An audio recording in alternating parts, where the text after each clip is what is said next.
I don't mean it. I don't mean kill. I mean just stand. Hey, what you gonna do with the gun for your brother? Will you stand like a bull? Stand for his brother. Hey, what you gonna do with the gun for your best friend? Will you stand like a bull? Stand for his best friend. I don't mean kill. I mean just stand. I don't mean kill. I mean just stand. I don't mean kill. I mean just stand. I don't mean kill. I mean just stand.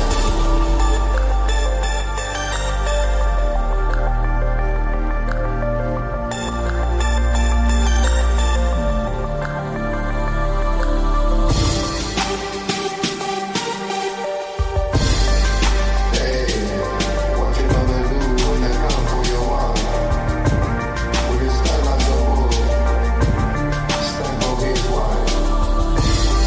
Hey, what you gonna do when they come for your child? Will you stand like a bull? Stand for his child.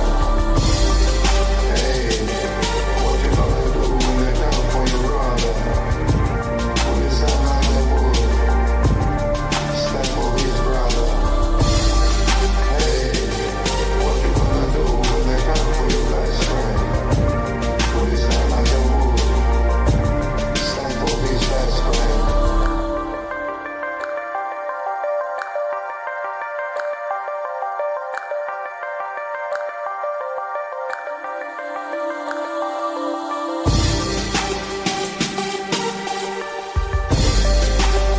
I don't mean kill. I mean just stand. I don't mean kill. I mean just stand. I don't mean kill. I mean just stand. I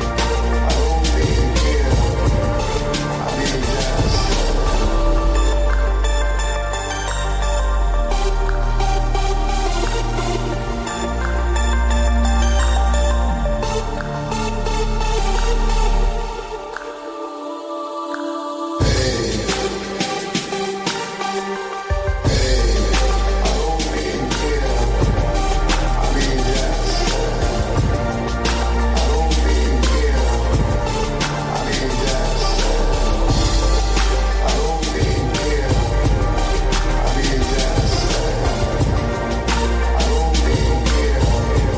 I mean just stand.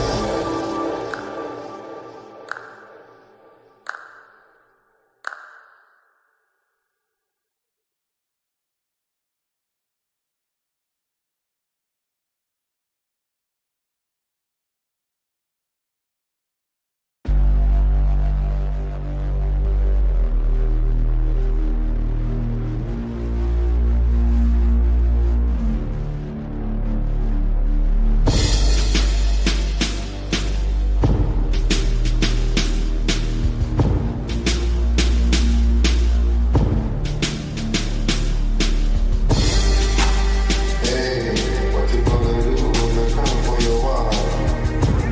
Will you stand like a bull? Stand for his wife. Hey, what you gonna do when they come for your child? Will you stand like a bull? Stand for his child. I don't mean kill. I mean just stand. I don't mean kill. I mean just stand. Yeah. I don't mean kill. I mean just stand.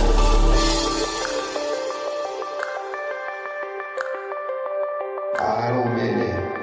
I don't mean kill. I mean just stand. Hey, what you gonna do when they come for your brother? Will you stand like a bull? Stand for his brother. Hey, what you gonna do when they come for your best friend? Will you stand like a bull? Stand for his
We are live. Welcome to DPA Open Mic episode 141.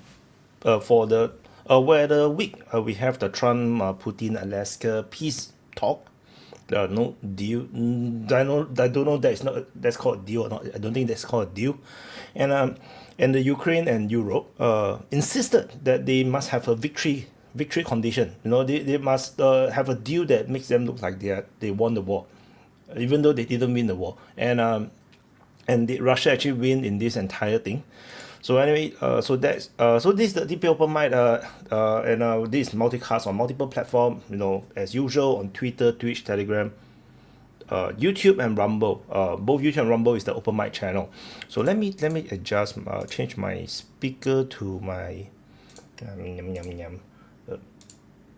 so to my earbud so that I can hear clearer. Okay, so I'm going to drop the link for you guys to join the talk today, slightly later than what I wanted, because I was burned out, and I was in La La Land again, as usual. so anyway, hi everybody. So let me drop the link. Where's my copy and paste? Copy and paste. Invite link. Copy.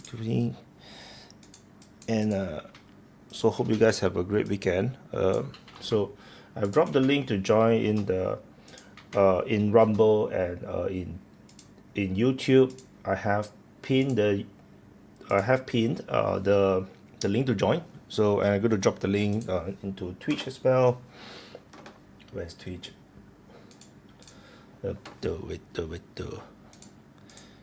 And I'm also going to drop into the DPA Open Mic speaker lounges for the regulars to join easier. Open Mic. And hi, Lambo. I was just checking. Hi, Wyatt. I was just checking. I didn't hear anything. Give me a second. Wait, you have sound, but I didn't hear it. Speaker testing. Yeah, do you hear me? I didn't hear anything. Give me a second. Oh no. Oh, okay. Okay. Can hear you now. Okay, that's good. No, I was just checking how it went to the open mic. Normally, I was not going to pop up today, but I saw that nobody was in it, so I'm like, oh, poor Wyatt. That's not good. Yeah. I need to join. And say hello. I don't know if I'm going to stay very long, but we'll see. What do we do? The B-2 bombers over Putin. Yeah. I'm going to. It was not only that. So when Putin arrived in Alaska, that's good. Congratulations. So NGS, congratulations with 100,000 members. So DPA Army. Yeah, the main channel apparently have passed the 100,000 while I was like that's fainted. Nice. Congrats. Yeah, what's 100,032 now? So yeah, thank you so much. Yeah, 100,000. Yay. Still 10 times not enough. You need to go to the million. Yeah, you need to have that big beautiful thing on your background. The gold color one. Yeah. At least I have the silver one I can put behind. Next time. Yeah, let's hope for you. You deserve it. You deserve everything. And thanks to the members and the supporters of DPA, already at 100K is pretty nice.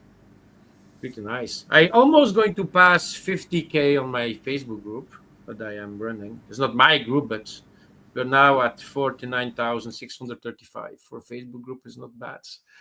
About cars, so it's not bad at all. But yeah, Putin in Alaska, the planes, it was actually awesome to see Super Seeker. It was awesome to see how Trump showed his power. It's actually pretty cool. We're not speaking only about 4 F-22s at the red carpet and the B-2 bomber with the 4 F-35s. But when they drove away, you could see a lot more of F-22s and Apache helicopters stations, like just showing some power. It was pretty good. Did they really infected mentally Putin? I don't think so. I don't think so as well. But Yeah. I think it's cool that he got Putin to stop. Because Putin, I think, never saw the B2 in real life before. So even he have actually stopped, and actually take a Yeah, look. I think I never saw it real life. Also, I think it's going to be fucking impressive. And the thing, because of the Donkey and Mover show, they are always speaking about, if they are doing the national anthem during a football or American football game in the United States, you have a flyby of planes from the army that passing by, and they a lot of times they need to pass at a certain moment when they are singing. They need to pass at the perfect point. Here at the B2 and the four F-35s, they passed spot on when they needed to pass. So when they were walking around on the red carpet, they passed exactly at the good moments. So that was very good calculated by them. So not easy Yeah. to So do it like that. yeah, so Hey, that's a hi proof guys. of no military coordinations, you see. So like in Singapore, we have this all the time. So every year we have the National Day parade, right? So the planes will always be circling around, and then they will time everything to the moment, like very very sharp. Like it's always so the announcer just talking below, immediately the plane will fly past. So this is needed, in the military for Yeah. timing. Yeah, so it just proves that the Americans, military wise, they still can time things really well. So that is a show of their capabilities. Anyway, super chat. It's amazing that they But were able to wouldn't scrap there be together that many functional F-35. Yeah, they are super. but wouldn't be more perfect timing when they shook the hands? That will be more perfect timing than when Yeah, they on were the stage. walking down Yeah, the. maybe. Don't interrupt. Don't interrupt. Wouldn't it be much more perfect timing if they after they shook hands, then when they were walking down the red carpet? I think it would be more perfect. So they Maybe. missed a little bit for like 40 seconds. They Yeah, were a little maybe bit better late. for the Yeah, views. something like that. Yeah, maybe So, better but I for the think did views. I think it you will distract them did you from the guys handshake see? though. No, but did you see they made the smoke star with F-35 during the after the Oh, over the that is flight? not that's not real. That's fake. That is actually from Chile. No. Yeah, Oh it yeah. got Okay. community noted on X. I know Mm-hmm, Bebo mm-hmm. actually shared it. So I Good saw the one. tweet just now, but there's a community note below writing that it's actually from Chile. So it's not. So Yeah. imagine this kind of thing also have fake news. This is a It's, flyby. That's Yeah. it. Flyby. It was enough. It's just a way to show power. It doesn't matter when you do it. It is the moment between the red carpet, and maybe it was better on the podium and they were shaking hand, like you said. For me, it's not important. Just to make notice to Putin, look, my beautiful bird that bombed Iran. true, true. Look how pretty it The is. Shoo, the B2. And the super F-35. chat. The U.S. press is horrible and rude. Even Putin is confused on the Yeah. higher order. Uh, I He, think Putin he started making knows jokes. it. Did you see? He was like showing like he was. That was a joke. If you need to do it during the press conference to do this, like yelling to someone, it's Yeah, but the just funny. press was rude. Yeah. Was rude. In They in were rude. in, in No most of the respect. world, press is always very quiet. The press is always like super quiet. They're very respectful. They ask relevant questions to the meeting. They don't ask unrelated questions. Then only in United States, they have total disrespect for foreign leaders. Like they never ask the thing. Like the Azerbaijan Armenia one. They don't ask related to the peace deal. They ask about other things. Zelensky, But Ukraine. do you want them to ask how much did you get for how say surrendering your country? Because they wanted to avoid. I was watching your commentary on that press meeting when they signed the. But I would imagine that most of the press was just like don't wanting to ask the uncomfortable questions about surrendering Armenia to Azerbaijan. You see, it was like you know I would want to avoid any question because I would knew it was total treason of the country. No, but Prison. like, I don't think it's necessarily a prison, but I feel like Mhm. they have no way out. There's no win for Armenia. They are already checkmate. Basically, the way how they have played the chess to the point where I think that's the end game. No, They could have they are checkmate. So accepted the. sorry. No, Putin was pressuring them all the time to make a peace deal with Azerbaijani and to surrender Nagorno-Karabakh, right? That was the Russian attempt all the time since the beginning of that conflict. But they didn't want to do it. They didn't want to make a peace. And now it's a complete surrender, totally opposite, but doing it for the Western demand. Not doing what Russia wanted then, but doing it now, and saying, "Oh, Russia left us." Russia didn't want to help us. I think that's the difference. I think that's because they have a military alliance. They have the SCO, right?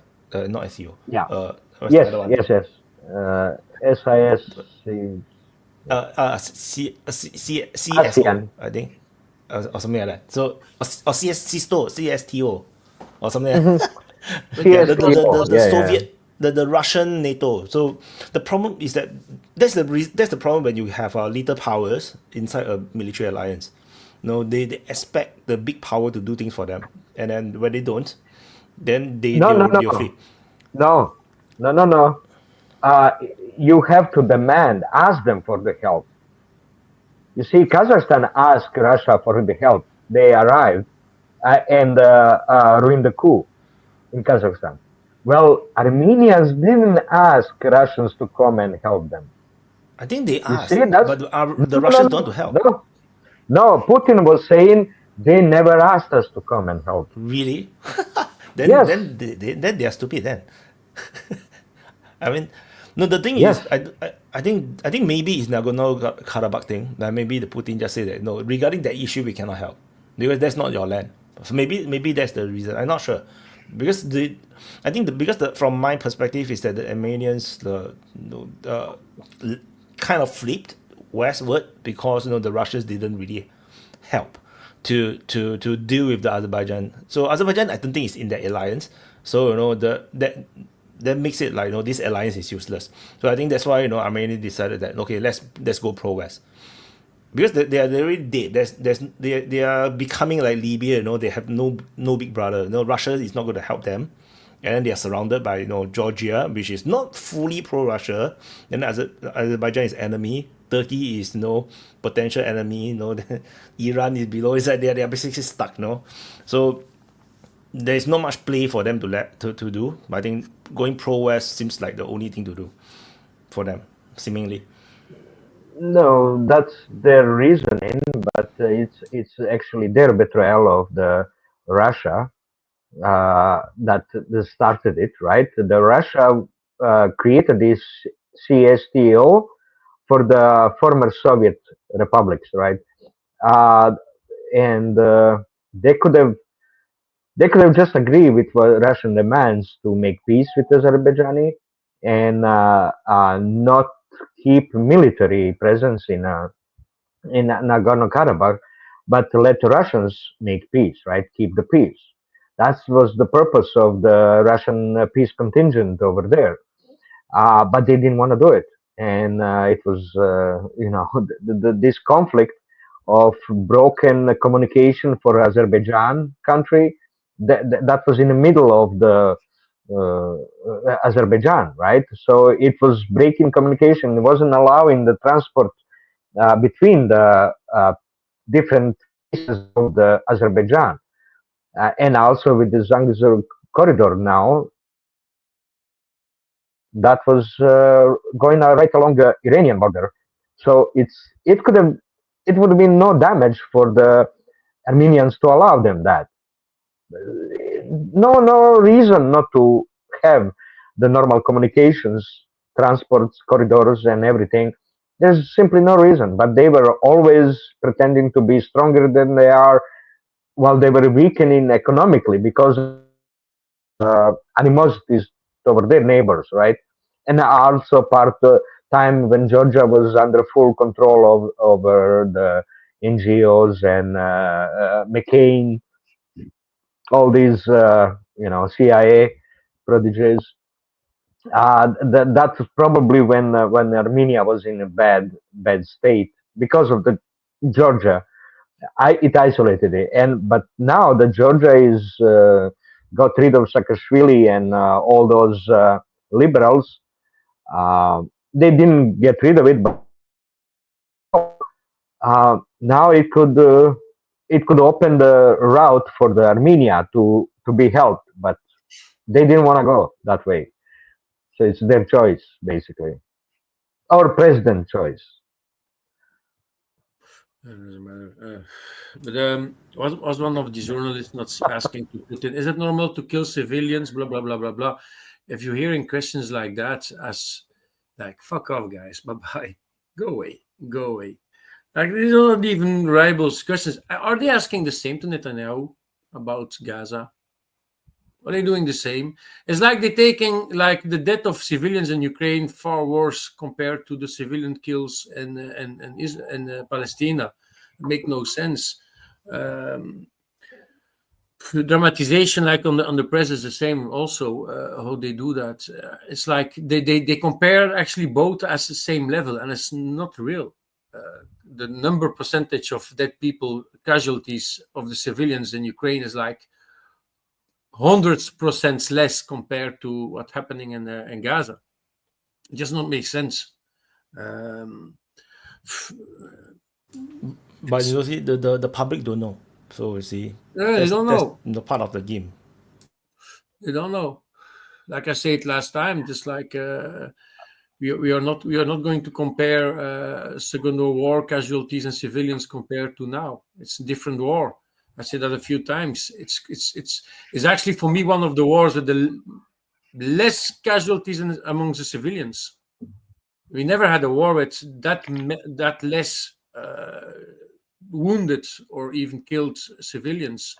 Luckily for the Ukrainians and also for the Russians. The numbers about soldiers. But it's so easy to find. It's so easy to find information on killed civilians, right? If anyone really cared, but they just loudly proclaim innocent civilians, but only about Ukrainian civilians, not about Russian civilians. Exactly. Right? So it's not in general that they care about civilians in Ukraine. No, they just complain about civilians, but not many are killed. You're Most lagging. of it is collateral as the me. Yeah, you're lagging. Wyatt is lagging. No, you're bugging. It's because of you. Oh yeah. You're good. For how long? So just now you're lagging. Just now you're okay. Yeah, it's like sometimes. It's like if you speak too much truth. Not to be so honest, if you're too honest, you're going to start to lag. But it's like if you just compare between 2014 and 2022, we never heard about what happened in the Kherson region, all that shit by Ukrainians attacking civilians. We never heard about it on Western news. Never.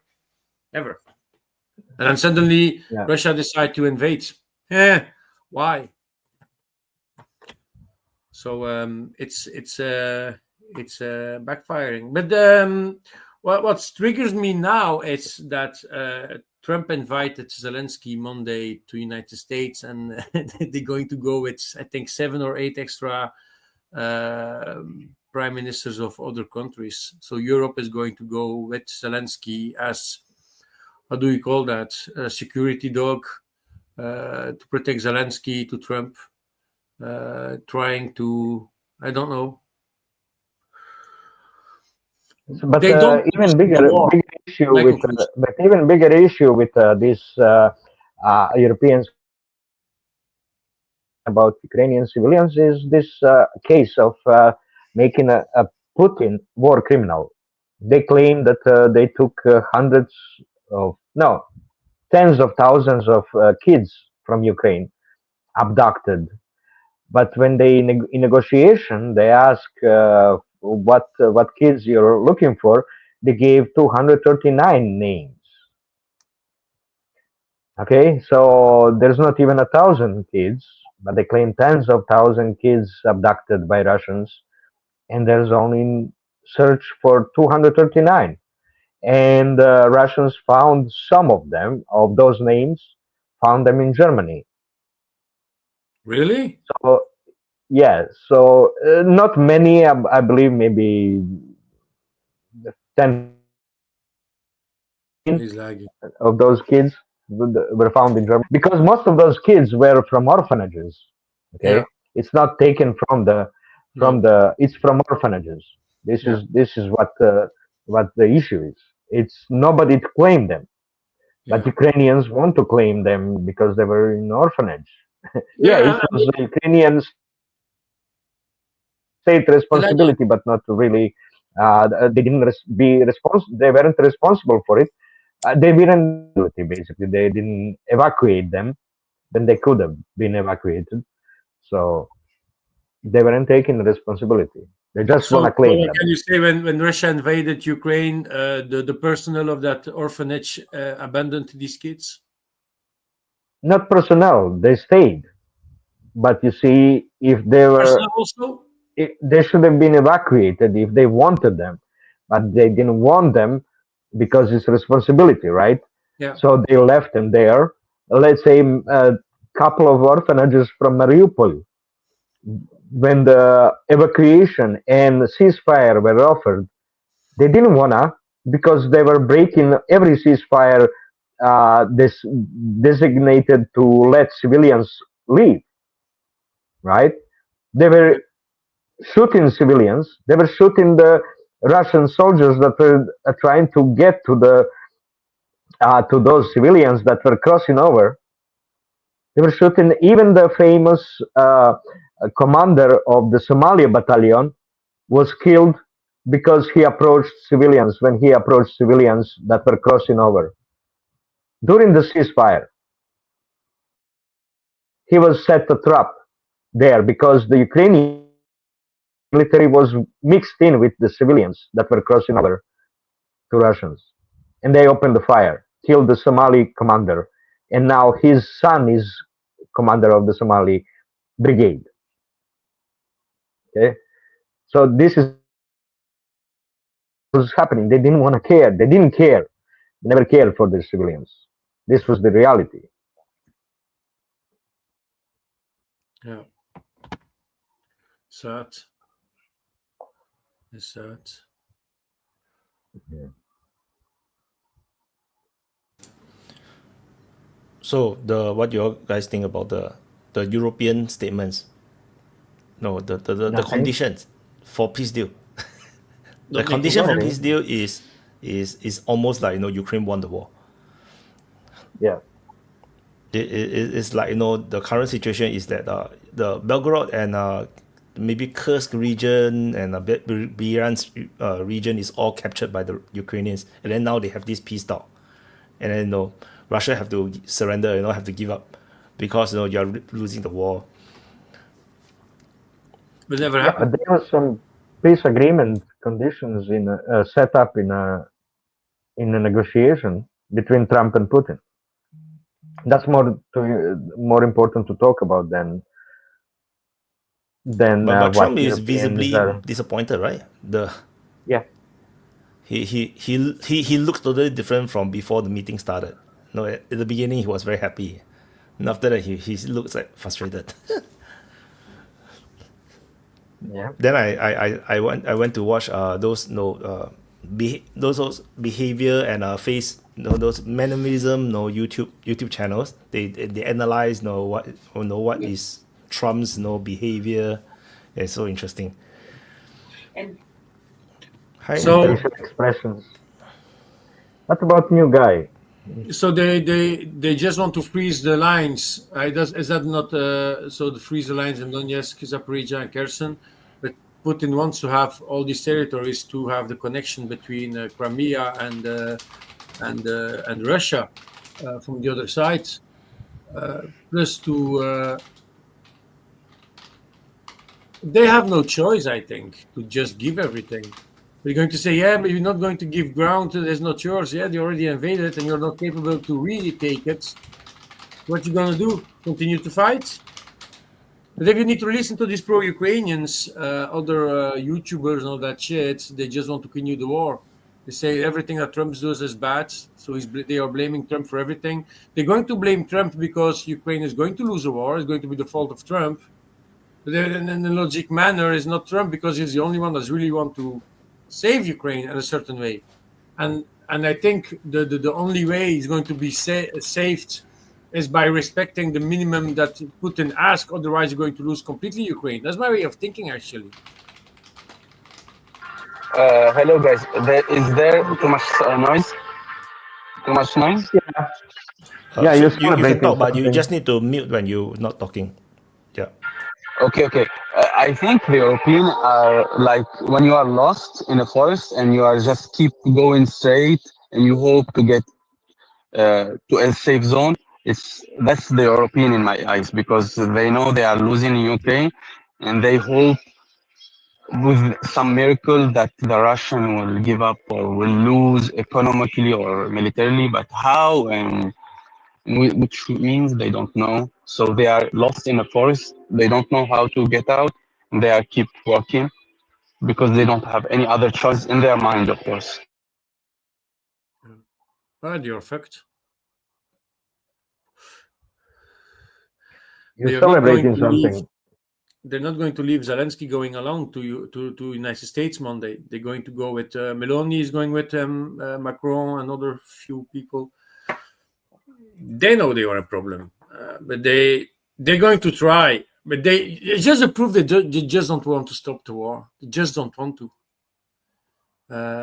They just don't want to. It's sad. No, they just it's a last support to leading him to the gallows. That's what they do. You know, you need to keep him calm while he's walking to the gallows. That's what they do. That's all. Nothing else. You think it's going to be game over Zelensky pretty soon? Yeah. That's the agreement between Russia and Putin. He has to call for the elections. I think after that negotiation is going to be everything or nothing. And then it's done. What negotiation? What They're busy right negotiation? now. They're busy right now. The meeting with Putin and then the meeting with Zelensky and Trump. And then maybe if they have... Meeting with Zelensky is not negotiation.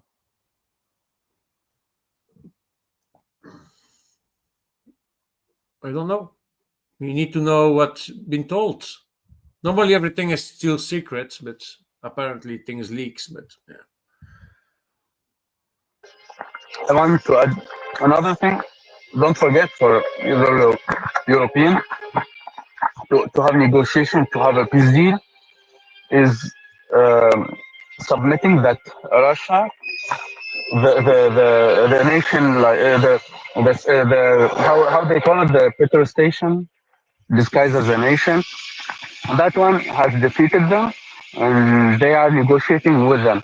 So it's a mindset that they are always powerful. They always have they can achieve their goals, and to accept that defeat is to accept they are now a second tier power.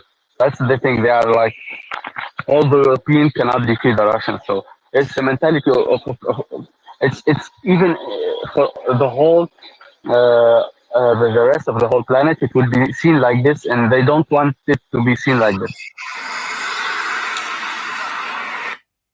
Yeah. I mean the Kaya and von der Leyen, they're already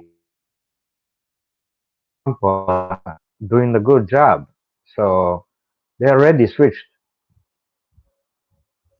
They already switched. They just cannot switch to their public suddenly and to Zelensky. They cannot suddenly switch, but they already switched in their mind. They're full on with Trump. You think? Yeah, the Kaya Kallas and von der Leyen, they already said how Trump is doing a good job in Alaska. So yeah, but they did today in a web meeting, and then they decided all to go together to to United States Monday together with Zelensky. So are they really agreeing with what Trump said? Oh yeah, since always.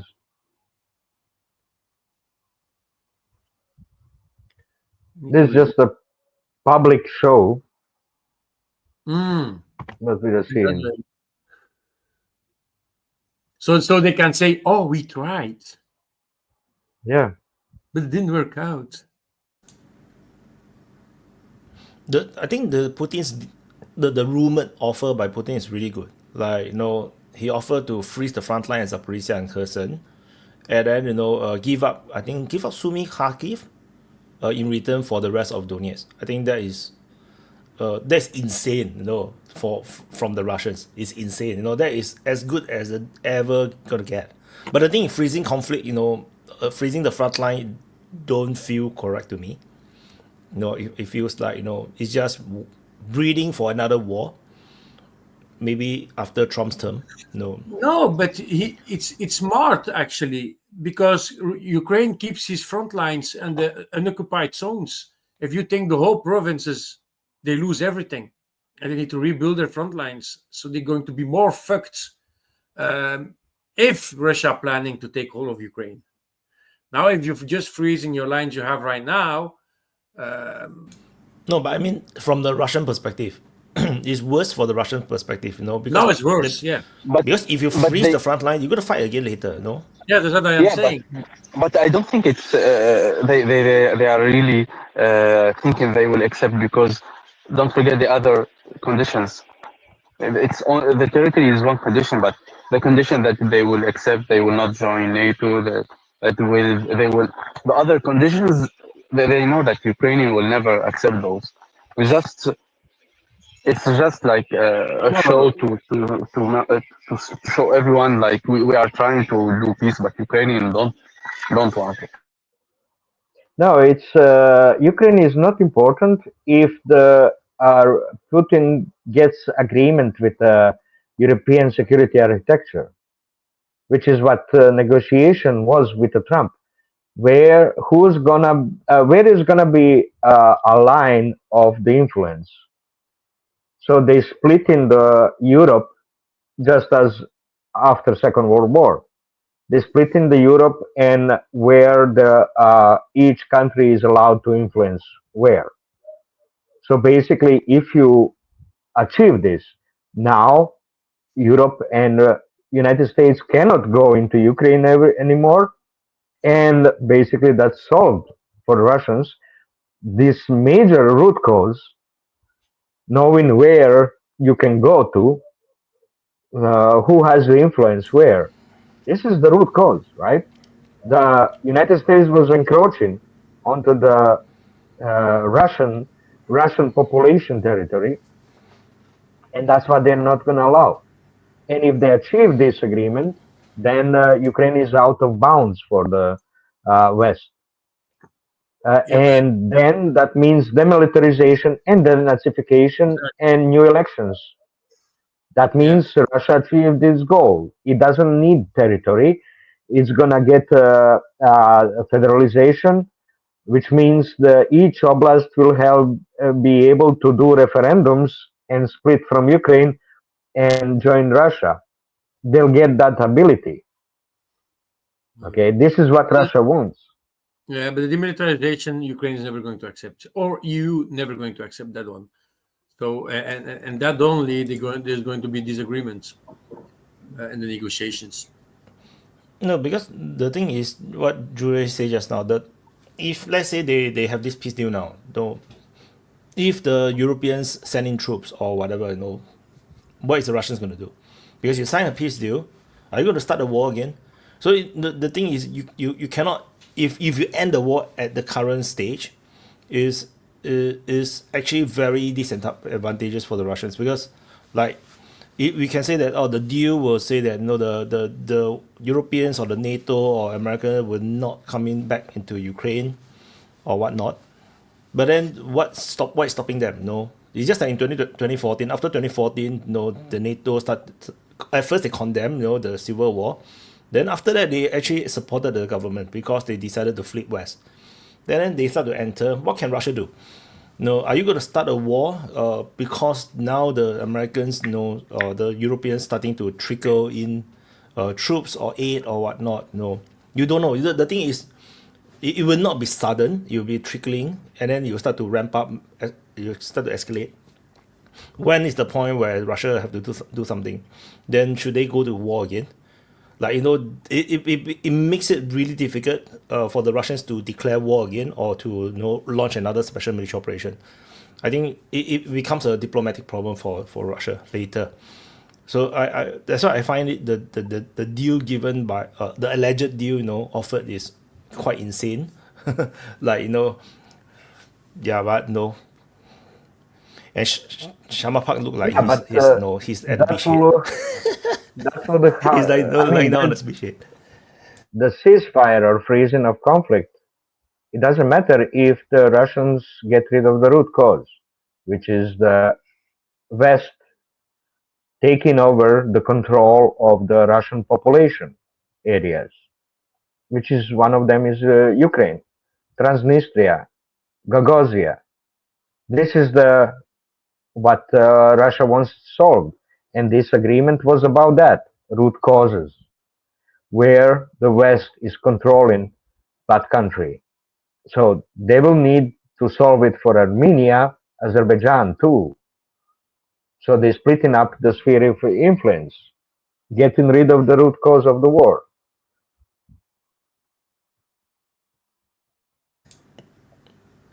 Yeah, but even Trump didn't talk about ceasefire. He's talking about peace deal. By the way, I think that's the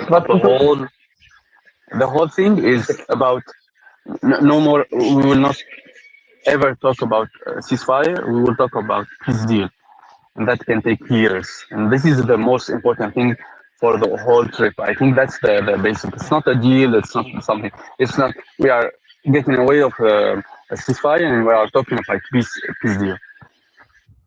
And peace deal is creating the European security architecture. That's what peace deal is, right? Which means splitting the sphere of influence. Who can control what country? That's the getting rid of the root causes and making a peace deal, not a ceasefire. Ceasefire by itself is really bad for Russia. They lose an advantage, but in totality, as part of the greater peace deal, it's way to freeze the deal, and it's not gonna create a new cause for the next war. It's not gonna allow Europeans to get across the border of the peace structure, security structure. So they're not going to be allowed to rearm Ukraine.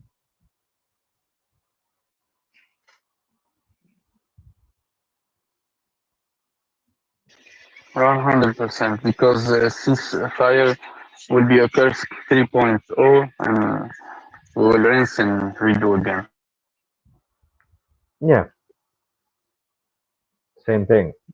So Russians are in advantageous position now.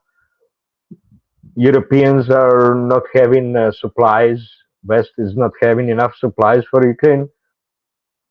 They can provide only ISR, but the Ukrainians are resisting those informations too. They don't trust the West so much as they used to. So they're going on their own. They're doing their own military operation planning with what they have, which is not much. So, Super Chat. Question to Norwegian guy. Have you assisted USA imperialist war crimes in Afghanistan or other places? I wonder. I think he's talking to Lambo because he saw the Norwegian flag on the background by bunker I'm housing. still with my old, how does it go? Azure Lane chick behind me. Have you assisted Japanese war crimes in Afghanistan and other places? We also saw it on the news. No. Don't know what to say about that one. That's so funny. It's like First speechless. of all, it's a German flag behind me. German Kriegsmarine flag. It's not Norwegian. Yeah, not Norwegian. I can show you. I visited Labu last year, so that's not far away of Denmark, where you have the big Navy memoriam from the Kriegsmarine, and there you have all the flags that Germany used, also the evil one, and that is one of the few places where they're really showing that flag, the evil flag. Yeah, the evil one, by the way, there's some YouTubers who are That one. gathering money for the Azov battalion, and it's crazy, man. Now we are openly gathering money for a neo-Nazi armed force. It's crazy. I talked about this in a comment, and they erased my comment, and it's blatantly like, wow. I cannot like imagine we are in a period of area when you are like gathering money for a neo-Nazi group that have arms. Yeah. Yeah, it's the same like you're joking, like we are not Nazis, blah, blah, blah, in Ukraine, and then you see a football game in Kiev, and you're like all saluting from the supporters' corner, like all saluting. Yeah, no Nazis in Ukraine. Fuck you. Tell that to somebody else. But it's not coming on the news, you know. Elon Musk did it one time accidentally or not really meant to, and he'd been cancelled. But do it in Kiev at football supporters, no problem. Super chat from Voz. For the first time, Von looks proud to be a Yank. Yeah, everyone in the live chat is talking about the Von's room, telling him to show his toys, or Von's wife finally let him in. It's cool. Beautiful scale models, Chinook, cars, planes. Yeah. Good taste, Vaughn.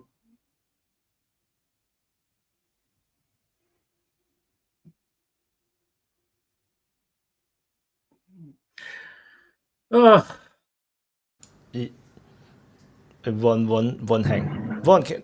Yeah, you muted. You're muted.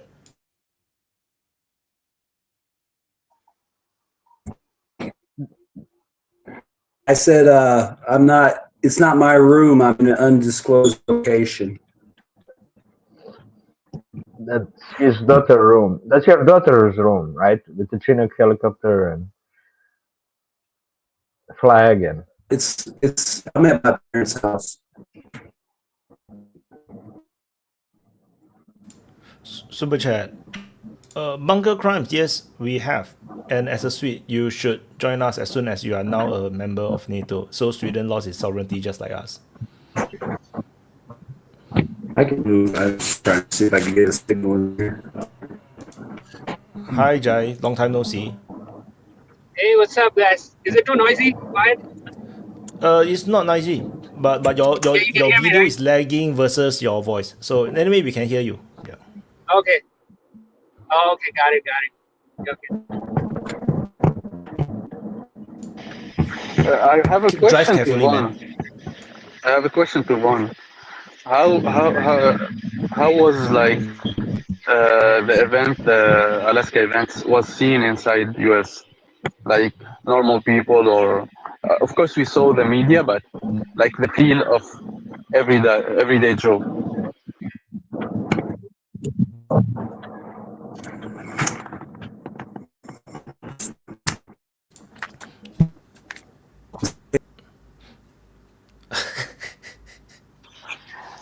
CIA got him. CIA got him. Or the wife. He's Or the wife got got in. at the moment, so He's Or not the wife allowed turned to off the talk. Wi-Fi. Who are you talking to? America, very modern. So, did you guys hear about the new discoveries on Indian 171 flight crash from the month ago or 2 months ago? it's interesting. It was the black box info was released, and there's a recording of the co-pilot, second officer, asking pilot, "Why did you shut off the fuel?" So the conclusion is now that pilot did the suicide. This was the suicide by pilot that took so many lives with him. Yeah. Suicide That is what murder. everybody is thinking for the moment, sadly. It was a suicidal one. And Superchat. Article 5 participation is voluntarily. Read text. Yep. The Article 5 is just oh shit happened, let's meeting, let's talk about it. Which is exactly what they are doing for Ukraine. There is nothing special. Basically, Ukraine is essentially inside NATO by the extension of it. That effectively. Yeah. Because there is no obligation to do anything militarily or an action wise. It's an obligation to meet, and that's it. People don't think Article 5 is like an assurance to deter any country for invading, for example, Poland or whatever, but it's not. It's just the country is too precious, for example, for America to, so they can risk invading or have troops. But if it's not as important as, let's say, Germany or somewhere else like Ukraine, they will don't give a fuck and just get them into the get them weapons and wait them to attrition the other party. Yeah, it's still everyone will decide if they can win the war, they will join, right? If they cannot win some war, they won't help nobody. So this is always the consideration. But you can provoke some, use the media of other countries to provoke the, let's say, moral indignation and maybe even affect leadership of some countries to help you out, right? And I've seen all these the helping militarily with supplies and electricity, energy, the logistics. It's not taken as joining the war, right? Which for so many countries would be sufficient help if their population is willing to fight back. But it has some effect, a little bit of effect, right? This Article 5, Article 4 has a little bit of effect. It's not just empty, but it has like 5 out of 100 points, or to give legal cover for the war. You know? In international law, this will give the legal cover. So makes it easier for other countries to join the war. But the Ukraine is effectively part of the NATO, effectively. And every time a country joins the NATO, has to have already a system that's that makes it able to just be part of the one NATO military, right? So the whole system has to be integrated into the joint command and so on before it becomes a member of NATO. Same with becoming a member of EU, has to already achieve the compatibility and integration before formally becoming part. So Ukraine is effectively been part of NATO for so long, and since 2004 it became much stronger effort. But since 1990 it was a lot of planning and a lot of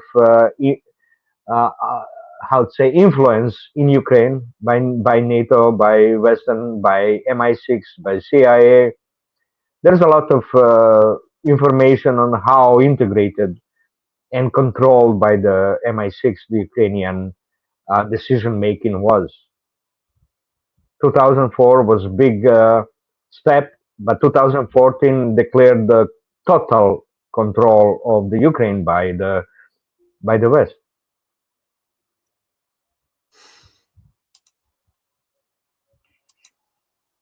Hmm. Mhm.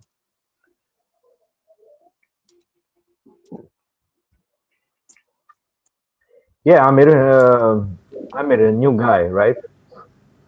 Were you here before? Tabe is here Oh, before, but is he that don't Yuri? talk much.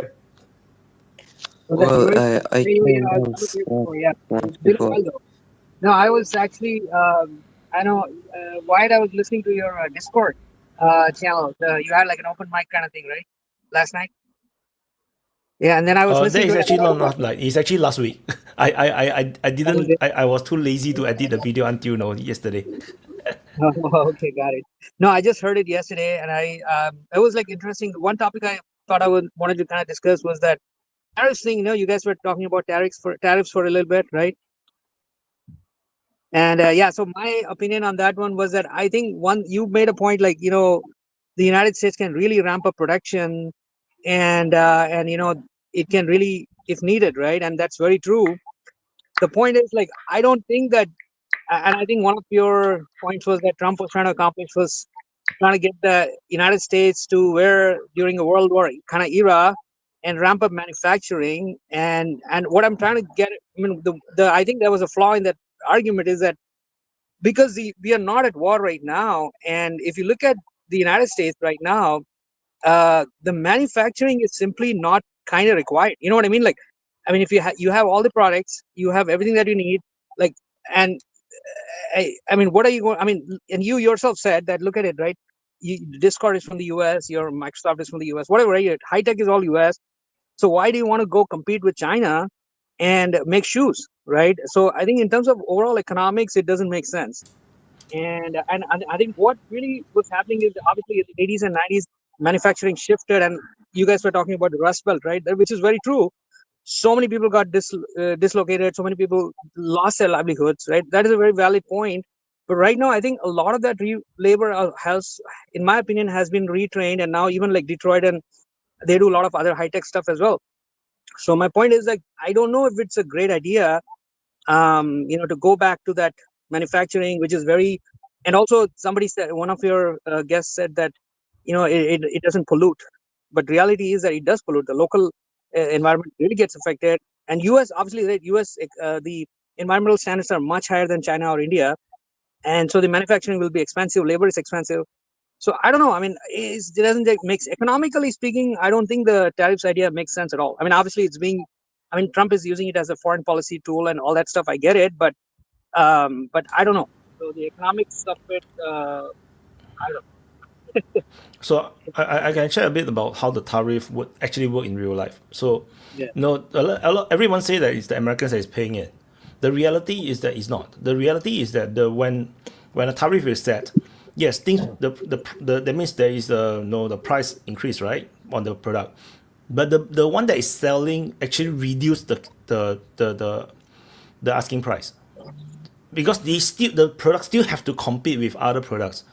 So that is why the tariff is eaten by the one that is actually getting tariffed. It's actually not exactly necessarily that the consumer is actually paying it. There is no necessarily there's no clear increase in the cost of the things. Maybe a little bit, but it's not gonna be like the full tariff cost, because the once you put in the full tariff cost, it's not competitive, the product. So and if you actually go and research some of these negotiations that was done during the tariff, when the tariff first was hit, especially with the Chinese, the conversations between the buyer and the manufacturer in China was that the buyer actually asked the manufacturer to absorb some of the tariff costs, like they share 50-50. And then maybe when they 50-50 or something, then this kind of thing make sense, you see, because if not, then the buyer from United States will not buy it. So the manufacturer actually have to absorb some of the tariff immediately already, and then the seller side, when they sell the product, if the product is still too expensive, they cannot compete, people don't want to buy, they will still drop the price, and it simply means that they have reduced profit. It's still eaten largely by the seller and the manufacturer. It's not necessarily 100% is going to be like the consumer that is actually absorbing all the tariff. It only happens if there is actually no alternative. That means all the products is from China.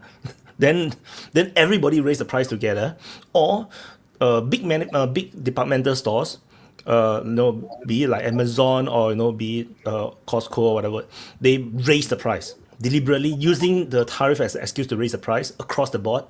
And this, which is what Trump actually warns against these big companies. They say that if you do it, he's going to punish them. He basically asked all these big companies to eat the tariff, because they know that these big corporations will definitely game the system, which is very common during COVID, right? The whole world price increased by a lot because everybody used COVID as an excuse to raise prices. This happened in Singapore as well. We raised the GST. That moment we raised the GST, everyone raised price more than the GST percentage, across the board in Singapore. So so these are all the things that happened. So which is why Trump recently have been keep boasting about how even the economists misunderstand the tariff. They don't know how it works. I think that's the reason. Nika? Yeah, the economists misunderstand the tariff, but Trump understands them. That's a new thing. Anyway, I have 2 points here. First of all, the tariffs are a tool, economical tool. You can read super chat. Oh, super chat by Bunker Housing. Congrats to 100k subs to our commander. Can we get an emotional damage? Okay. Yeah. Wow. So 2 things. Congrats. The tariffs are an economical tool. Okay. So first of all, they switch from an economical tool to a political one. So they were misused now. This is the first thing that I'm disagreeing with what's happening. Of course, you can tariff everyone, and it's your choice. We are discussing the validity of the choice. Secondly, the use of the tariff, because if you have a hammer and you need to unscrew a screw, you cannot bang it multiple times. You need a certain solution to a certain problems, because tariffs like what Trump were using them are very arbitrary and very widespread, because you need to prepare the scene, to prepare the economy for the tariff, and you need to have specific tariff for specific areas that you need to correct or something, and you cannot drop the tariffs when you don't have the infrastructure, when you didn't prepare for those tariffs. It's not okay, I would tariff everything from China and that's it, that's all. No, you need to have a goal, you need to have the objective, and you need to prepare for it, and then you tariff, and then the tariffs will, and that those tariffs will benefit your economy. But doing it like this is stupid way of applying a tool. I'm telling you, it's you have a bolt and you have a hammer, and you are hammering the bolt, and you are figuring out why the bolt is not doing. It's not closing. It's just a tool. When you misuse a tool, yeah. It depends. It depends. You could place the tariff on 3 points, right? On 3 different exchange points, which is you can place tariff on the ones that sell it to you. You can charge the tariffs the ones that import stuff, which is your companies that sell. Or you can place the tariff on a point of transmission to the country account. So you have 3 points that you can. I think where to explain how the 2 traders can share by agreement, can share the cost. But normally this is just placed on tariffs on the importer company, that makes it more expensive for them. They lose the profit. So what it does is basically, but Trump is already doing it. It wasn't simple anymore as it used to be. Now Trump is openly placing the tariffs on the companies, directing it towards, because of the companies that are based in the United States but import from their subsidiary in another country, import most of the parts and just sell it in the United States. They want them to move production into the United States. But moving production is not meaning that you're going to employ more people, because you can robotize, you can automatize production, which is the next step of productivity, right? So this is what Trump is trying really to do, to make more companies, American companies, to bring back production. This is the real latest purpose of tariffs. Yes, also use it as political threat and all of it. Wayne again. Yeah, well, talking about automation, a friend of mine I'm was talking about where the echo comes from. 20 years ago. About where the echo comes from. There's an Is it echo. from From me? Voss. The echo is from Voss. From I us. muted him. Okay. Okay. So this is obvious. That's what Trump wants. But mostly what he wants is to make military production self-sufficient, and not to import chemicals for the explosives, not to import the chips, manufacturing of chips for the military production. That's what he's mostly concentrated on. And also at the same time, claiming that it's going to reduce the deficit, but it's not. It's completely not reducing deficit. It's fake stories. They're saying, oh, 50 billion a month. It's not coming. How much was coming from before tariffs? Yeah, it's maybe 5 billion. That's nothing for the deficit, nothing for the reduction. Maybe later it might come to the 60 billion, but it's not gonna make any difference on the deficit, or it's gonna even make it worse. Because why? Because of this tariffs will actually increase demand of the dollar from the rest of the world. So it's going to rise the exchange rate, which is make it more difficult for the American manufacturer to export, to produce and export. It's going to make it cheaper to buy from outside, to import. So it's counterproductive in so many ways. But it just wants to make military production independent, self-sufficient, and American-based. That's all I think he wants to make. Okay, go If he ahead, Ray. wants to try and do that, sorry, Drew, but if he wants to try and do that, it would take, in my personal guess, about 10 to 15 years to onshore everything he needs.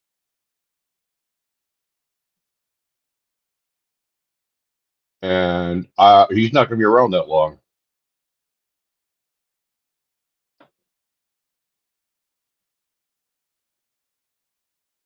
Yeah, it's probably gonna take that long, but it's still, you start with a 1,000-mile journey with the first step. You started that way, right? So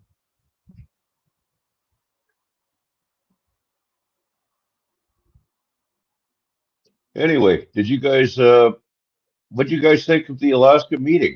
I posted a short one on it. My personal take was it had no impact. And that's because everybody who already thought Putin was legitimate isn't going to change their minds because of that meeting. And everybody who thought Putin was illegitimate isn't going to change their minds because of that meeting. And I really strongly doubt that there are very many people in the undecided category after 3.5 years. So my opinion is that general opinion is what Putin was saying like a month ago. The anger comes from false expectation being broken, right? Too high expectations. So this summit achieved that. Trump is not expecting the pure victory in Ukraine anymore. He's disappointed. You know, he had to lower his expectations. Now maybe they can talk level to level with Russia. Now the West might take, from this moment on, might take Russia as a power that they need to talk to and agree on some problems. You see, this is the effect of it. That's why Trump is unhappy with it and left it in the middle. He didn't achieve, pure no, but he was after 2.5 hours dissuaded from continuing to get full victory. They didn't last 4 hours as they expected. The first meeting, or 3 hours. It was shortened a little bit, and they went their ways because Trump was disappointed finally, understanding that he's not going to achieve victory as they hoped, you know. Well, as a Canadian, all I can say is it's funny as hell watching our three greatest geopolitical enemies tear themselves apart. It's been really. You don't have enemies. Why are you talking about? You don't have enemies. Come on, man. We do. What you talking? No, you don't have Russia enemies. and China are three greatest geopolitical enemies. No, they're not. They don't care about you. They don't care about you. They're not your enemies. So don't make stuff up. You don't have enemies. Oh man. Yeah, if you want to make them, you can make them enemies, but they're not. They're not your enemies. But you can make them enemies if you want. What do you mean? Trump himself our enemy. All that 51st state nonsense got a lot of people pissed off. Got so many people pissed off that there's distilleries in Kentucky that are going broke, wineries in California going broke, and a whole bunch of other businesses that are really hurting because Canadians are pissed, and we don't shit like this sitting down. We're voting with our wallets.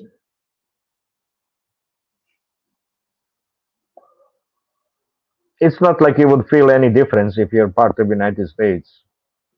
You yourself personally, except emotionally. You would feel emotional difference, but no economic difference.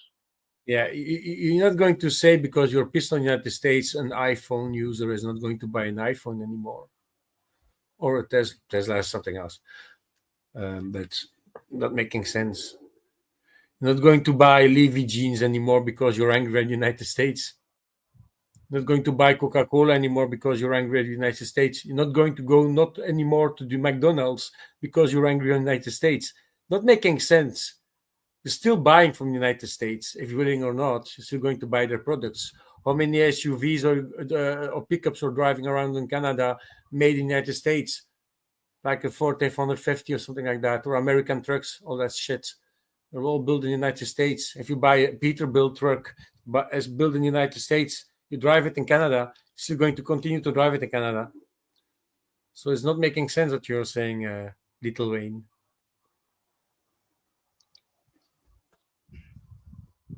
No, companies will do what they want to do. Companies are not looking into this public presentation that manipulates public, but not companies. Companies will work their way.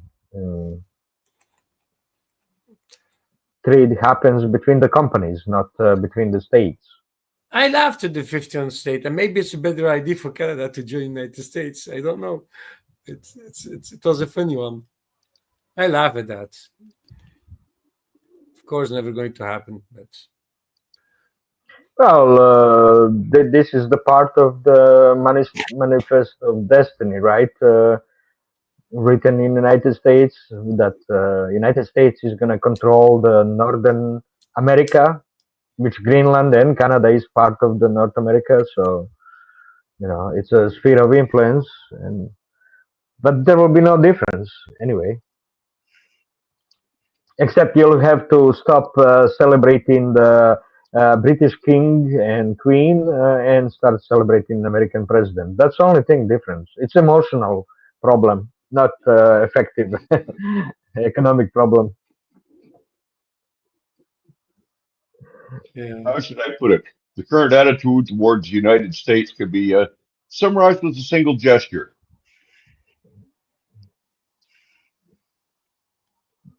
So I just dropped a link for Wyatt about the Rob report. 97% drop in sales of U.S. wines to Canada.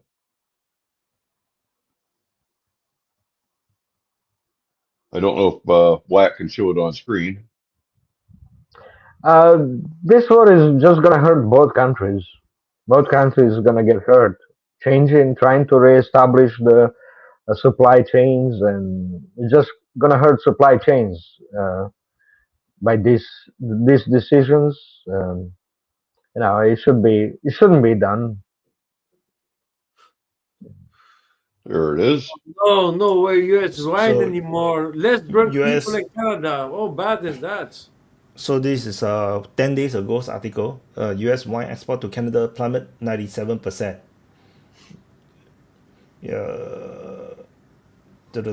So Canada have purchased nearly 130 million less wine from U.S. Canada pulled the plug and export dropped to virtually zero.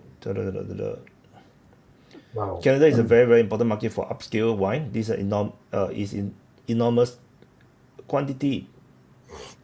So some Canada provinces banned American alcohol. Blah blah blah blah blah. U.S. whiskey export in June fell 72% year on year, 50% for the first half, 90 million over 6 months. Yeah. So that's the article. That's good. You can celebrate. You're gonna be sober. Yeah, You can be sober. stop the sobriety. We just switched to Australian and French. And Italian too. Bring in more Italian wines. And good God, I've even seen Bulgarian wines on the shelves. You should get Croatian wines. We might. I don't spend a lot of time at the liquor store. This is just stuff I noticed because, well, I've had more contact with those countries. Oh, what a big problem. Less alcohol in Canada. Ay.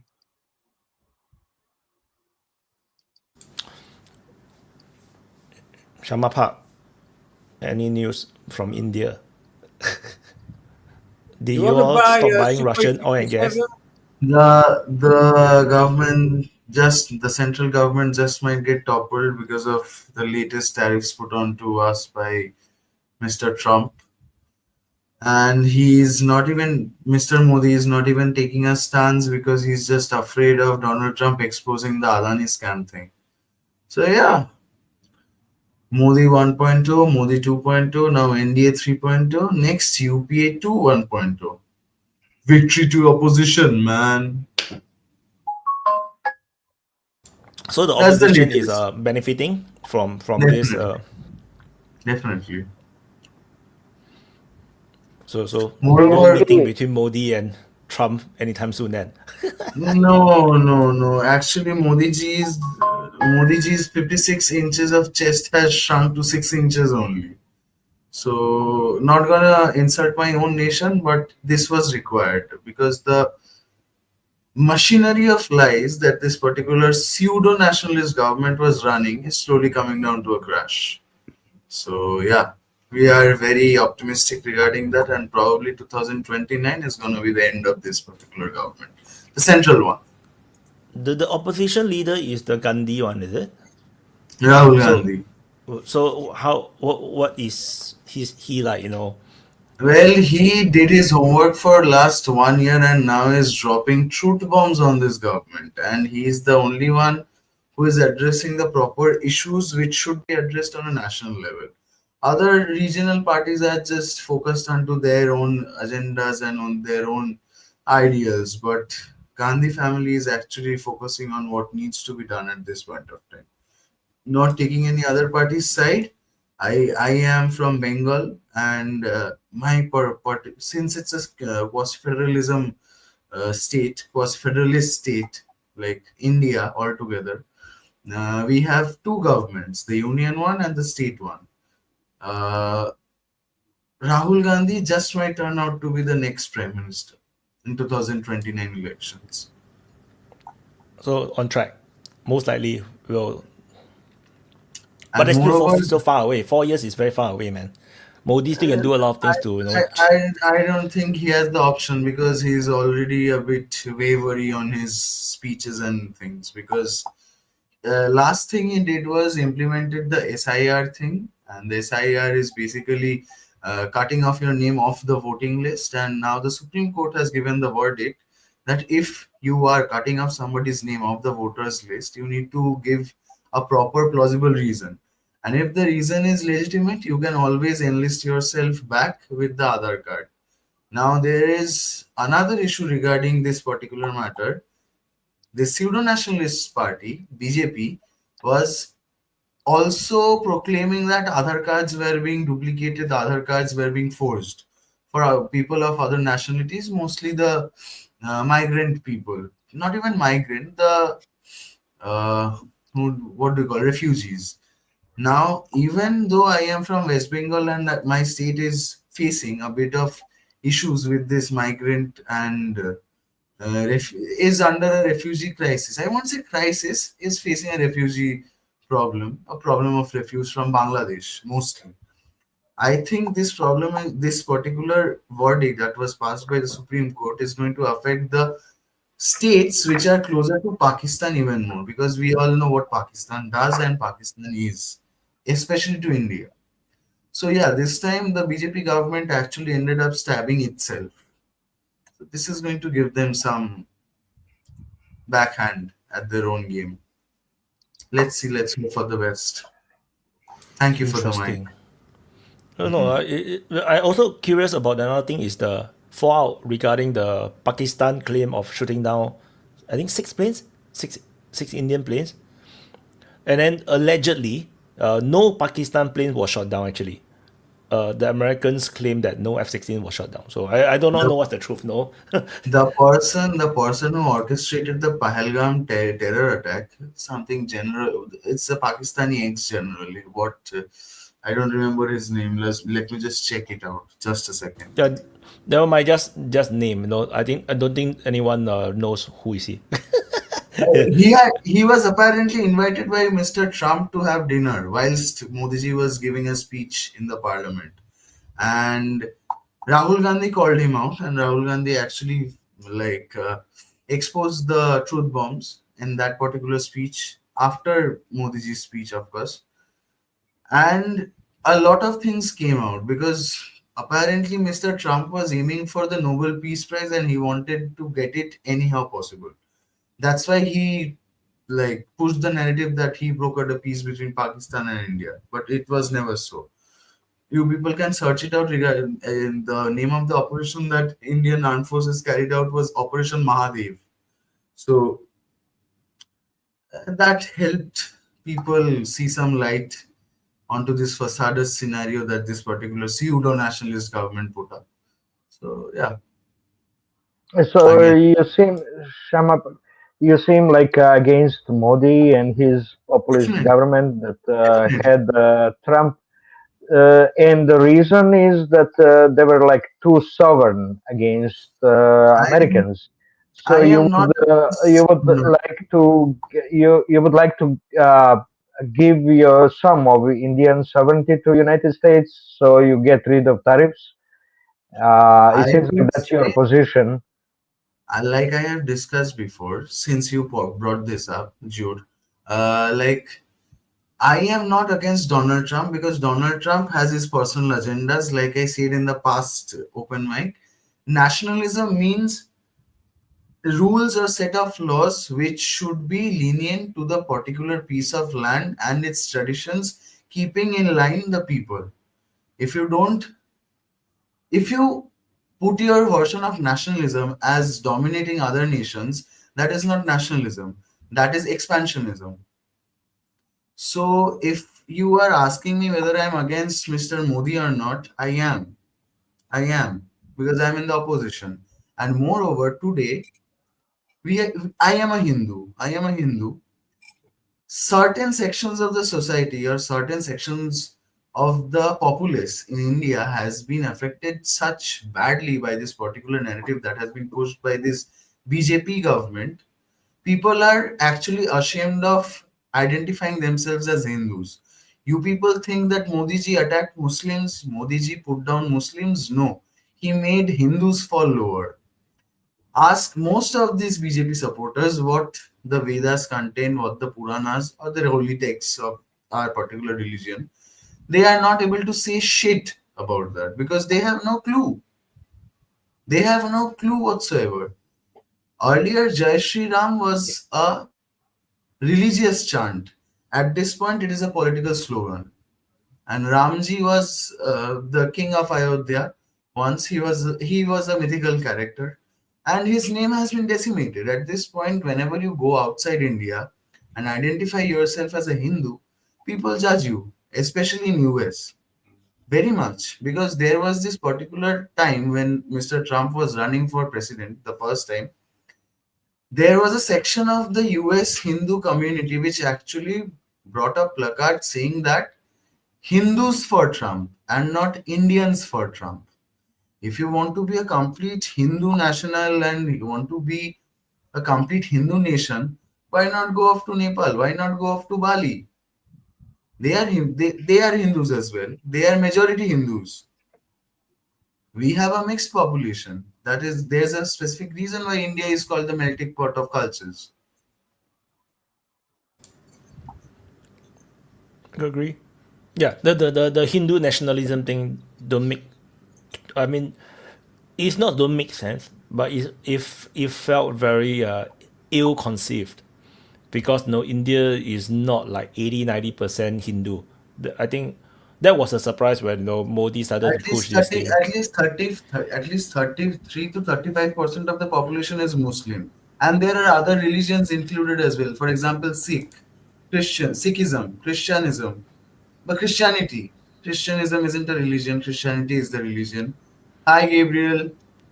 So, I believe the narrative of victimizer being the victim and victim being the victimizer has been pushed very far.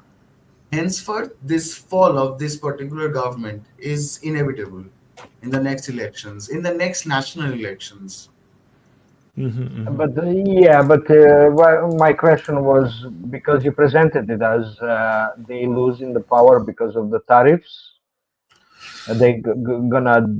That's what it seemed to me like. That is, you are for losing India's sovereignty just because of tariffs. So that's how it seemed to me. And now you answered the different point.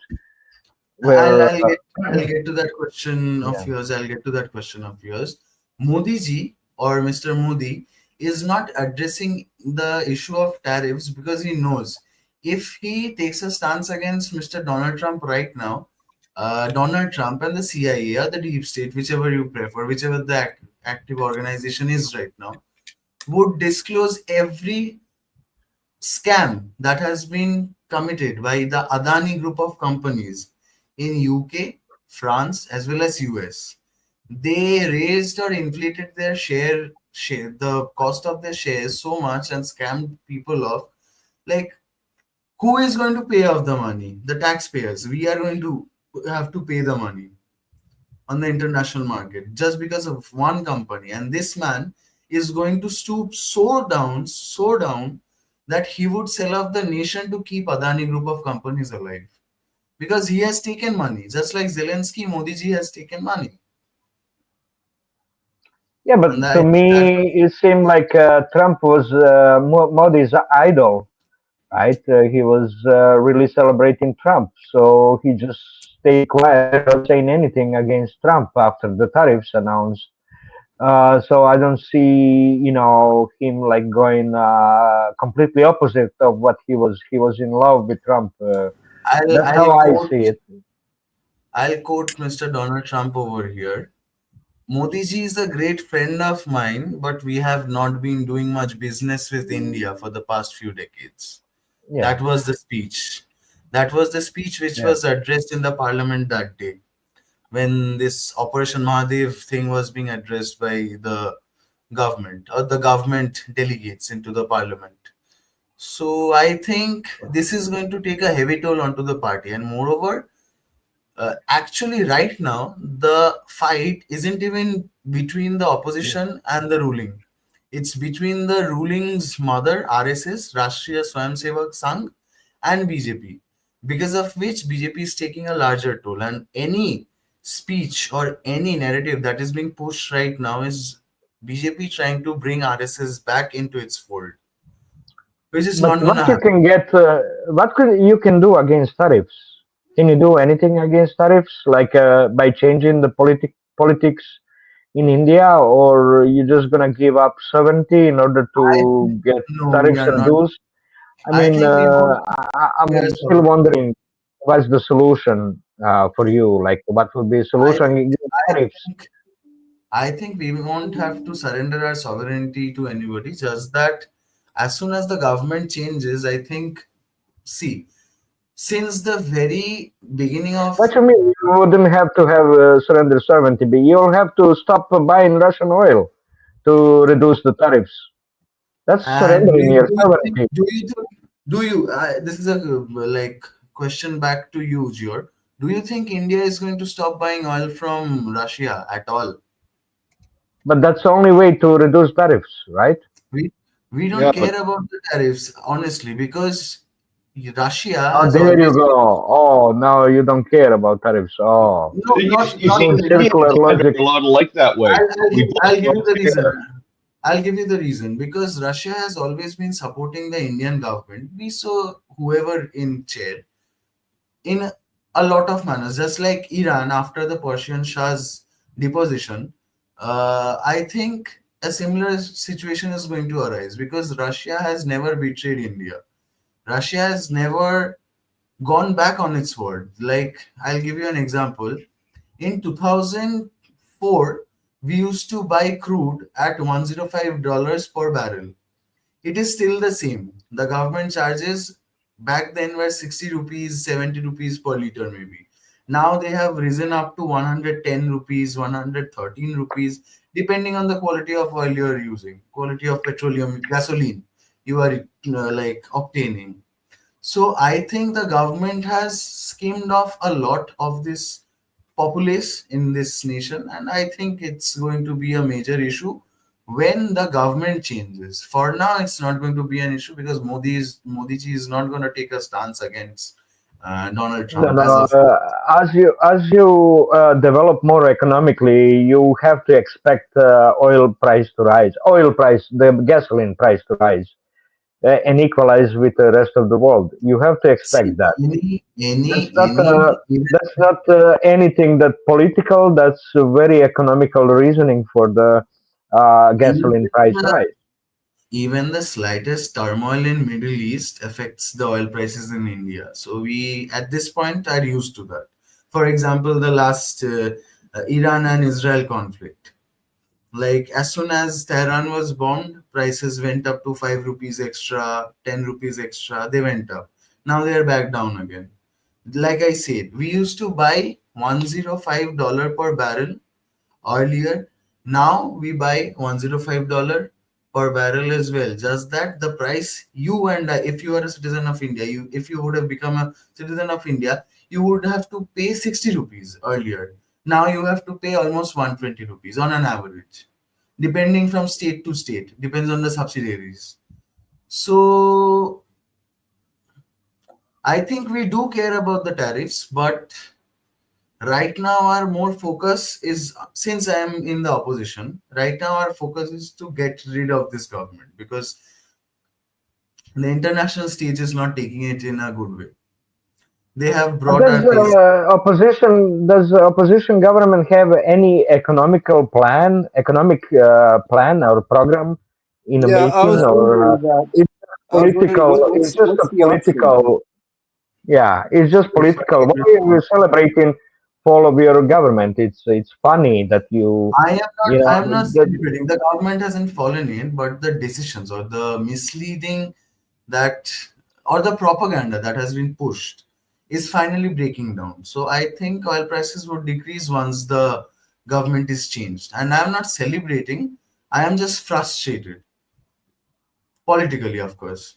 I'm just frustrated regarding this government speaking lies to its own people. Like they feed us Every lies. government does that. Every government does that. And the new one that comes in will Yeah, do the same thing. welcome to political awareness. I'll have to Yeah.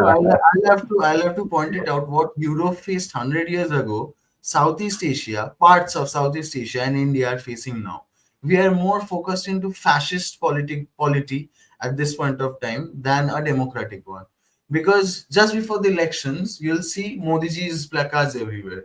Just before the election, you'll see the regional party supremos placards and cutouts everywhere. So So your only option, what I see, your only option for reducing this fascist government is to break up Adani.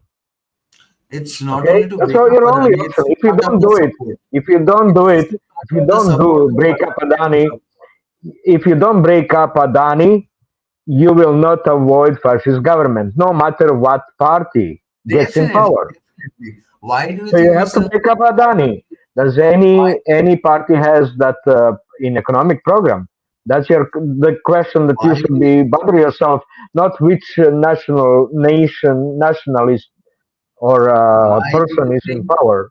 You why know. do you think Mr. Modi ji, why do you think Mr. Modi is not taking up any stance against the tariffs of this the newly imposed tariffs by Donald Trump? Because as soon as he does so, the Adani scam reports are gonna get released, and the moment they are released, okay, I accept that 75 to 80% of the Indian population is still illiterate, mind you, they are not even literate. The moment they understand that, do you think they are gonna take lightly for being lied to for at least 13 years straight? I don't think so.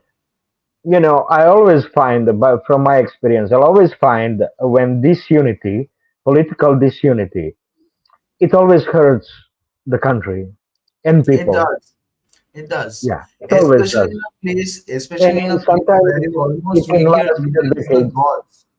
Now, especially in a Sometimes it place can where last for decades. Usually especially last in for a decades. nation like ours, where the regional leaders literally become the gods of the particular Yeah. population in question, these things are supposed to happen, and these things will always happen. It's just that how less corrupted of a government the opposition would make. It's never who's the good one. It's always who's the less worse one. That is the problem. No, That no, sounds like Yeah, almost every no. country. more than the less worse one is which one has a national interest, Which one and has that's a really national interest? Correct. I agree. that's a problem with democracies, like with the concept of liberal democracies is that it works when you have a monopoly on the information True. sphere. You have a monopoly Which Adani did. on what people consume as information. When you don't have that, then you're always in danger of a stronger power to sway your population. So, like, my point is that if a country is not the informational hegemon, then its rule must be secured by stronger methods than liberal democracy. That's what I'm saying. I think it's really hard to get India off the track of democracy right now, but even if it does, if the leader is selected carefully, there are many capable people. If the leader is selected carefully, I think we can bring down the degree of misery we all live in. Speaking of Indians solely. Because right now the population has been polarized in the name of religion. Right now, India's most problematic issue that needs to be addressed is the polarization using religious uh, narratives. For example, they always like the BJP party or the RSS wing. RSS had a Muslim wing which was known as RMS, Rashtriya Muslim Sangh. They have a sisterhood of RSS, which was called Rashtriya Swayam Sevika Samiti. And now you don't even get to hear of this particular two organizations which were actually a part of RSS itself. They have targeted even the smartest of Muslims in this point of time are being prosecuted for no reason. For example, there was this guy Umar Khalid in DU, Delhi University. He spoke of peace and love. He brought up a rose on his speech. The guy has been in jail for 3 years at this point of time and is still in jail because he apparently incited the public to go, wreak havoc and wreak chaos unto the populace. And we remember, and we still have footages of that guy giving a speech with a rose in his hand. So just like I said, the victimizer calling himself or herself the victim, and the victim being called the victimizer is all how the narrative is being pushed. And that is a major problem. And especially the media has been sold off. Like, this is one of the freest platforms where I can speak in such a way. The moment I go outside this particular platform and get to some Indian media house in my own nation, probably the next day I'll be jailed. And that is the condition of freedom of speech in my nation right now. So Look, yeah, if that Shamapak, answers you, yes, Archimedes, go ahead. you got to get out of this victim mentality, right? Oh, making the victims the I victimizers am and not the the victimizers victim. the victims. I am not the victim. I am not the victim, and I am not being victimized at all. My point is, Well, you're for worried. You're so incredibly concerned about the stature of Indians, the image of Indians in the international media, right? not necessarily, This not necessarily. this I is, am and you're saying that this worried, has been dropped. You know that this has gone down, right? The that people are afraid of identifying as Hindu because people will judge them, especially in the West. not here, First of all, especially in the West. Samapak. First of all, the main reason that's happening is because India is now becoming a serious country. India is reaching the status of no longer being a little poor, victimized, underdeveloped country, but it's now just about beginning. Look, they have a space program. Where is They the have money a they have going a to? they have a place in the multipolar world. They are changing, and what with that comes, just like it happens with Chinese or with Russians, when you are an independent entity standing independent of the West, then it comes with a natural victimization. The West is also going through a phase of slightly increased nativism and so on, and so it's spilling over against Indians as well. It's not a big deal. I am not. It should have absolutely zero impact on your consideration of who should be the leader of India, what India should do. Now, when it comes to I India, this is what I'll tell you as a Westoid, with obviously with roots in the subcontinent. What I'll say is that, in my opinion, the India desperately needs fascism. India needs nationalism. India needs to have a nationalist ideology that Yeah. extends from the level of national interest down to the level of religion as well. Hinduism, right? You're right. It has become identical to Indian nationalism as opposed to Islam, which is now the enemy, which is the outgroup. And you have to understand, Narrative wise. Islam Narrative is wise. narratively sure, yeah, but you have to understand, Islam is a colonial project upon India. So is Christianity. In the same way that the British conquered India, the Muslims conquered India. That's why so many Muslims are in India. Islam is, and I know because I have many, many Muslim relatives, of course. They are, and Indian Muslim relatives, right? They fundamentally see themselves as Muslims first, part of the Deen, the nation of Islam, right? That ultimately, that the capital of that, my friend, is not in Ayodhya, right? The capital of that nation is in Mecca and Medina, and they feel loyalty to Mecca and Medina far before they feel loyalty to India. It is not possible to have a nationalism that includes Muslims as a minority in that nationalism. There needs to be a nationalist religion, which is what Hinduism is capable of being, because it is able to contain multitudes within itself. There's plenty of room within Hinduism. Hinduism is Indianism, right? And that's what Indian nationalism is. It's the same thing as Hindu nationalism. Well, I agree with you, Archimedes, 80%, but 20% I would like to differ on, which is India definitely needs a degree of nationalism which is shared by all the religions present inside the boundaries of India. But the moment you stoke violence upon any religion which is officially a part of India, for example, if I grab a US citizen, I am the public enemy of US. Why doesn't it happen with Indians? Even Hindus are dying outside, but India is not taking a stance. And I am not India speaking is a of bit this. weak, man. India is not as strong as the U.S. that we can go and say, oh, well, our citizens across the world are I am not protected and by taking. the full force of the U.S. military. You know, the U.S. is a global hegemon. You can't compare it. You know, it's different status. I am not against Hindutva, but my point is the interpretation should be correct. The interpretations that this particular super chat. Why? Go ahead. Super Yeah. chat, tariff subsidy. Thanks, Mr. Lambo, for soft power prop by coping. And there's one more So just now I Lambo, missed. There's one more I man, you know, missed. the only thing worse than people that have anime profile pictures are people that give them compliments for having anime profile pictures. I take offense. Anyway, then super chat. I'm going to tariff people who have Norwegian flag but not from Norway. What a ripoff. But also stop USA imperialist invasions. Yeah. First of all, Archimedes, it was something between me and Wyatt last week. Lambo, are you even wearing pants? Wait. I doubt it. Probably sitting on a dildo, dude, from Amazon. Look, damn, shots fired. Oh no, he's gonna stand up. Oh, God. Oh, that's cool. Oh, dear. Nobody I'm wants gonna to see that. pajama because it's late for me. That's even worse. POV, you're an African immigrant in Belgium. Just make sure there is no oil, otherwise the US would invade that place. Somebody in the chat that is active member because it's in green. No, it's not in green. He asked me, "Can you please put back Bismarck?" So I did it because I am a gentle person and I read the comments section. Dude, we should have never used the nukes, man. Dildo in your ass. We should have never used the nukes, bro. We should have invaded Japan. We should have sacrificed 20 million soldiers to the task and fucking killed them all. Because this anime thing is just, look at what it's done. Look at what it's done.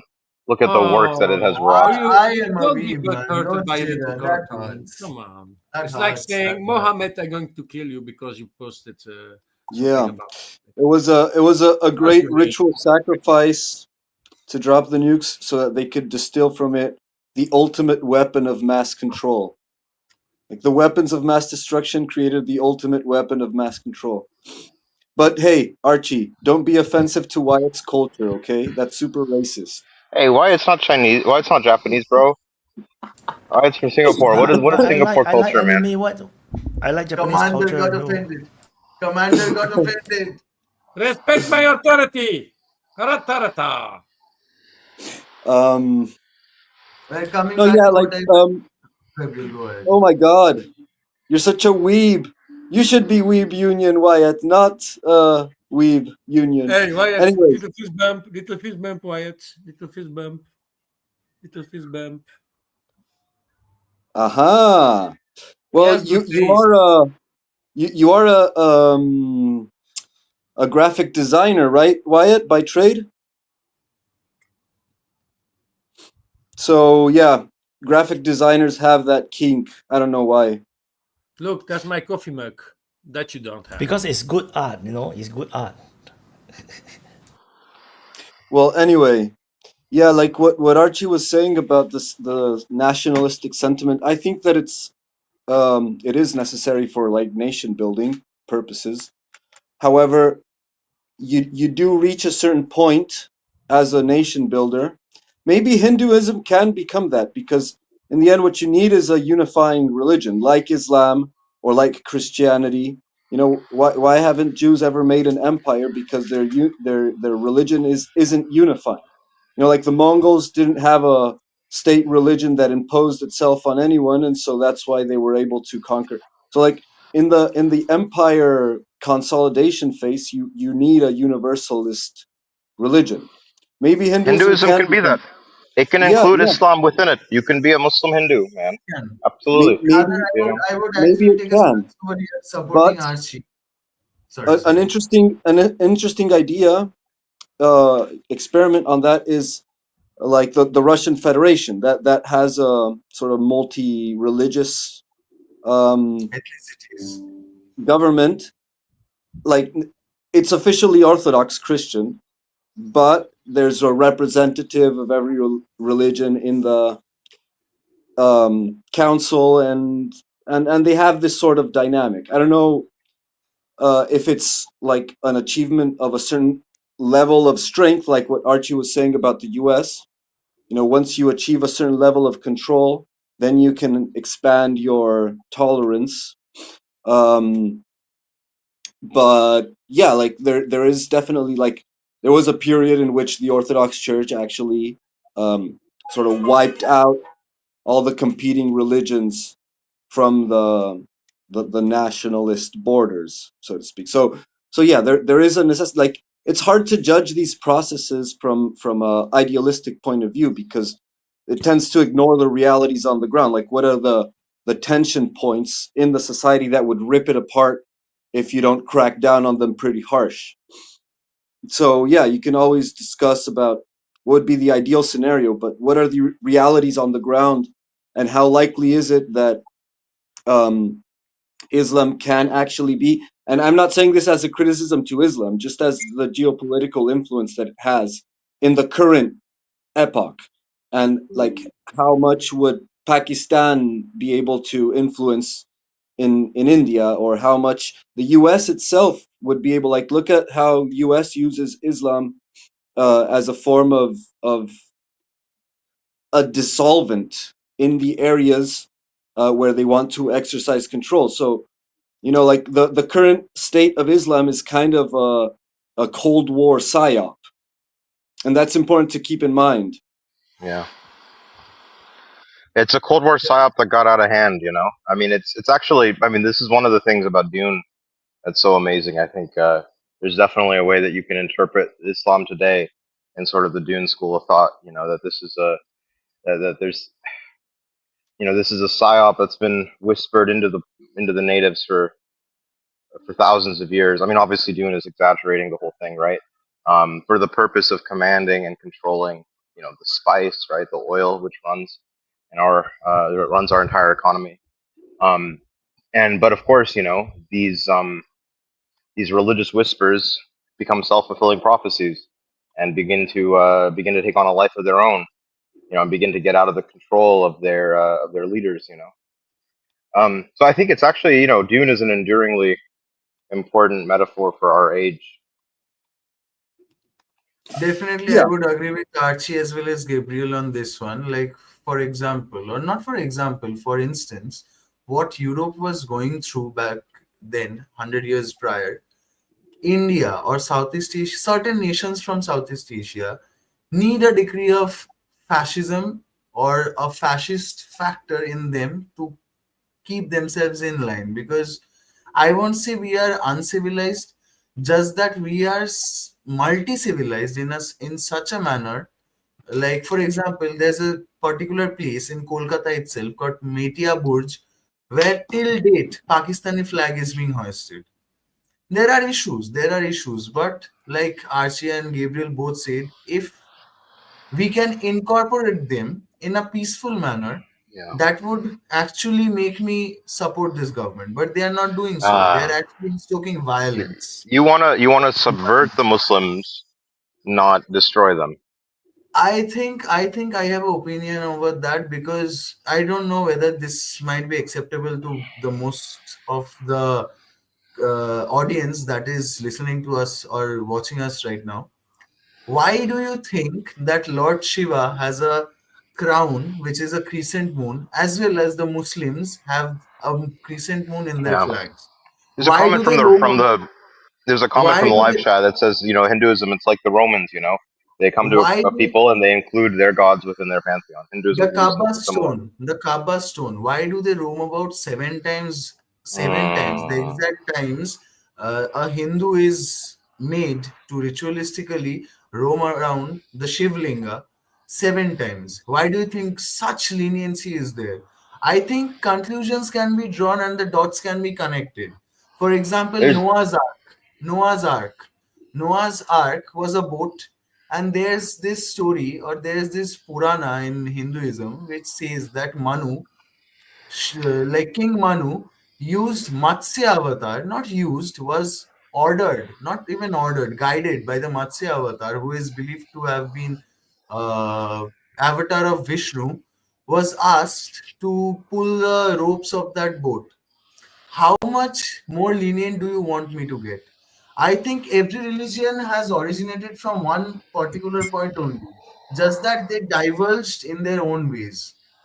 According to the area, according to the There, part of the world they Gabriel, went you're to, muted. they adapted. Yeah, just like the languages, like the Just like the Indo-European language. languages have Yes, branched out into all forms of language. The same way the religious myths, foundational myths, the legends, yes. they all have a genealogical tree and branch Latin, out. And Latin matter that's why and you have. pattern. Latin, in Latin, matter and pattern. Mother and father. In Hinduism, it's Mata, Pita. Someone is Mata there. Pita. right. Well, and this Who is goes breathing back, at so hard, least as man? far as the IBC, right? I mean, you have the, now there's been this research that the Indus Valley script was actually Sanskrit, just with a different script. It was the same language, but it was Sanskrit. If that Yeah, but is it's very definitely, if lenient. that is Very true, lenient. which, yeah, if that is true, that has enormous implications. I mean, but now we're getting into deep history. I think one of the most interesting times of history is this concept of the axial age. I think it's by Karl Mhm. Jaspers, who had this thought that it was around what between about 300 BC back to 800 BC, that period of time after the Bronze Age system falls apart. And you begin to have you have this sort of dark age before eventually the classical system, the Persian empires and the Greek Hinduism is one empires of and the the and last Roman empires. classical religions still existing. Yeah, Because after the apart fall of from, the IBC, you yes, have this time. You have after the fall of the Vedic civilization, right? You have yes, this period exactly. of about The about Vedic period, of in the Vedic period, the it rise was of legal for Buddhism. Brahmin to eat beef. Yeah, Right a now, beef transitional is period. banned for Hindus. I myself eat beef. I am a Hindu Brahmin. But that isn't the point. Earlier, during the Vedic times, Hindus actually used to have beef. There are scriptures telling otherwise, which have been fabricated later on. But earlier, the Brahmins, the Vaishyas, and the Kshatriyas actually used to consume beef. They did. There are document evidences to it. And now, if you come to India and say, "Oh, you Indians, oh, you Hindus used to have beef," you'll be killed by a mob because they think it never happened and it's just a narrative to get them under control. Why do you think Islam, the Rashidun Caliphate, which came about from Africa, Northern Africa, shifted to beef eating whilst they came into Southeast Asian nations? Because they had no option of camel. And right now, the beef ban that is being put up by this government is not for keeping the Hindu identity intact or is protecting it. It is all about letting the exporters of beef export it and make more money. You were speaking of India having a very staunch and high regard in the international society. Well, they don't even let you eat the food that you want just for the Yeah, sake well, of export. the thing is about this nation building religion, unifying religion. Um, you see, I think that one of the things that makes a religion viable as a form of unifying force for a people is its ambiguity, its allegorical symbolism. You know, it's always abstract and ambiguous, and so uh, it through that it can approach truth, which is ineffable. You cannot speak about the truth in words, in literal terms. It's too deep for that. So as it approaches truth, it becomes ambiguous, and in that ambiguity, it's applicable. It's applicable to the changing circumstances of life and history. Perpetual And so, plausibility. and so, So uh, as yeah, it does that, you can transform it to adapt to a certain period. But it's important that, like, when you adapt, when you bring in a new, like, a new prophet or teacher that creates this new interpretation of the religion that is applicable to the new period, that is still going to be an affront and a threat to the old establishment, to the priest class that is already in power. It's going to snatch away their structure, and so it's still going to be war, cultural war, In and support of there's what going to you have to just be said, we there's going to have to Indians, be a takeover. we Hindus And believe that Jesus was an avatar of Vishnu. Buddha yeah, was an yeah, avatar Buddha. of Vishnu. And Yeah, same thing. I got a question for you. Is Prigozhin an avatar of Vishnu? Who? Sorry. Shut your filthy Yevgeny mouth. Prigozhin. I think he is, bro. I'm gonna be He's real. such a bully. He has the right How can you energy. be such a bully? I Poor wish, Rahul. yeah, he's Buddha. He could be Buddha. You There's guys, I also think that's a good place to close on the religion topic. last thing I want to How much mention. how, have people talked about yeah, okay. We'll Last wrap thing up I and then we'll want to move on. mention is Jesus has his identity in Quran as well, known as Isho Nabi. How do you explain that? Jesus has been given the position of a prophet in Islam itself. According to the text I went through. Then how do you not bring in the leniency of all the religions? The only religion that keeps itself apart is Judaism. It's the Jews. How do you explain that? Hey now, hey, this is vile anti-Semitism. Let's talk about let's talk about something else. Let's get away from the religion topic. This is a orange juice platform, you know. So, how much have people talked about the the Ukraine front lines? Because I'm not usually one. We talked a little bit about Alaska, and that's it. What's Alaska? Oh yeah. Well, this was the story of the week. Is you've got the beginning of the week. The beginning of the week, you have an enormous breakthrough. Or it seems that way. End of the week, you have the and I guess on the weekend you have the announcement of the Alaska summit. End of the week, you have the Alaska summit Friday. And with the Alaska summit, end of the week, what news do we get? We're all sitting there with bated breath trying to see, oh shit, is this breakthrough going to blow up? Is it going to expand? Is it going to flower out? And what do we find out, right? Wyatt, I watched your sit rep yesterday, I think. Holy shit, dude. The breakthrough seems to have retracted. It seems to have been repelled. Well, what do you make of that? I'd like to first of all hear from Wyatt's take on that and Vaughn's take on that. Why not me? So why not me? Because I don't want to hear about anime girls. Equal rights. The reason why is there was no airplanes involved, so we don't need it right now. I also watched the mapping, so don't worry. So from my point of view is that it is weird. The whole thing, you have to understand, all the information about the breakout is from Ukraine. There is no Russian information regarding this whole shit. This whole shebang is Ukrainian information. So the breakout was first reported by DeepState UA, and we all know DeepState UA, right? They will always downplay they will draw the front line much smaller, and then they use gray zone to cover up, the full extent of the Russian attack. Then suddenly after a few days they say that the front line have reduced, and then there's a cut through. Then they claim that they have pushed out the Russians in multiple locations.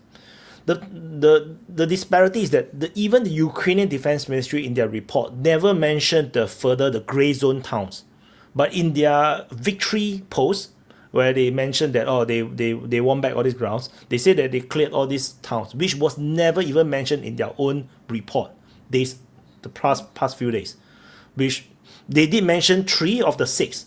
So they mentioned 6 towns was cleared of Russians, but in their own sitrep, everyday sitrep, they only mentioned 3 of the towns. So it's like they actually is afraid of the breakout. If the breakout is actually very big, they managed to push back some of it, and then they claim some kind of victory. But the fact that they was not honest in the beginning, so it makes their victory speech looks a bit weird. Because it's like you never even say that it's fighting in 3 of the 6. No, suddenly you say that they have taken back all these places, and even in the mapping of DeepState UA, none of the 6 towns was actually captured by the Russian forces. None of it. There is only they only draw all the way to the border of the town. So you can so to say that they claim they clear the Russians. I mean, it's not wrong per se if the Russians did attack to that point, but it's a lot of contradiction. And but then the credit where credit due, the Ukrainians have to plug the hole, because if they don't plug the hole, it will lead to much more bigger disaster. But like I did mention, when in the initial stage of the breakout, it now the front line is twice as long, around in the area, it's now much longer because of the salient now, which means you need to deploy more troops to defend the same front line. So the breakout, as much as they claim that it's a victory, is still a massive problem for them, because it's going to take them more resources, and we do not know how much effective reserve force the Ukrainians actually have. Did they just drop everything that in the region that that is resting and rotating and recuperating? Everyone that can fight, they just push everybody in. Then what if these forces got attrition away? Then who is behind? That's other question that I have. Yeah, so that's my take. Can I say the forces for you, Wyatt, because I have here the list. I was actually after Von. Can I go second, like I was supposed to? Yeah, but I can just adding to Wyatt, if I have permission. Thank you.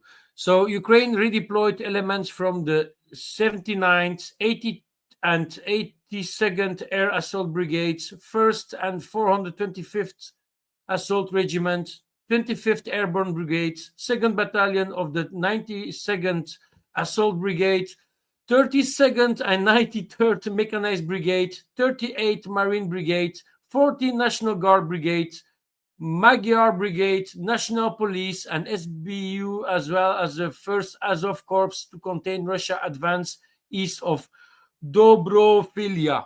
That's a lot. So they were actually a little bit panicking. Huh? But you got to wonder if all those units combined were actually one brigade in total manpower. I mean, my take on that whole thing, Ukrainian side, is bullshit. I mean, I do think that they were able to put forces in there, but I saw plenty of videos of the Russians just knocking the shit out of all the Azov guys that were pulling up in vehicles trying to jump off and get into the trenches. I think the Russians probably went forward, weren't comfortable, and dropped back. I don't think anybody was cut off or surrounded. And I think they fell back to a better position and basically just wiped out the fucking guys there. I mean, there may be something going on, but I believe the momentum's on the Russian side. And if they slowed down or stopped, it was because that's what they wanted to do. And the Ukrainian forces didn't have a whole lot to do with that. It was more like they moved up, fell back, and then they refilled those positions. And it cost them a lot of guys just to get where maybe the Russians were or where they weren't. Yeah, I agree with that, Vaughn. It's a trend thing, It's like where's the whole direction of the entire conflict going? You think Putin would have, like Trump would have been so eager to out of the blue get a meeting with Trump? I mean Trump with Putin, and be so nice and kind to him, and so dismissive of the war. Like if there was an actual like force to respond to the continuous advance of the Russian forces throughout the front line. And also there were some rumors around of like Ukraine preparing a new counterattack into some new ground. I don't know, maybe Chernihiv or Belgorod or something.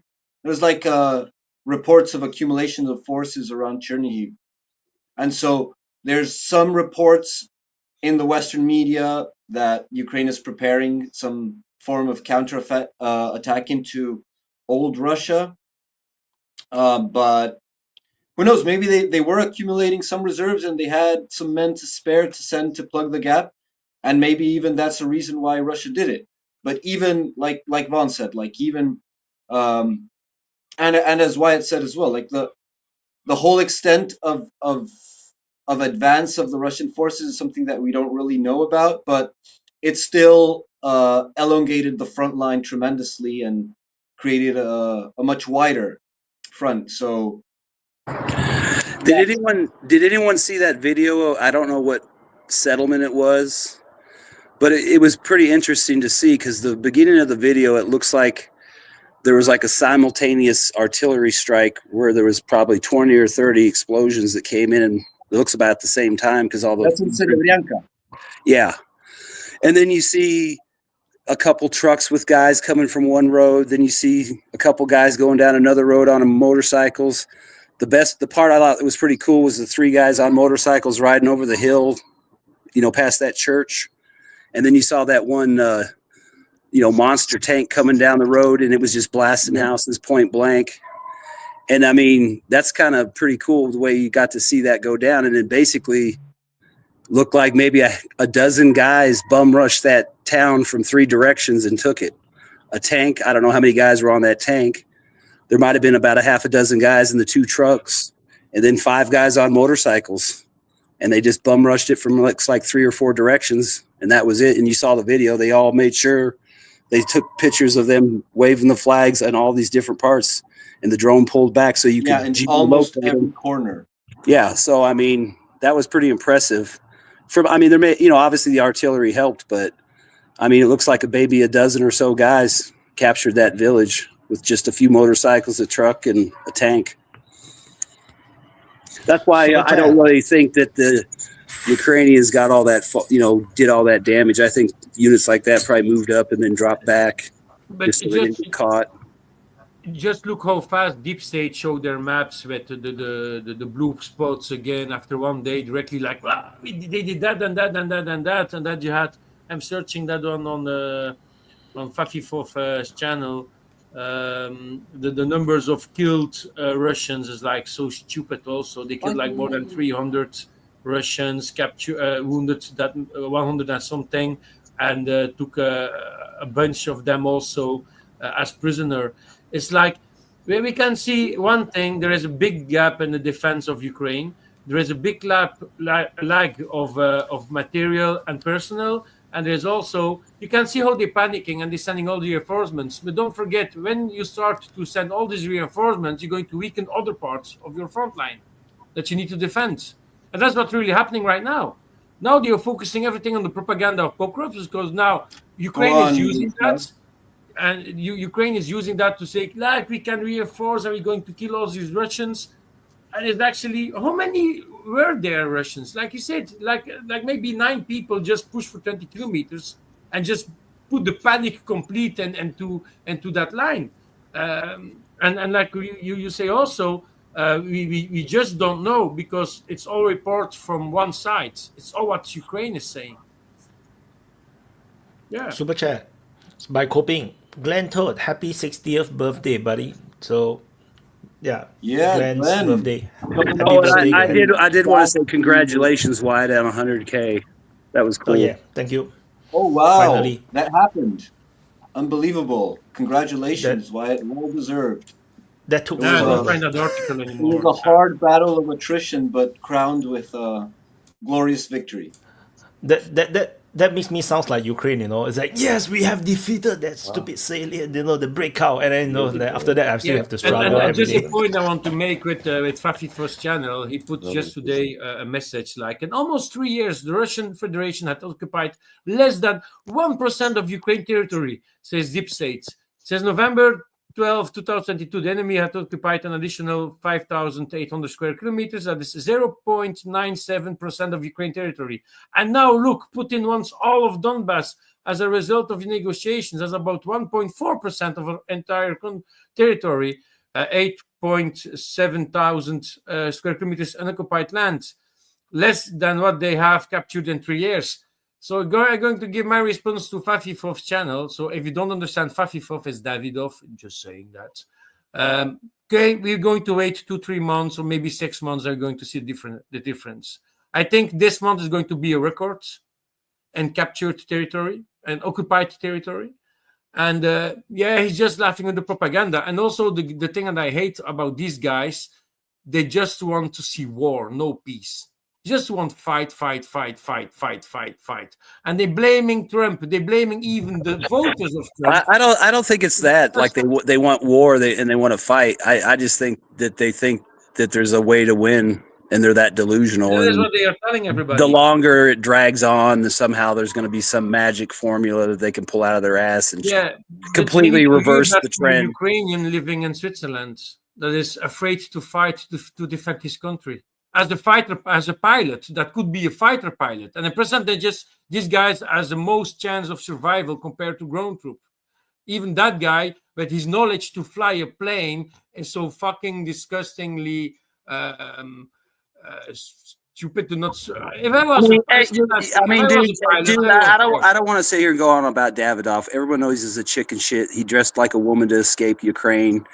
I mean, he's a chicken shit. He ran away from his country, but at the same time, he's not a dumbass. He's not going to go fucking fight in a war that a lost cause and a suicide mission. I mean, think about it. If you're a fucking fighter pilot in Ukraine, your days are numbered because you're either going to get popped on the ground or shot down, or your shit's going to fall out of the sky. And what do you got left? You know, a couple MiG-29s, some Su-25s, maybe a couple Su-24s, maybe a couple flankers if you're lucky. I mean, there was a video the other day of a MiG-29 taking off on a fucking road. Yeah, but that is Dennis Davidoff's a piece of shit, but he's not a dumb piece of shit. At least he is dumb because he's making money by telling the fucking biggest bullshit to make believe everybody and put hate about all the rest. He's putting hate. He's not. If you just look at what he's posting is always but don't worry about it. I mean, I think everybody on the NAFO side is going to do that. So it's not like anything special to get wound up about. I mean, he's a propagandist. He's a liar. Every day on the news, you can watch numerous people who are generals that you would think would be intelligent, and they have access to the intelligence. I saw Lindsey Graham this morning claim that Russia lost 20,000 troops last month. Everyone here knows that's bullshit. There's no way in hell they lost 20,000. It's total horseshit. But he sits on Fox News and says it like it's a fact. Everyone, I mean, he can believe it, and he knows it's not true because he's got access. He's on the fucking Senate Intelligence Committee. They all know the fucking reality. They know there's no human waves. They know who's getting fucking spanked. They know what's getting blown up. And they sit there and lie. They all do it because they can't admit it. They hate Russia. They want to break Russia up. And as long as they can keep it going, they think they're going to somehow get this breakup at the end, and Russia's going to fall apart, and Putin's going to die or get taken out or whatever. It's just cope and fucking delusion. Yeah, but he's creating hate for everybody, even for the United States or for even country. It's like, give me weapons or you're bad, Give me weapons or you're bad, or I'm going to kill you. I deserve to die. You deserve to die because you're stupid. And then he's blaming always on somebody else. He's creating some stupid hate, Super chat. Oh, 100K, yay! By coping. Yeah, go on, Vojislav. Too much talking about idiots. Yeah, I know. Sorry. I just tuned in, so I think you guys are talking about the operation north of Pokros, right? Yeah. Yeah. We were talking about that. Yeah. I agree with you guys. On the thought that I mean, I don't think the Russians were that reckless with that operation. I think it was like you said, it was to drag all them special forces or the troops, in that area, so they can, so they can gain territory somewhere else. I'm thinking that, it was probably risky, but so yeah. About the Trump-Putin negotiations, I was glad to see, everything went, pretty good. And Putin was received, pretty good, by Trump and everybody. So I think that's like big fucking change from like Biden, politicians. I mean, those guys were fucking crazy. Yeah. So yeah, I mean, they're also talking about trilateral talks, Trump, Putin, and Zelensky, and I don't think Putin is going to agree to that, to have Zelensky fucking scream and do hand gestures and face gestures at Putin. I mean, I don't think Putin is gonna allow that shit. So yeah. Super chat, Lambo, stop crying about Davidoff. By Yeah, at Thomas. least I made you pay $2 to Wyatt. So thank you. And for the that. Hey, birthday boy is here. happy birthday, Glenn. I'm glad you jumped up. I was hoping you would. So happy birthday, dude. Happy birthday, Todd. You wear your years proudly. Happy birthday, Um, Glenn. Yeah, about the whole breakthrough. I also think there's a, like, again, in the logic of attritional war, there is a logic in the timing. Like, if there's going to be this bilateral summit between Trump and Putin, and you create a catastrophic breakthrough, like was the situation in Pokrovsk, you demand from the adversary, to from Ukraine, to expose everything it's got. Like, they have to stop that at all cost, especially because there's this bilateral meeting taking place. And so you would you wouldn't count losses, just to be able to contain the embarrassment of that breakthrough at that particular moment. And yeah, on the bilateral meeting, like this difference, it's amazing difference between Trump and Biden, what has just happened right now. And I'd say it's in certain ways, it's kind of like a surrender. It's an informal surrender. That's what I was going to say. Go on, Todd, if you want to say something. It's good to see you, man. I was just testing this mic, see if it worked. Can you hear you kind of low. Yes, we hear you. When did you came for the first time on the open mic? It was like the second. Back in the 40s. It was a long time ago. I was here on the first episode, just talking in chat. I didn't get on the video chat till like the second, third episode, something like that. Oh, okay. Hey, Glenn, I can hardly hear you. I don't know if it's just me, but if you can do anything with your He's volume. on the softer side. What about now? A bit better. Yeah, that's better. Any better? Yeah, I can hear you better. We just now wish you happy birthday. Do you hear? Do you hear us? Happy birthday again, in case you didn't hear it. Thank you. I heard you. I couldn't reply. Can I just? Yeah, may you bask in the glory of your years. Hey, I've seen you a lot in the chat, but I hadn't seen you before. Did you ever come up on the open mic? Yeah, I did. Great. Yeah, because it would be good to talk with you in the voice chat. I haven't seen you there. Cam or Mike, this is my grandson's. He let me borrow it. But that's the reason I don't play one. Yeah, I just wanna. Go ahead, Wayne. There's multiple super chats. So Johari say, what do you think about the upcoming meeting between Trump and Zelensky? Can anything real come out of it since Russia stay firm while Ukraine and EU demand full unconditional ceasefire? It's going to be a very painful meeting for Trump. And he's not going to get anything out of Ukraine. And then, yeah, it will go back to the same meeting between Zelensky and Trump. I think it's going to be more or less the same. And by copying Glenn, you look like the same kid seen years ago. And then Johari. Also, why the US did not walk away to begin with when Trump comes in? What's so difficult? If they can walk away from other wars from Vietnam, therefore, other wars, example Vietnam, why Ukraine is any different?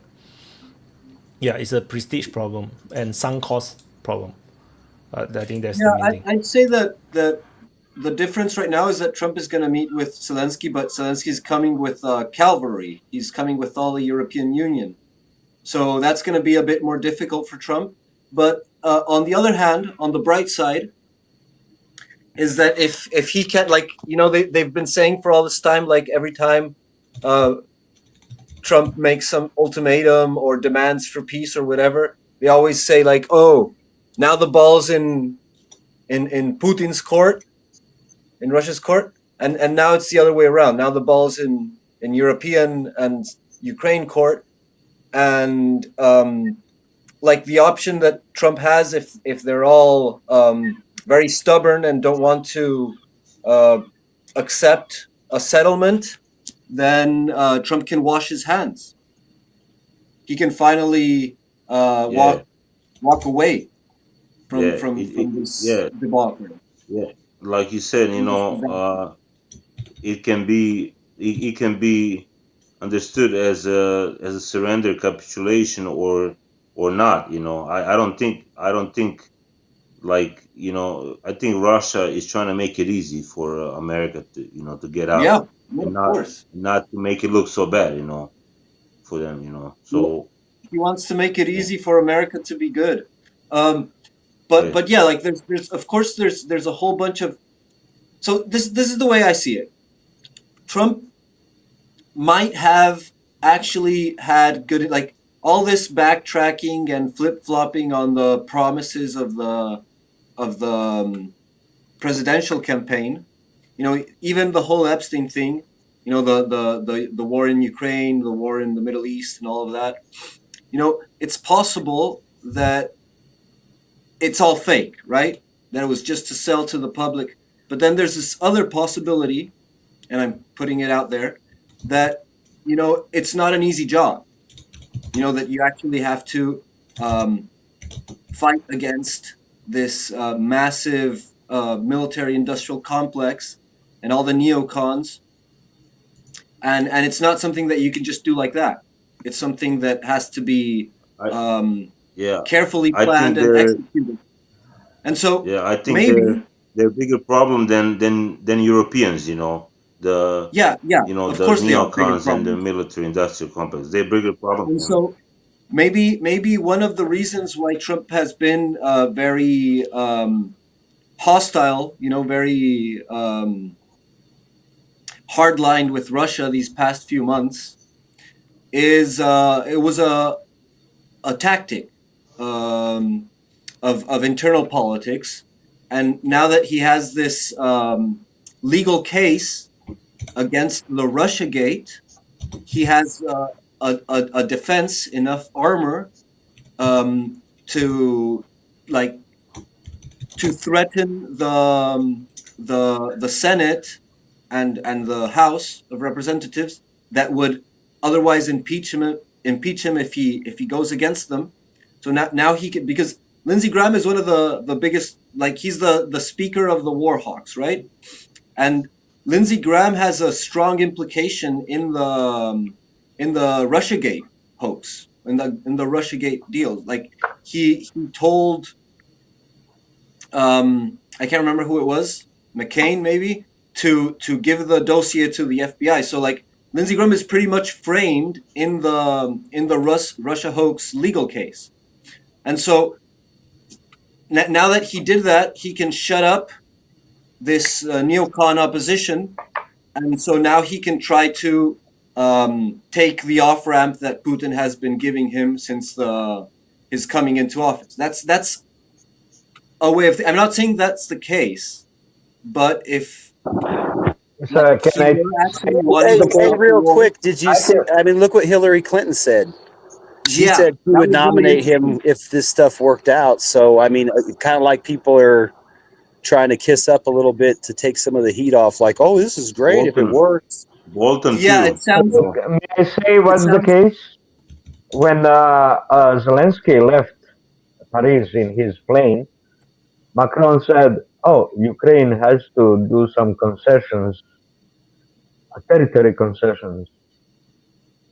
Okay, so it's Yeah, all show. Okay, nobody is going with Zelensky to White House. Trump refused Europeans coming with him. So this is just one-on-one meeting with wow, Zelensky. I didn't know Okay, that. that's the case. So everyone is giving up on the previous shows. Everyone. Trump is giving up on victory, total victory in Ukraine. Like keeping the Ukraine, he cannot keep the Ukraine, control over the Ukraine.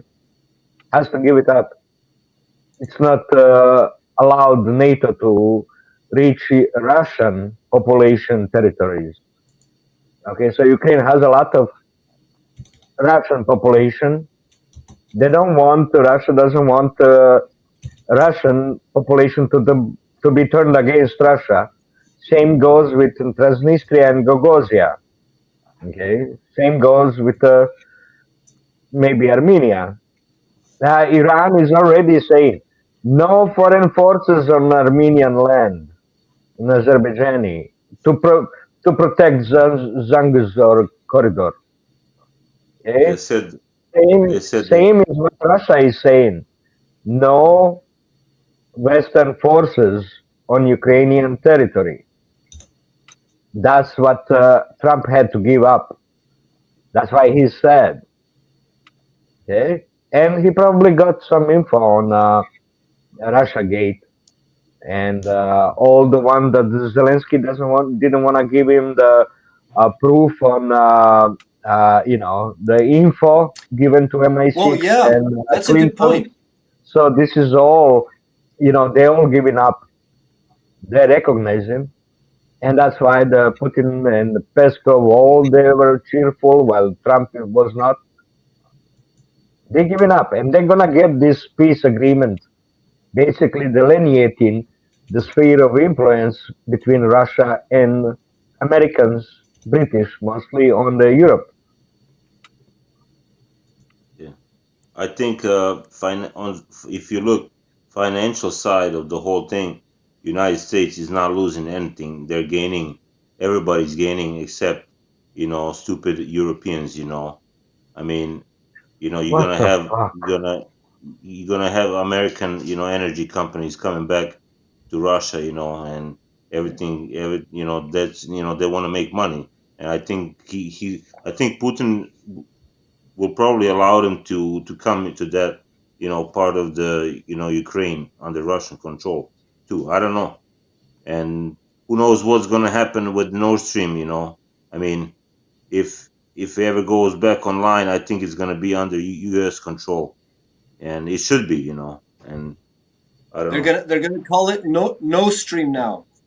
It used to be Nord Stream, but now it's no stream. Yeah, I mean, I don't think United The, States no is losing. energy companies go to Russia. No need for them. Nobody. They want help in Arctic from Russia. I Arctic think exploration. That's what Americans want. Help from Russia. Russian I energy think the companies in Arctic.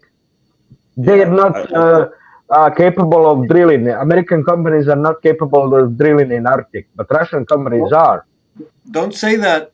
Ted Yeah, is gonna get angry. If you say I that, Ted think is it's yeah. gonna get angry. No, on that American companies thing too. I think the only company I've heard that really wants to get back is Exxon because they had a deal with Russia before, and that might be the only company that gets back in there. Sorry, But yeah. that's the only company I've heard that wants to get their deal back. But I don't it's know if that'll ever happen. Yeah, but having two projects. that opens the door, About for Spain all others. project. They don't need I them. They don't want them. What they want enter into rare earth. That's what the American companies want to get rare earth production, titanium production from Russia. That's where they wanna go, not energy. But they want to manage the flow of Russian energy into Europe. That's what they wanna do, and just paperwork, legal paperwork, not handling the transportation, or they just wanna scam and make a Rip off. margin profit. They Yeah, want to take. people. They yeah, want to rip off the I Europeans. yeah, Yeah, I would let them. I would let them because Europeans are stupid. Just let American, take all the money, for not doing anything, and let Europeans pay the, the difference in price. Who gives a fuck about them? Just, hey, if you want to, buy it, Russians are gonna sell it at certain price, and you guys do whatever you want on the other side. You know, I mean, I don't know. Yeah, well, the European countries that are wiser and that are having good relations with Trump and with Russia, they're going to profit a lot, while the other European countries start to drown. And yeah, I guess it's going to be good for Hungary and for Slovakia, maybe even Serbia. Who knows? Well, the thing is, I think like Bulgaria and Romania are mostly, I mean, they're more under American control than than Western European, the way I see it. So I think that's gonna matter a lot, when it comes to Yeah, energy, well, even Poland, transiting. for that matter, the Polish government and people, they have a lot more in support of Trump and like this new right Yeah, tendency they're um, conservative. Yeah. than with Europe. But we're gonna have to see what happens, because they also hate Russia with their guts. So they hate Russian guts. So like, are they gonna side with fake and gay EU? Are they gonna side with Trump in his new opening relationship with Russia? It's gonna be fun to watch what's going on there. I hope Miro doesn't hear that. No, I no, mean, I no. don't know. He didn't hear What do it. you guys think?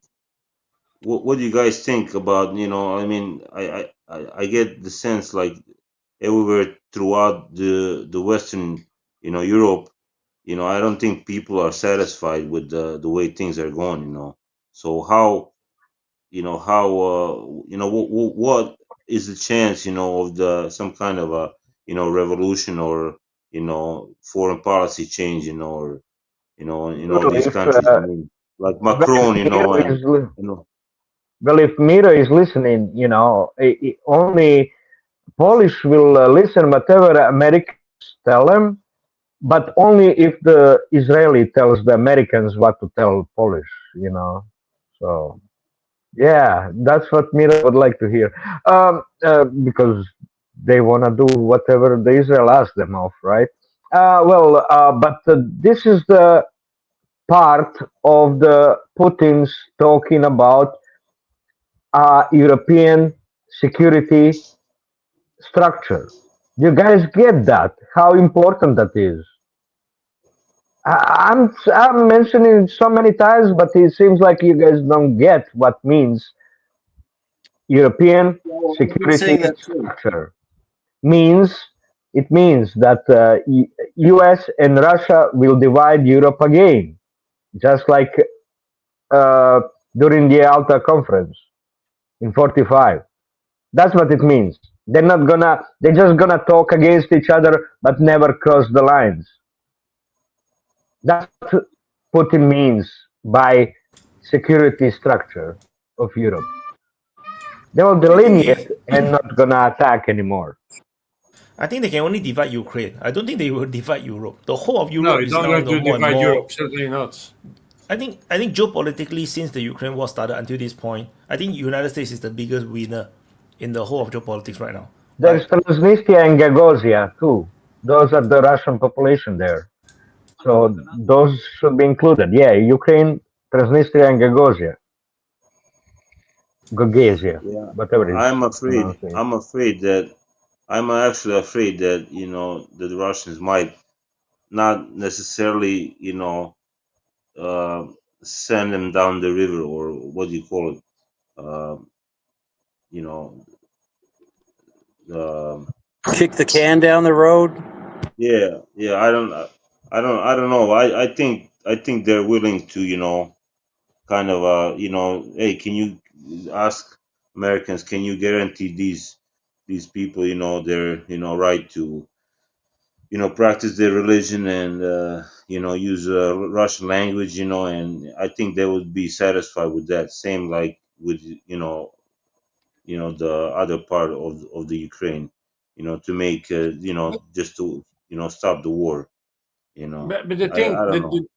the thing, if you really want to stop the war, there are 2 points, and that is something that Europe don't want to give. Putin always said Ukraine never going to be European and never going to be member of the NATO.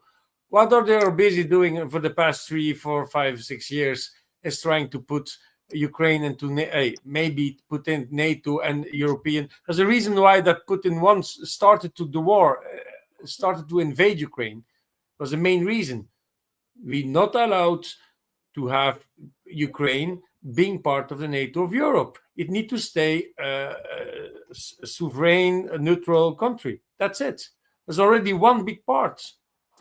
And then you need to secure Crimea also. So he take all the other regions also with a reason. It makes sense. He's never going to stop the war if he doesn't have what he wants to get. And there's going to be no another option to agree. And what Europe is doing is disagree and disagree and disagree and disagree. Because the agreement was already there in 2022. And they refuse it. And Trump and Putin is still sticking, and he's asking for what he asked in 2022 also. But they don't want to. So that's the only agreement is going to be is the one that you already know. I don't think Well, it looks like that's what they agreed in Alaska. I don't get, but I think they agreed that on Alaska. I to think get I think that what peace. Judah meant when he said Payment. dividing They agree Europe, nothing in Alaska. They spoke about it. The agreement is going to only be as if Ukraine is going to be agree also, but Zelensky never going to be agree Is with that. Trump is not Trump going to asking for decide how ceasefire Ukraine now? is going to look. Okay, Zelensky is has to agree on that one. okay, Mr. Lambo, is Mr. Trump asking for ceasefire or peace agreement? What do you say? Can you answer that? What is he asking for I now? think he's asking for peace agreements. Okay, so he gave up on ceasefire, right? So he gave up on that as a trick to put in NATO forces in, right? So he gave up on that. yeah, he gave up on that. And I think what Yeah. Judah was talking about when he said that the dividing Europe, like in the Yalta conference, he doesn't mean like military occupation like it was after the Second World War. It's going to be more of like the natural gravitation of the economic and geopolitical influence of Russia, which is naturally going to occur once Russia establishes its sovereignty in the world stage, by defeating NATO. That's what's happening. Like it's defeating NATO, and America, might be able to make a good deal or something like that. But the fact of the matter is that its influence in Europe will have suffered a massive blow, not only in the sense of all the European vassals that are going to be freaked out because Trump surrendered on their project, but mostly because of the freedom of Russia to operate in the area due to its victory. Like Russia is going to be able to establish itself, no longer isolated, no longer under threat, and it's going to attract the due to its natural gravitational pull, due to its immense resources and influence. And so that's going to be the new dividing lines. It's not going to be a matter of military occupation, but of geopolitical influence. Yeah. And Yeah, and like about the USA winning massively on the war, like the USA has been able to charge onto Europe a fee for its own project, basically its own geopolitical project, but the loss of its influence on the global scale is not a small matter at all. So yeah, the United States might be able to make a profit on all of this, like Vaughn has been saying, taking back a bag of money, but the loss of its geopolitical influence due to this whole affair has been significant. I'm not going to say catastrophic, but it might be catastrophic. yeah, I Go I on. like Wyatt said, I think America is like the biggest winner in all this because if you look, Russia, they're basically attacked on their turf, and they have to like give up something or negotiate, or I mean, United States would never, do this if this happened like, in Mexico or Texas, I don't know, like on their border, so, Russian, yet on the other side, Russians are the ones who are willing to still, negotiate and talk with everybody and, make peace. And I think, like, for United States, the biggest win would be if they manage to save the dollar, as a world, trade currency. I think that would be No, like, no, if they manage that, I think they win, So no. It's gonna fall apart. NATO is gonna fall apart if it doesn't have an enemy. NATO is gonna fall apart. EU is gonna fall apart if it doesn't have an enemy. So you see, that's the next 10 years. Next ten Yeah, years but process. Really long process. yeah, but yeah, I So agree with you. I do agree with you, but I still think, like, if we like the world needs peaceful United States. Like, they're willing to, like, yeah, give yeah. shit up just to make Well, I sure mean, that United States is not creating any shit around the world. So that's Yeah. that's what I'm saying. if you think about it, like you're saying, it's going to be a process probably over the few as shit falls apart. But once the Ukraine thing is settled and that's worked out, and there's some kind of agreement and security and all that, you got to look at Romania, to a lesser extent, Hungary. They might be the first ones to bail on NATO, and then Poland's kind of hanging out there. But like you were saying earlier, it would be natural for, if there's a peace treaty, that Eastern Europe would probably drift towards Russia, because it makes sense. That's where you got a big market and energy and all that kind of stuff. And then obviously Western Europe would ideally be, aligned with the United States, but I don't know. They seem like they're going to do their own thing anyway. But it just makes sense, like, not divided up, but you have spheres of influence. Eastern Europe should probably this deal with Russia. Western Europe should, if they were smart, they'd figure out a way to work with Russia and be friends with the United States and do that. But who knows what's going to happen. But I think NATO falling apart in the EU, I don't know how hard that would be, but I could definitely see NATO countries dropping out, especially the ones closer to Russia, because of like Orban's definitely not down for this bullshit. Romania seems like it's in flux and could go to Russia, if they get the right government in there. And who knows what's going to happen with Transnistria. But it just seems like those countries would drift towards Russia, and that would probably be the cause of some of the NATO countries leaving. But I could see it happening. But yeah. I would say Also, Yeah. mostly will do that because of traditional values that Russia is trying to preserve. Okay, that's the yeah, very big impact on Eastern European countries. I would say they don't like this liberal woke LGBT processes. They want to go back to traditional values, and Russia is really working hard on it. It's not successful, but yeah, it's working hard. It really wants to recreate traditional values, and that's what's gonna attract. And by doing this, it's also encouraging patriotism. This war is huge effort on patriotism and unity of the Russians, which will rise up economically too. It's like they're gonna transfer the soldiers into civilian life real quickly. They have all these needs for the population to come back to work.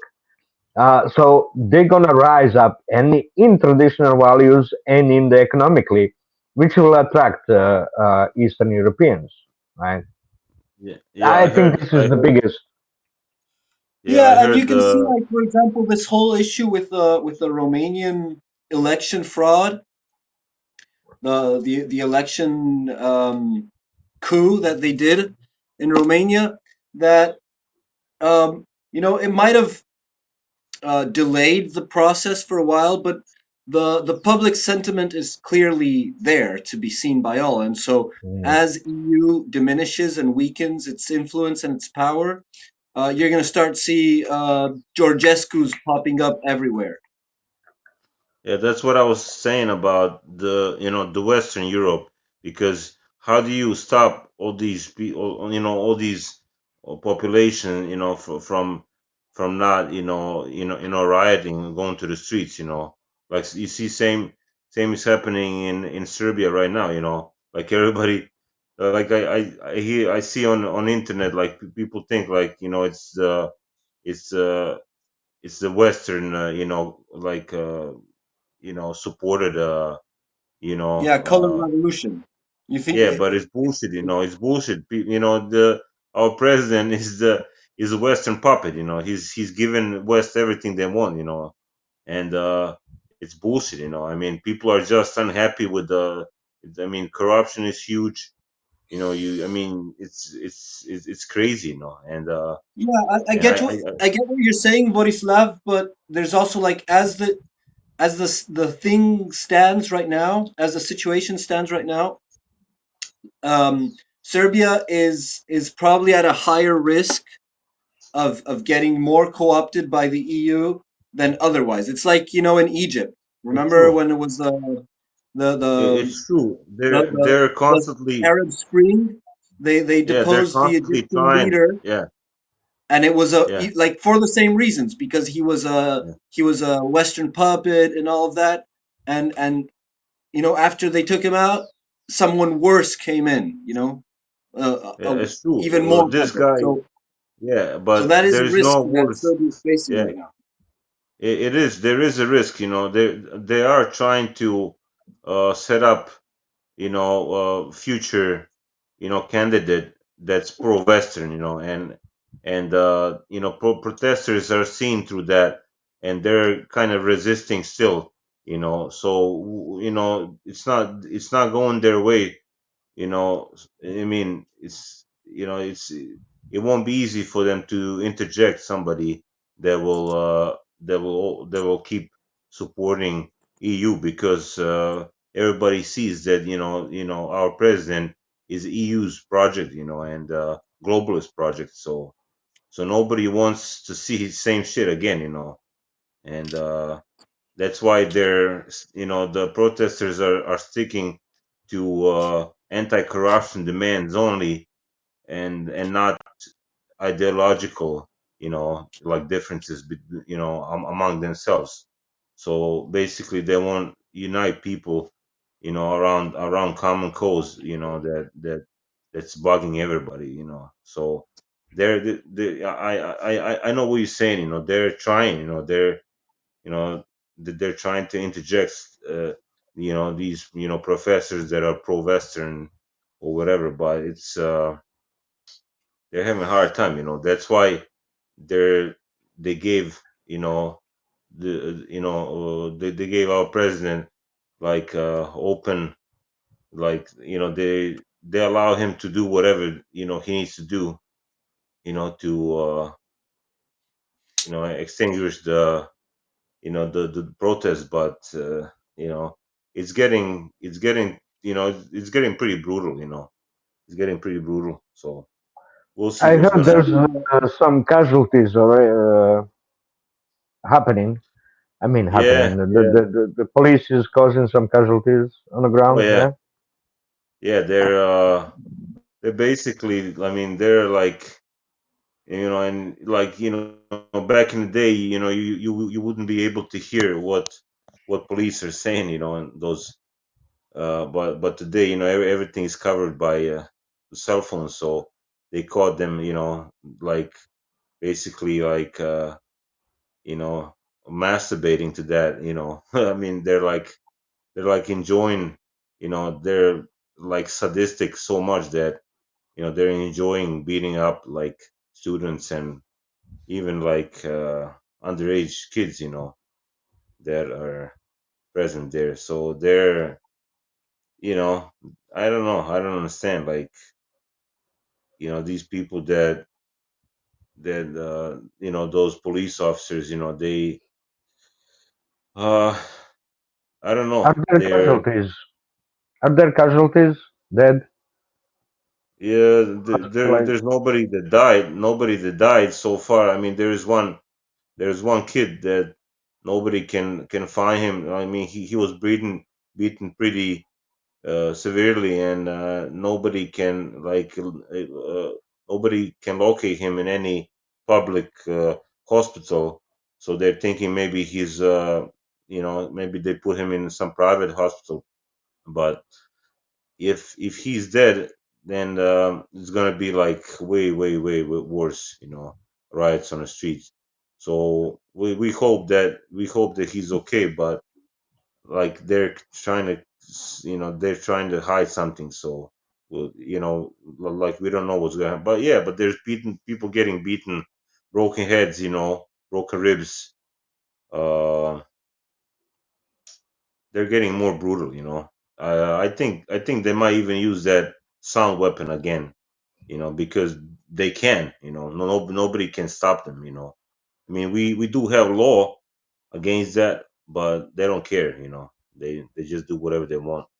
It's it's beyond totalitarian, you know, uh, regime, or or behavior of our president. I mean, he's just like a sadistic monster. He's fucking crazy. I mean, this guy is fucking crazy. I mean, from the biggest nationalist, and he turned into like a super liberal, woke, fucking, gay, you know Western puppet. I mean, it's crazy. So they just uh they just flip like that. And it's the same, you see, like we notice here that, like, the same people that are, in power right now, they're like the grandkids of the people from the Second World War, who used to, like, who were like communists, who used to like kill our own people. So it's crazy, like how far that it goes in, like, dynasty. you know so there's continuation of these families that control, our country. So that needs to stop, because they're, I think this is like for us, this is like existential, because this guy is like selling all the land, privatizing everything. He wants to open like 60 mines, lithium mines across Serbia, like where it's like most fertile, areas, that, farmlands, like, disregarding any ecological consequences, and like they make up the laws, they make up the regulations. Whose woke? Whose woke? If he is not environmental, are the demonstrators that rebel against the mines? Are they woke, or president is woke? I don't get it President, now. You claiming that president, Vucic is woke, so how he's exactly. woke if he allows nature to be destroyed? He's not an environmental activist at all. He just wants No, business. You don't But want no. Egypt Well, is to jobs. make electric he does. cars, Yes, so it's it's also it's green. it's so weird. It's so weird. But we know from the right, Voislav, from the past, your leaders tend to massacre you often. So I don't see him nothing new Yeah, from Vucic yeah. about your usual leaders. So Our leaders should have been in our courts, and we send them yeah, to the Western courts. I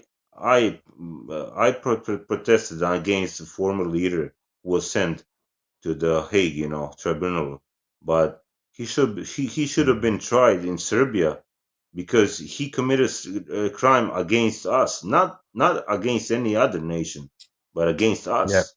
That's the difference.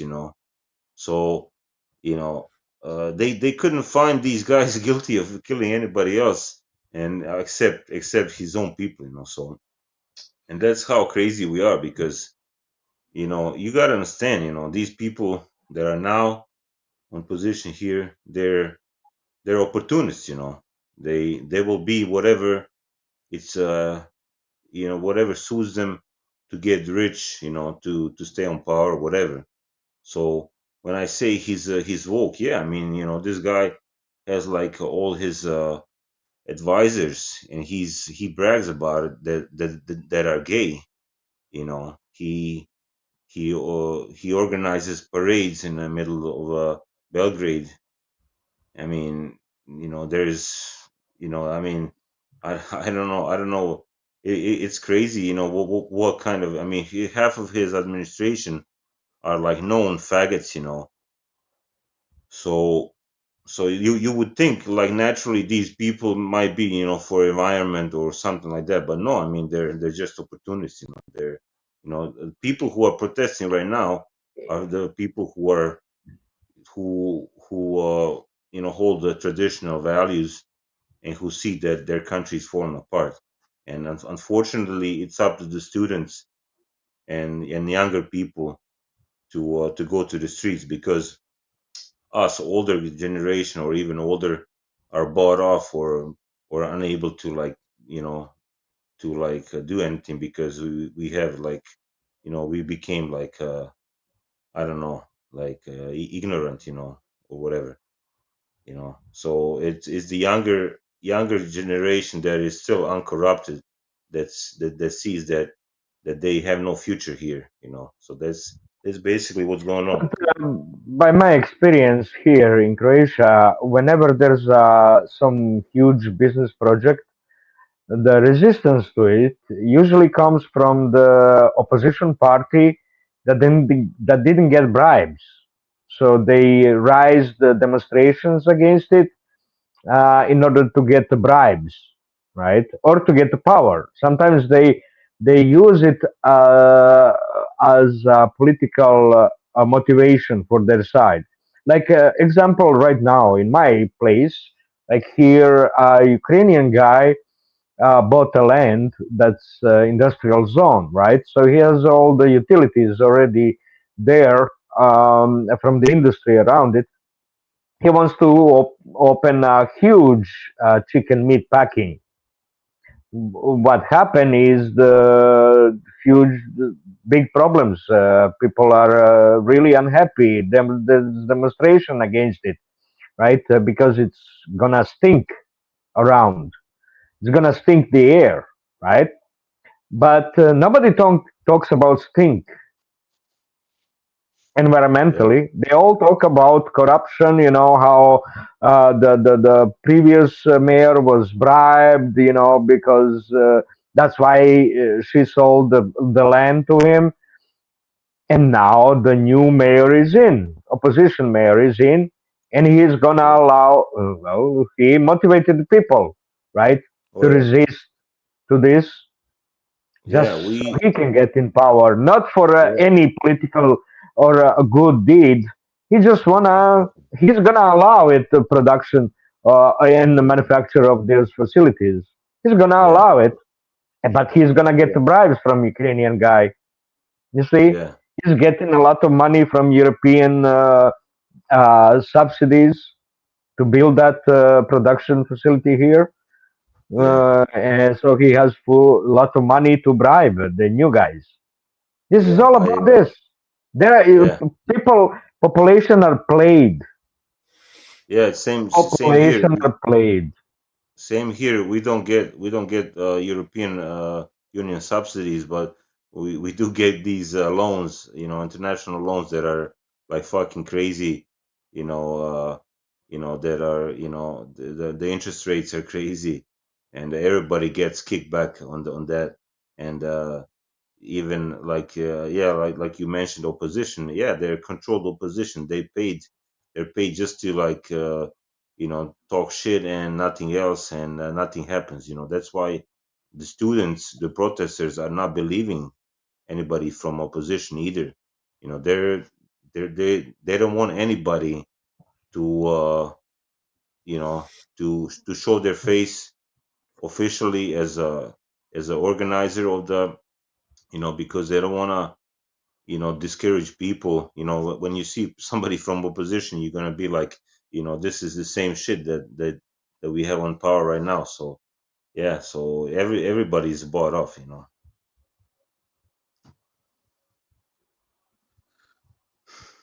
Yeah, dark times ahead.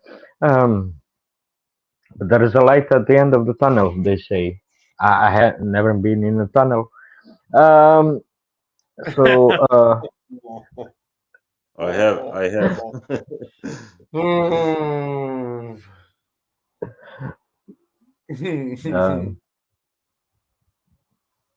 Yeah. Yeah, but you see, but Wyatt, you were talking about breakthrough north of Pokrovsk. Um, was it fake? Was it just Ukrainian couldn't produce a success militarily, so they make up like a loss in order to win, just propaganda wise, not really on the ground, like how Trump does, right? He makes up a problem, then present him as solving the problem, and then glorifying the victory, right? There was never a problem, but he will declare the victory. So this seems like Ukrainians are going with that. That's how you explained it. But there was the confirmation that I know of the Russians being in Hirsche.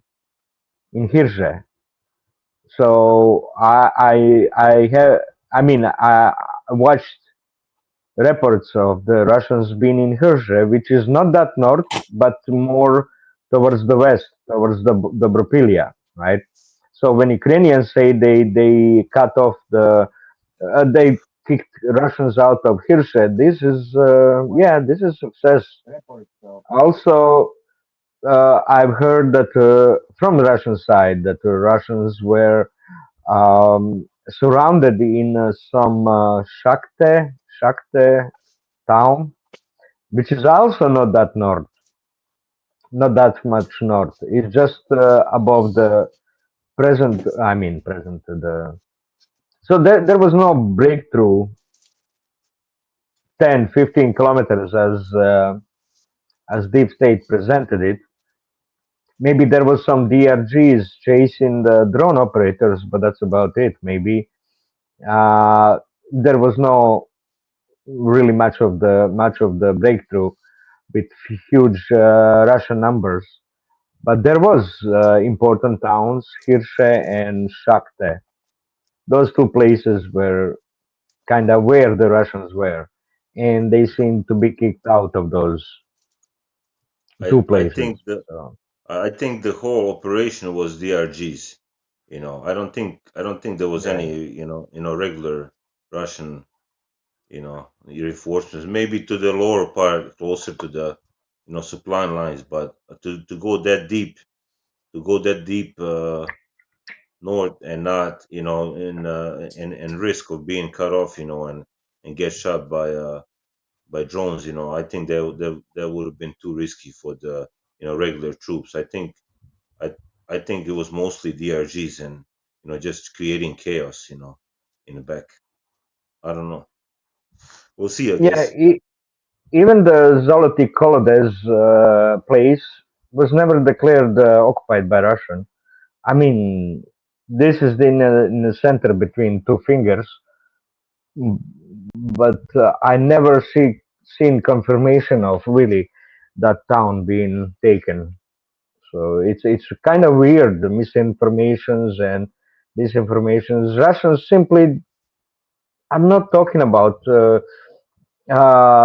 war reporters are not talking anything about this breakthrough or being cut off.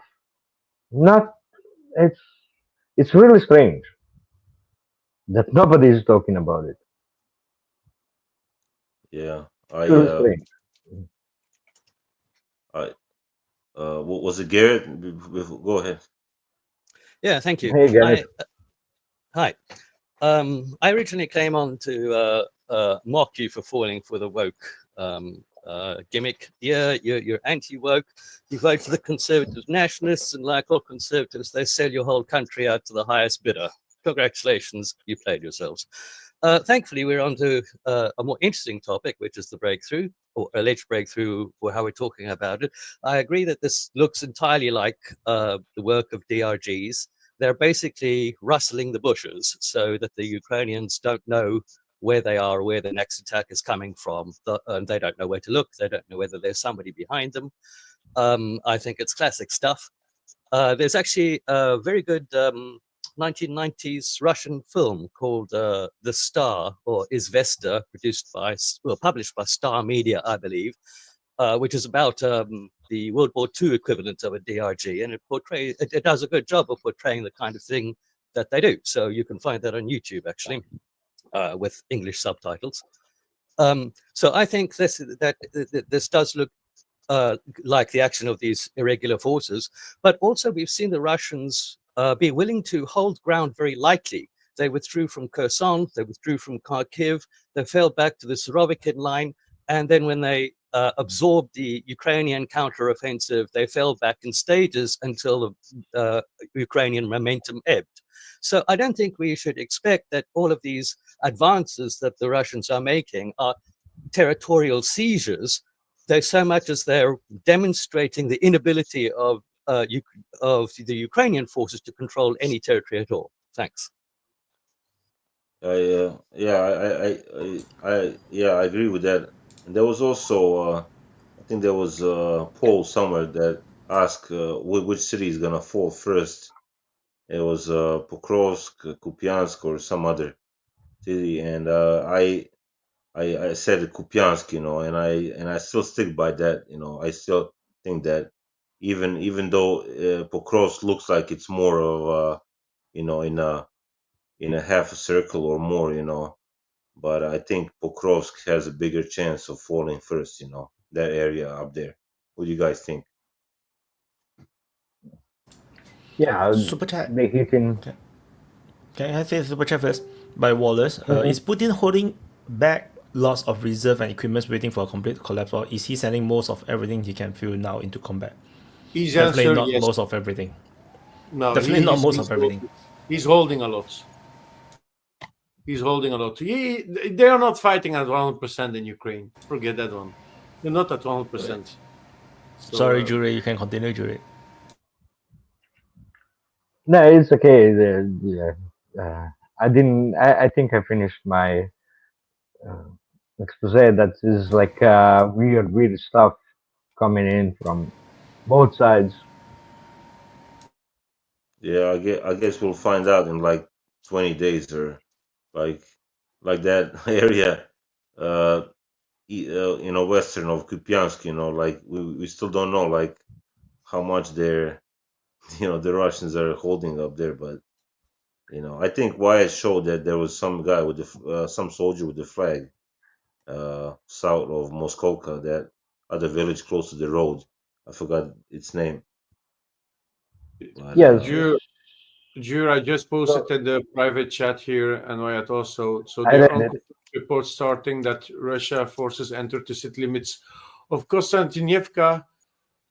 So they are pushing again. Yeah, but these reinforcements that Ukrainians sent, they showed some taking back territory there in Predchistovka, Predtechne, whatever that name of the place is, Predtechne by Chasiv Yar, right next to Chasiv Yar. It seems like they took small area back, so it seems like stopped advance there. But that's Russians are going Serebrianka. They seems like cleared fully Serebrianka and going around Siversk. So the Kremenaya forest is also being cleared off at full force, at full speed. So by Torske, they going down. So it seems like Siversk and Kupiansk might be the first one.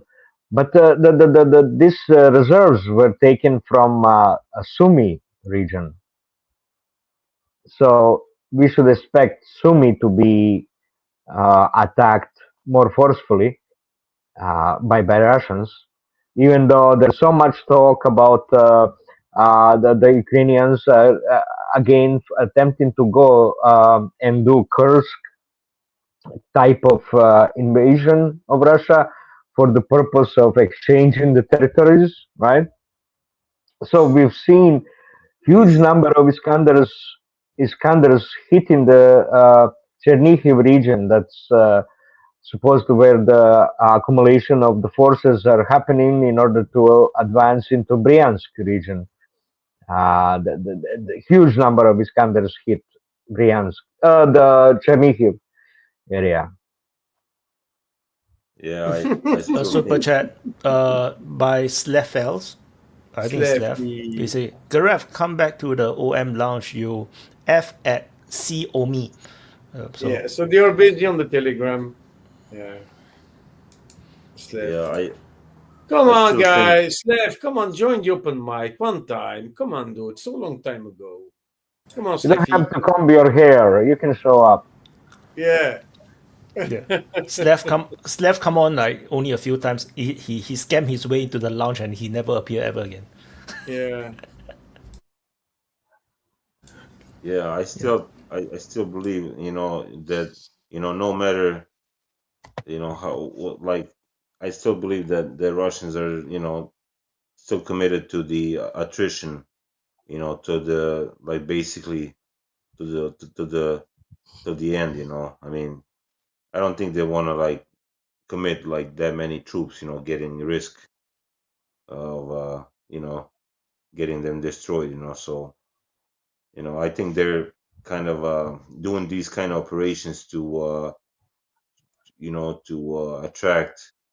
attract Ukrainian forces, in the area, so they can get bombed, or to uncover themselves, because when you have army on the move, that's when they're most vulnerable, So I don't know. What do you guys think about that?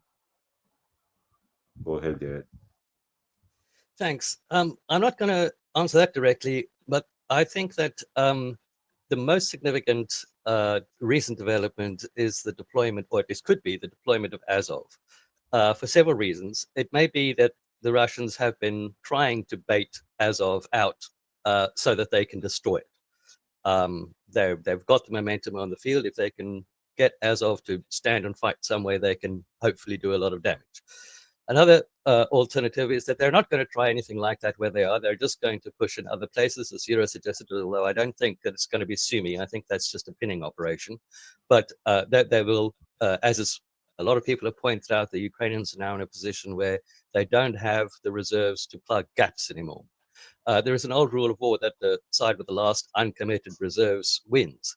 And so I ask the question, is the commitment of Azov a sign that the Ukrainians have run out of reserves?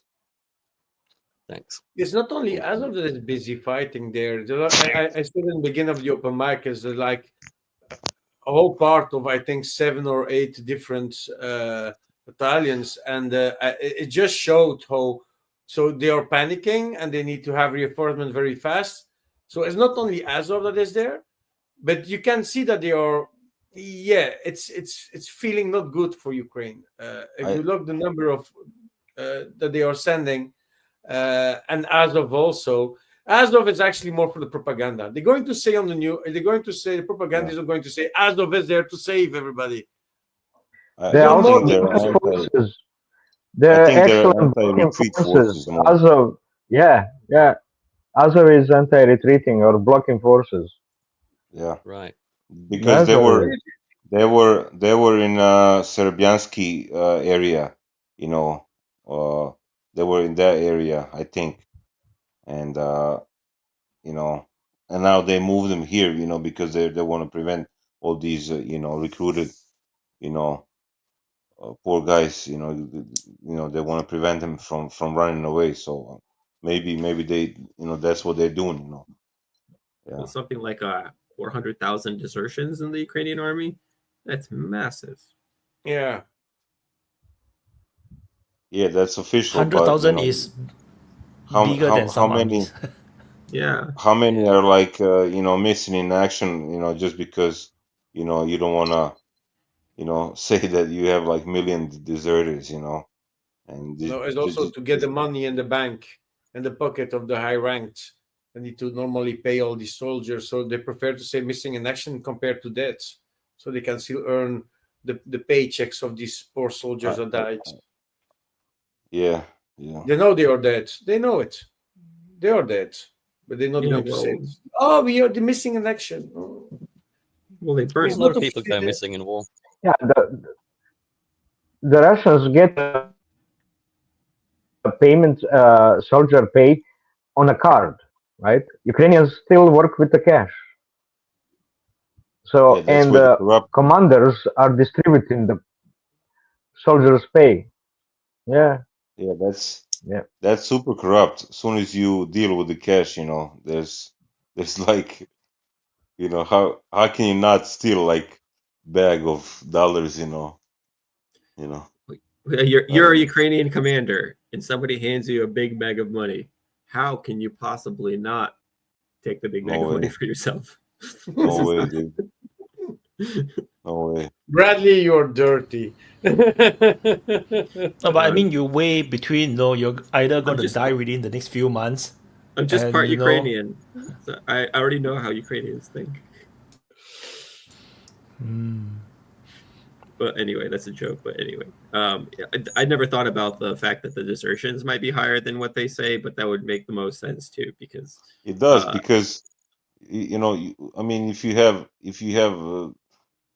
I don't know 20 million people in Ukraine right now, you gotta think, well, yeah, there has to be at least, I don't know, 5 million available soldiers, but when you look how many died and how many are, you know, heavily wounded, how many are, deserted, how many left, left for How many Europe. left the country?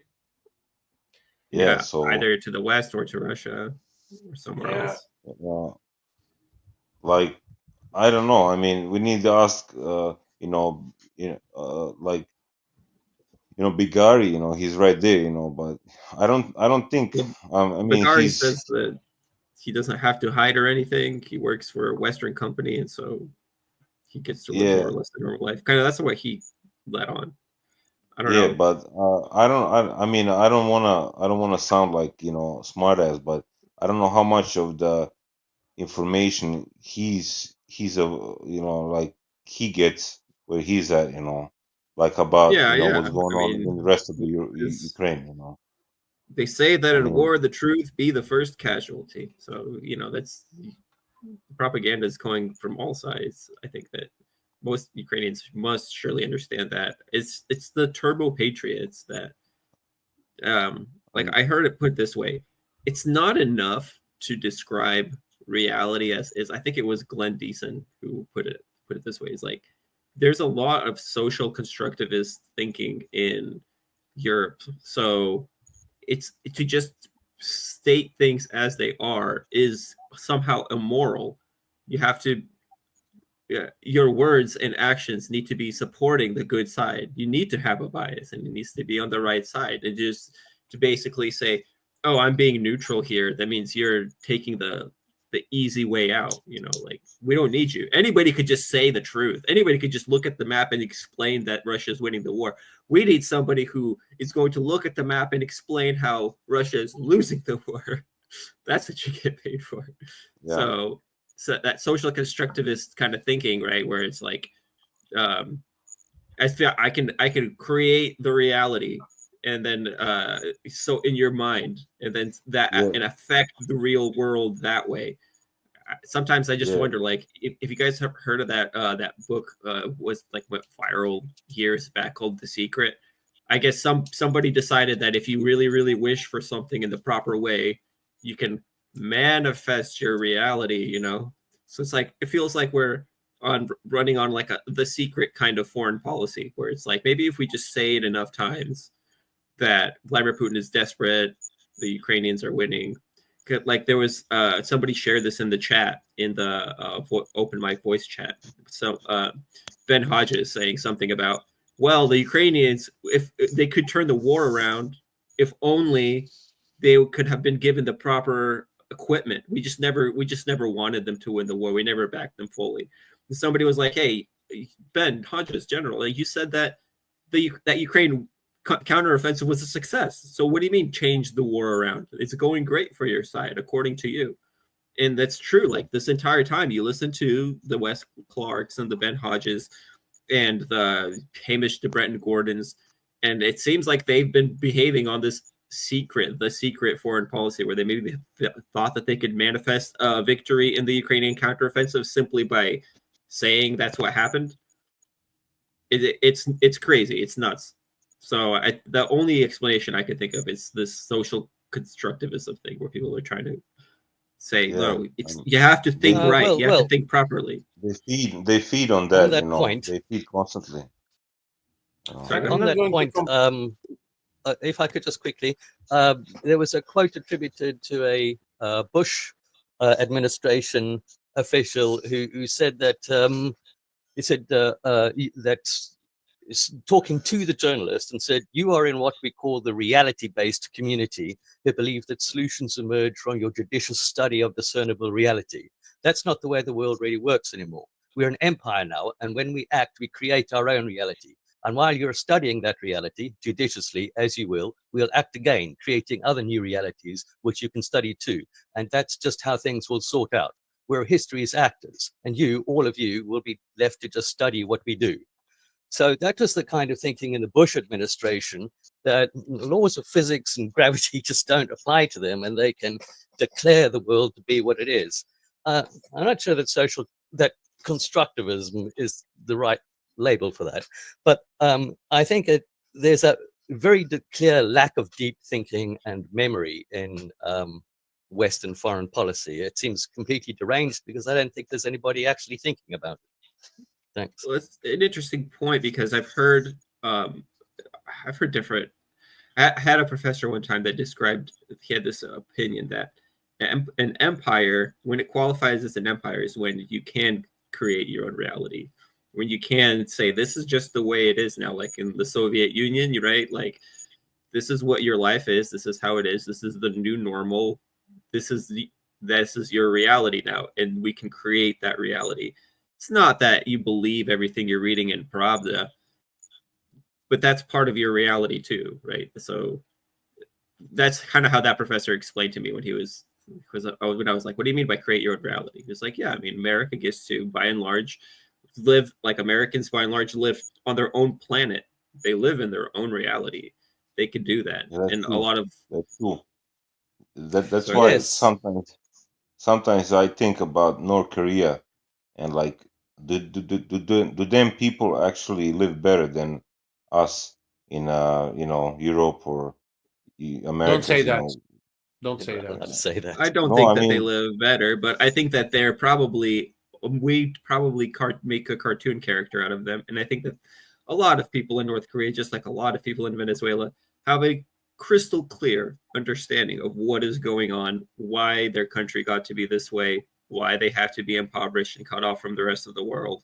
Because they're I think born they have like they have a okay, clear I understand understanding. that, but it's not all about the money, you know. It's not like we make more money, but we have more obligations. We buy things, we work for those things, for yeah, material but things. no. Yeah. The thing with North Korea is that these people are born like that, you're educated like that, and they don't know anything else. Well, There's that's like true it's of like everyone. in the That's 30s, true you of had the you Hitler too. youths. You had the Hitler youth that been born and that been put in a complete propaganda about how his way of thinking was and how he needed to lead his country. So these kids came brainwashed completely. So to let the me. front I line want to during push Civil back. War. I want to push back on that, Lebo. I think that in North Korea, we are still the ones that create that reality. I don't think that North Koreans wish to live like that. I think that by and large, if you don't want to play by our rules, if you don't want to get rid of your nuclear weapons, you don't want to open up your markets and whatever it is, right? Then you're going to be excluded and you're going to be ostracized. So But they it's like also my beat way people or in the the bubble. highway. And so if you say, no, I'm not going to take your way, and then you have to go on the highway, that's also a reality that's being forced upon you. And as soon but as yet there's a little bit of multipolarity that starts to peek through the window, North Korea starts to feel less isolated. They're less like that. Our hold on creating that reality has weakened significantly. I don't know. I never really seriously thought about it in those terms, but it's just interesting that the way that you brought that yeah, up here. So it made me think. I also do think about that sometimes. I mean, they you know, like Lambo said, you know, they were born into the, you know, poverty, so they by default, you know, they don't know any better, you know, and Yeah, maybe that's easier than living your life, you know, like in of the course, West, it's easier to and be then put in a losing money, bubble and then you feel like, and you know, you're stay. worthless, you know. Yeah, I don't it's know. of course easy to be born in a bubble and stay in the bubble and not get out of that bubble. Otherwise, that is North Korea. It's not even about poverty. They just have what they have there. They are not allowed to do anything Yeah, what they but want to do. everybody's that same way. That's, you know, that's why the biggest determining factor of whether or not you are going to be, let's say, a Muslim is whether or not your family and culture was Islam. That's just normal. Is up, your fingers up, I guess. Yeah, Yeah. I I think mean, you're look, thinking. No, if no, there no. if I, there wa- are if yeah, I there are was. I if was. go Just ahead. give me a second, Vojislav. Yeah. Sorry. Yeah. North Korea, very interesting topic. It's quite a mysterious country. I always thought also like Vojislav, like if I would go there, you know, how would it be, you know, and stuff like that. You always see these documentaries, you know, about North Korea, how you get greeted, you know, and you cannot move around, you cannot ask questions and stuff like that, and it's like quite mysterious country. But let's not kid ourselves, right? we live very much better than them, you know. Sorry to say that, you know, to the North Koreans. But we think, you They're know, poor we guys, you think we know. They live much better, you know. It I is mean, like I We that. mean, We are we living can go to better. the supermarket and we can choose whatever we want, right? And we can go out and protest and stuff like that. They cannot do that. They have like five types of haircuts, you know. I mean, like if you have to be imposed what kind of haircuts you have, it's crazy, you know. I mean, guys, let's not kid ourselves, you know. It's for Yeah, it's sure actually has very some common in beautiful things, history. right? Pardon? It's actually very common in history. Yeah, but I mean, Imposed like haircuts. our days, right? We Unfortunately, talk it's It's about history. our days, dictatorship. right? We're not It's talking called about like back that. in the Being days. in a dictatorship. That is No, the bad So, reason. guys, I think the right parallel to draw with North Korea is not what life is like in Sweden or America. I think it's what life is like in you know, Samoa or something, or the Philippines or something. Because here's what you no, did, right? You were I've got a better analogy. It's okay. like being in the Blitz in London during the Second World War. Okay, so, you know, even more extreme, but, you know, the point is what you would have had.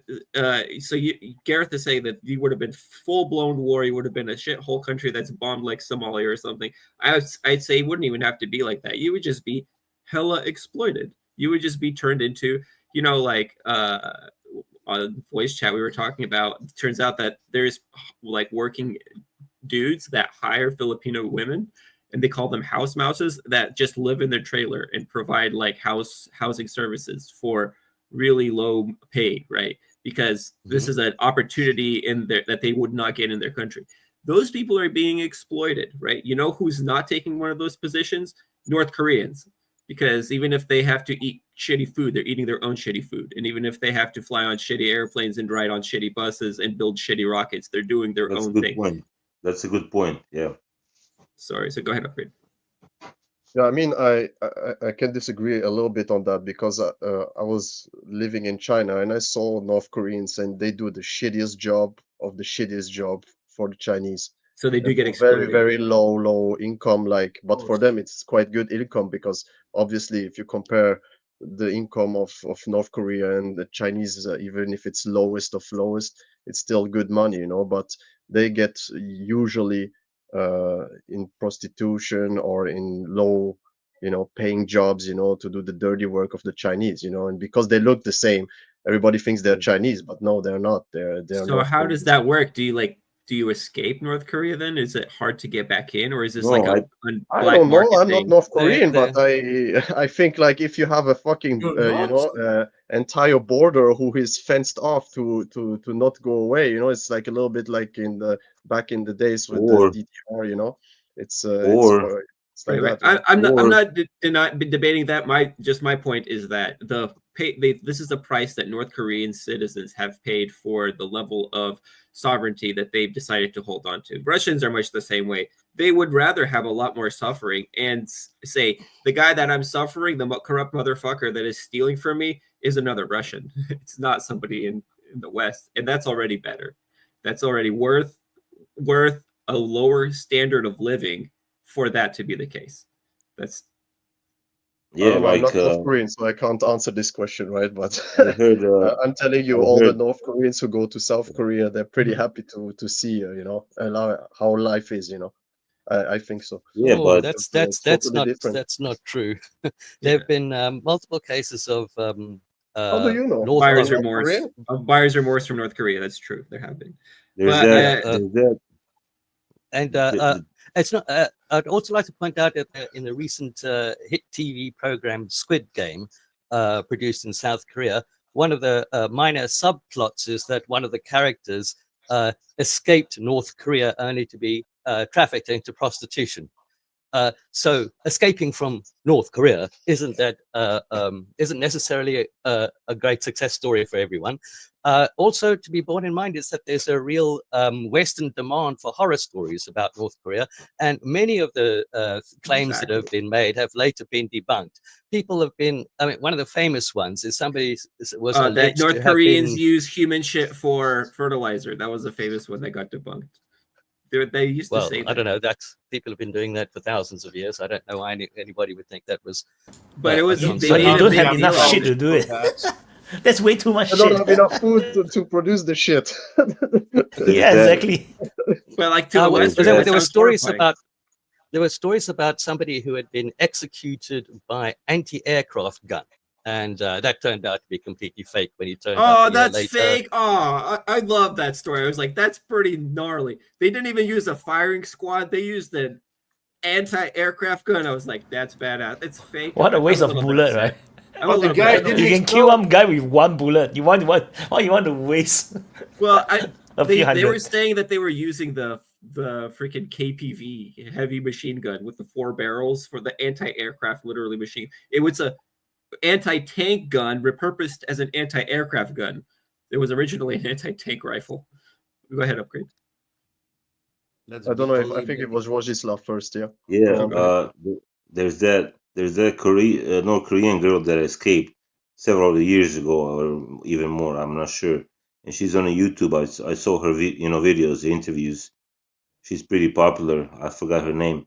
And she was talking about how oppressive and how poor North Korea is. But then when she came to the United States, and then she had a problem with woke ideology or non-traditional values, so she still had that same problem, even though she felt free or whatever.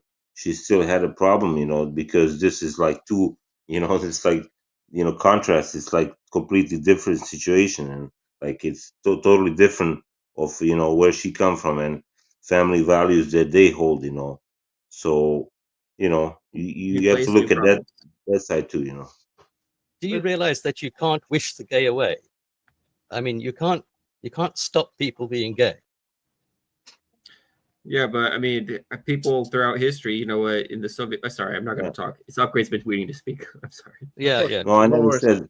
I never called out gays. I mean, I understand that, but when you see how much they have influence on the society, like in Russia, you can still be gay. You just don't go parade.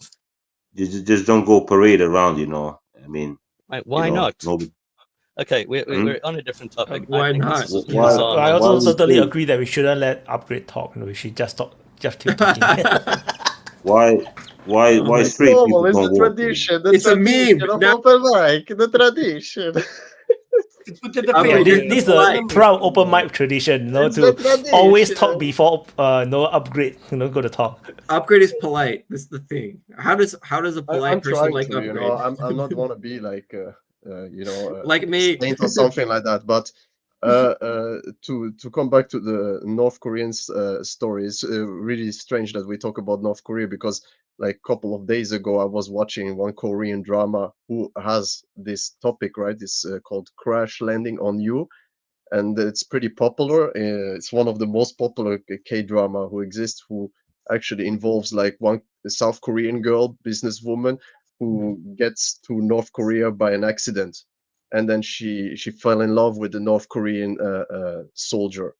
I don't want to spoil everything if somebody likes K-drama, but it's quite funny how you see there's still very much similarities, between these two countries, because they're basically the same people, just they have totally different ideologies. But it was pretty funny about that, because we just talked about North Korea. And just one quick side note for the gay stuff. I mean, like most of the human race in population in planet Earth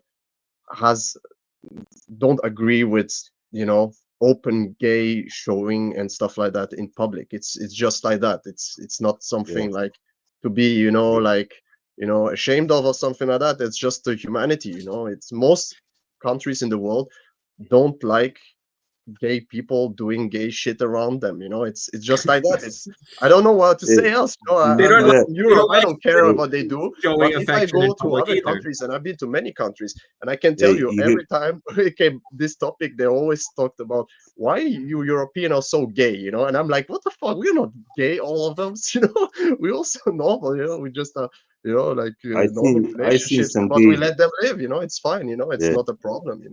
It's okay for everybody. Just do it at home, like you said, watch Vladislav. Don't parade, like in America in front of kids.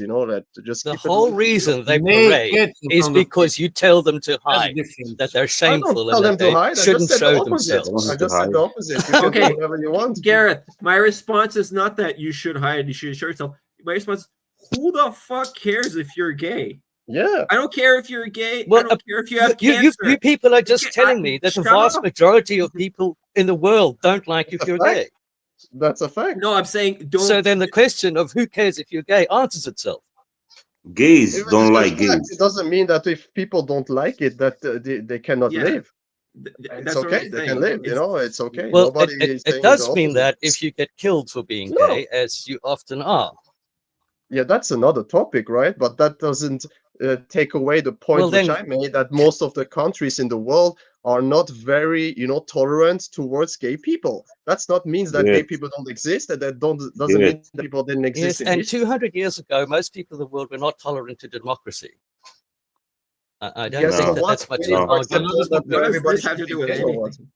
I mean, like, you can be gay, it doesn't matter for me. But some countries are very intolerable. Some countries they push you from the roof, stuff like that. I don't accept that too, but that's reality. That's the facts of life. Yes, and that's exactly why representation is important and why it is carried out. Yeah, but you shouldn't be going in a parade tariff and showing off things. Why? Because who the hell cares about you? Who the hell are you? Why do I have to hear about your bullshit? I don't want to hear about your straight relationship. All the people who attack them in the street. All of it. None of it I want to hear about. That's period. Okay, well then so when you're stop attacking people in the streets. I'm answering your question. I'm answering your question. Okay. Nobody's attacking you in the streets, right? You're asking why that's not people true. Have this. Okay. I'm not defending anybody attacking people on the streets. Jesus Christ. Okay. I'm saying that what people are saying is that the out and proud part of it, that's the annoying part. Nobody cares that you like to suck dick, whatever. Do it in private, right? But what people are saying, people are pushing back specifically on what you're talking about, the out of the closet, loud and proud part. Now, is it moral to keep part of the population in the closet? Is it not? I think that's an entirely different conversation. But you can't be surprised that people push back on this, and it's not even bigoted necessarily. No, it's just like you don't mind the blacks being free, just so long as they're not uppity. I'm afraid you're just going to have to suck this up. They are demonstrating their pride at surviving the persecution that has been directed against them. So you're strawmanning my argument. I'm not strawmanning your argument. I'm literally describing why it's called pride. That's why it's called pride. Right. All I'm saying. But you need also to be accept. You having also need this to accept that philosophical people don't. Sorry, Pride, Bradley. Just pride just is a real sin. quick. You also need to accept that some people don't like it. You know, it's also okay. You know, So you cannot what? just be Some like people every. don't like. I don't like cooked tomatoes. So the fuck what? So exactly. So we can also have in a free democracy. Wait a But moment. I We don't can kill also people wait who a do moment. like Wait a cooked moment, tomatoes. Gareth. Let's be honest. May I? If you defend the democratic values, then you also need to be able to accept criticism. Yeah. Okay. Go. You're Say it. all very virtuous. World safe. Have a cookie. And I need a respect coffee. I don't need a majority. And respect majority. Yeah, because still a majority Well- of the humankind is heterosexual. You know, it's like that, and it's Exactly. okay to have gay people. It's not Imagine. a problem. Okay. But, What does being Imagine heterosexual have if to do with it? imagine that's if the majority majority was of the gay. people. Man, That's if you're it. You know. modern, But hold on a Gareth. second. I haven't. Wait. I haven't I have the finger. disputed Nika anybody's enters democratic chat. authority. Nika, tell these gay people what you think about their gay shit. Hey, I have I'm the gonna go finger. get a Yeah. coffee. Tell them how haram it is. You know, Let's it go is to haram. haram. You know? Let's I go want to haram. speak Nika, about come, gay please. people. Let Help me I'm gonna us. go speak get about it. coffee. Come on. Nika here to hold down the fort. There was a difference. There was a difference between the rainbow flag and the flag that's looking like a Crayola box. You know, Crayola, these little older colors. Eh? Is this because it's got a? Oh, you mean the version with a triangle? The everything version. Now they're pushing it in our throats. It's like they're asking that we suck their dick. No, that's Oh, the no, problem. sorry. That It is is. the It is the truth. fucking problem. You're If all looking such at 20 whiny years, bastards. listen to me and shut up. Such If you're victims, looking aren't at you? 20 years ago, if you look at 20 years ago, gay people were gay people, and they left everybody alone. No, they No, literally they were pushed it Pride to a Parade. The Pride throat. Parade No, started in the fuck off, 1970s. listen to me. Let me speak. I hear that from gay people themselves, even from transgenders I know, transgenders or transgenders, and they say I am still a boy with tits and a dick. But Some of your other best friends are that transgenders too. that even have tits say I am a woman, and they are pushing that and everybody like you need to respect my It's not- gender. Suddenly you have shut up. Suddenly you have 5 million genders. Everybody, man and woman only doesn't exist anymore. It's like microwave, washing machine gender, all that bullshit existing suddenly. No, there's man and woman. A real transgender is going to admit I am still a man. But well, if I may prefer reply, to run around as a woman. if I may The problem reply, is the fucking woke that exploding everything for the gay community. They destroying their own gay community. That is the only fucking reality that's happening. And like you see gay parade in the United States, where if you have men walking naked, even fucking each other naked in front of kids, that is something that they need to be put in jail. Cut their dick off. I don't care. That's something we don't see. And we have last week in Antwerp the Pride parades. And they didn't even do that. They just dressed funny, dressing like puppies or something else. I never saw that in real life. But they do their parades. They're partying for 1 week. And it's finished. But like what we are seeing in the United States, where all the woke started, it's disgusting.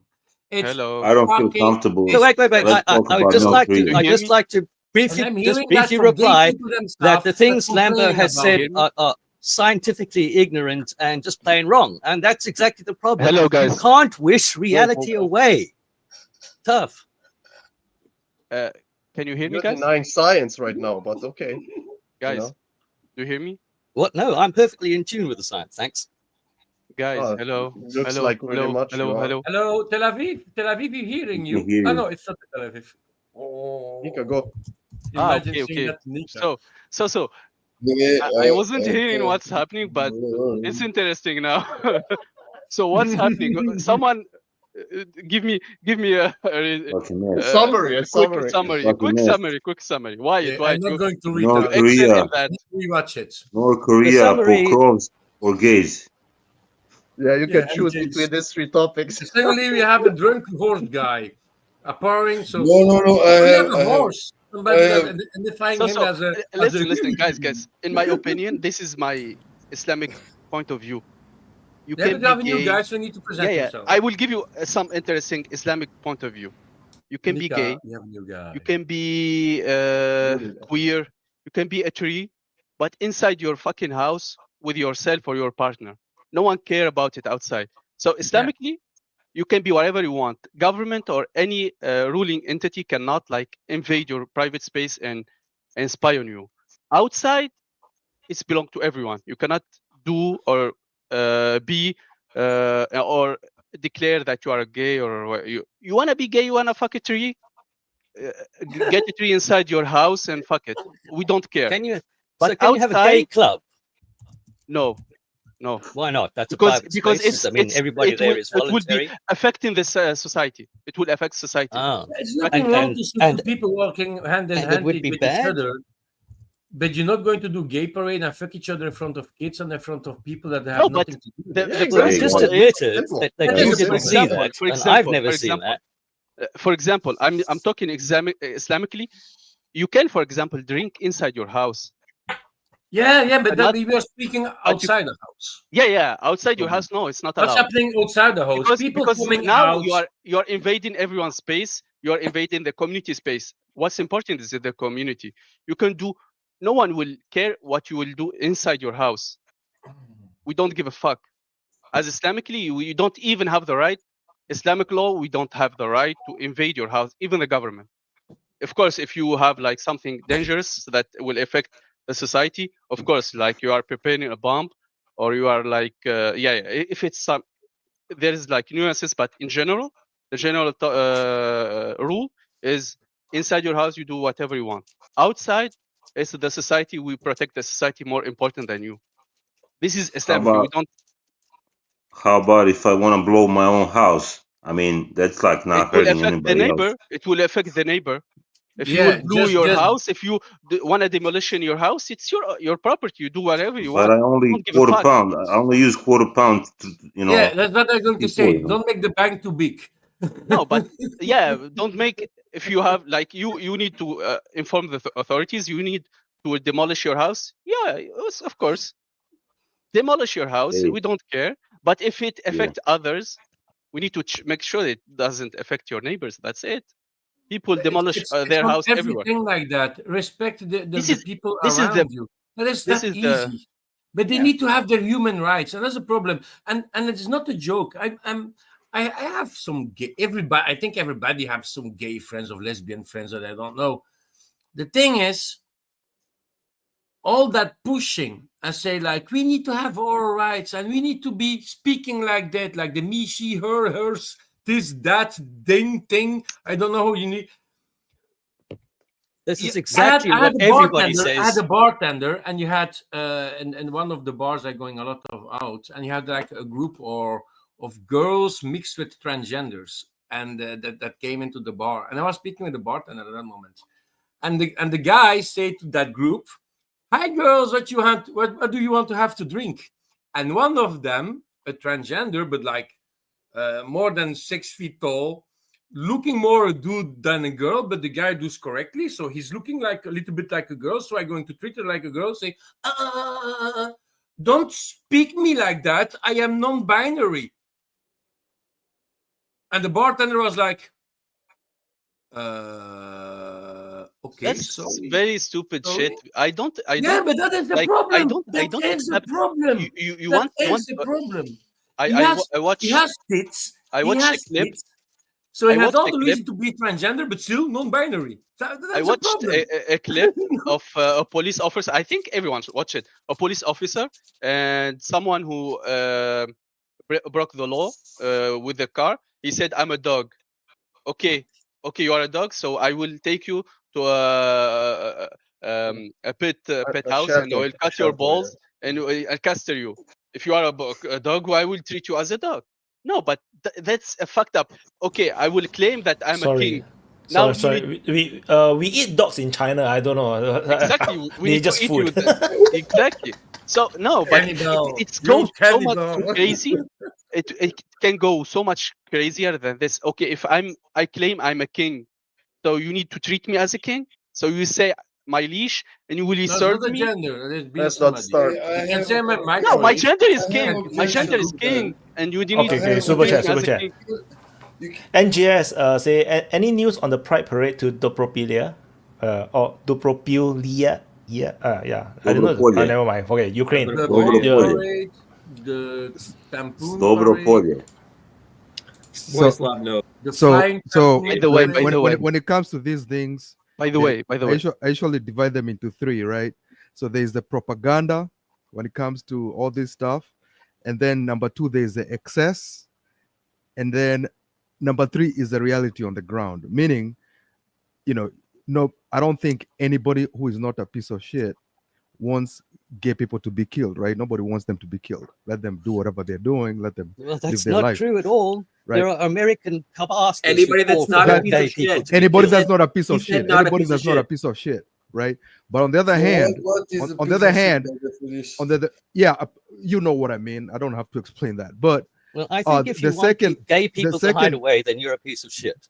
yeah. So the second one is, as I was saying, is the excesses of it, like the examples those guys who are giving when it comes to, oh, somebody identifies as something, and if you don't identify as that, they lose their shit, or they get pissed off. So first of all, most of those are anecdotal, so it's not like everybody's doing that.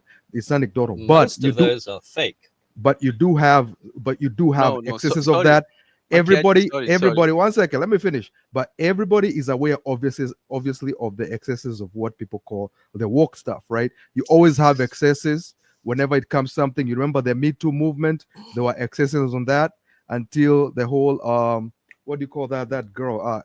Amber Heard basically crushed the whole thing by going too far, right? You remember when Ukraine was claiming that Russians are raping women all over, and then the West put it to a hold, because the moment you start playing around with the concept of rape, then you're basically taking away power for something that's used as a weapon. So that's why they were told to shut up about that, and that lady lost her That job. Israeli, But that Israeli chick that said no, they didn't rape me, they didn't touch me, but they raped me with their eyes. yes. But So later she got raped inside with her coach, Israeli coach. She got really raped with her Oh my Israeli God. coach. Seriously? Yeah. So She was freed. She was freed. She did the Hamas didn't touch her, but when she get out, she was like trying to find something bad about them. She claimed that they raped her with their eyes, and she got raped after that with 2-3 months with her personal coach. Wow, that's That's crazy. a true Just story. very fast to Macchiati, the story about Amber Heard and Johnny Depp, that was really the end of Me Too because of her. Yeah. By the way, the whole system was behind her for a little bit, and then she just turned out to be a psycho. And all of a sudden, like the comments you see all over on social media, that's when you actually realize that the biggest percentage of the population, especially of the United States, was not supportive of the Me Too movement in general. In other words, I never put two and two together. Excesses. There are excesses. Like, people go too far, and the problem with excesses is that there's always a backlash. One of the reasons why Kamala Harris lost was because of the backlash of the Me Too movement. These things have a backlash. Yeah. So everybody's oh, family courts are insanely unfair. Everybody's aware of that. Even women are aware that family courts are very, very unfair, right? God. So after everybody knows that, now you at your job. I remember my job in the United States. There's a time they were trying to teach us the concept of something called visual rape. That is when you're looking at somebody like you want to fuck him. So that means nonsense. So those were excesses. Now you're trying to tell me that lady is gonna be your president, after at work, at court, everywhere. To me, you're saying all this, and then you're like, okay, now that lady right there is gonna be your president, and she is the face of. To everybody, she's the face of that. So that was that backlash. So in other words, then she's going to be visually raped by everybody, right? No, because everybody will be looking at her. No, be careful, Riot. I'm busy visually. Yeah, she need to protect herself. Yeah, she need to like. It's bad. And by the most of the people in that company who are against that whole madness of visual rape were actually women, because they were asking, how are we going to find boyfriends and future husbands if they can't look at us? You know. So yeah. I mean, Nice one, Bridget. So can I just respond Muslim briefly to some things? The Muslim community wear the burqa, right? They still can find wife. No, they could. So like they cover up the whole thing. I say we need to move all the gays to Ukraine, move them all to the Ukraine, to Lvov or some city like that, and just like give them their own state and make them like let them fight themselves. Correction. Even when you wear a burqa or something, when you go to propose for a girl, you have the right to see her before even propose, by the way. I hope so. Yeah, I hope so. That's the fact. That's the fact. I hope so. It's not because your mom or your sister said Imagine she's the honeymoon. beautiful. No. Just for correction. It's not because your mom or sister says she's beautiful. It's okay. You cannot look to her, but Islamically you can go. Even she wear a burqa, you can go and like ask for to see her face. Yeah. And that's very interesting because I've never heard that before. I actually never really thought about it. That's I think that's very interesting. That's why I said maybe she's the dude, you know. So okay, I think that Gareth wants to add to this topic, and then Bridget says we should move on, and I think we should. Yeah. Can we transition to a new topic? No, yeah. I think people can't take it anymore. We can go from female to male. Yeah, Gareth. Okay, so thank you. So just briefly on that last point about marriage, that's actually much the same in old Christian tradition. That's why the veil arrives at the church. The bride arrives at the church wearing a veil, and she is unveiled at the wedding. So, of course, these are religions with a shared root, so that's not terribly surprising and all that. But I just wanted to talk about all this pushback against the pushing story. That is what every bigot always says. I mean, the vast majority of white Americans thought that Martin Luther King was discrediting the cause of black equality. The vast majority of people claimed that feminists were discrediting the cause of women in work. The vast majority of people claimed that the political radicals were discrediting the cause of democracy. This is what the ruling powers always say. The fact that you say it again is exactly why there is a Pride March. They're giving you bastards the finger. Go fuck yourselves. I'm done. Right. So are you saying that there's the concept of a backlash does not exist? Are you saying there's not? Obviously, you know that's the truth, right? Now you can say. Now, you can say that, maybe some people use that particular concept of a backlash to their own advantage, but saying there is no backlash is obviously not true. I'm not entirely saying that it's untrue or insincere, but claiming that it's a major social force is a completely different thing. Especially as so much of it is fake. I mean, these fucking American idiots in some state passed a law against putting litter boxes in classes because they've believed a completely stupid rumor that there were kids shitting in classrooms because they identified as furries. These idiots believe in Jewish space lasers. They are fucking morons who believe nonsense. So what they are backlashing against is their own fucking rumor mill. Okay. Well, I think that it's obvious that any situation has a backlash, just like there's blowback in the wars that we try to do with the societal engineering overseas. There is backlash for the societal engineering we try to do here at home, and that should just be common sense. That's not controversial. That's just like there'll be a pushback towards the left because that'll be in vogue at some point. There's a pushback towards the right because that's in vogue at this point. It's, that doesn't mean it's ridiculous to say. What's dishonest is to claim that you oppose the thing because of the way it's being argued when actually you just oppose the thing.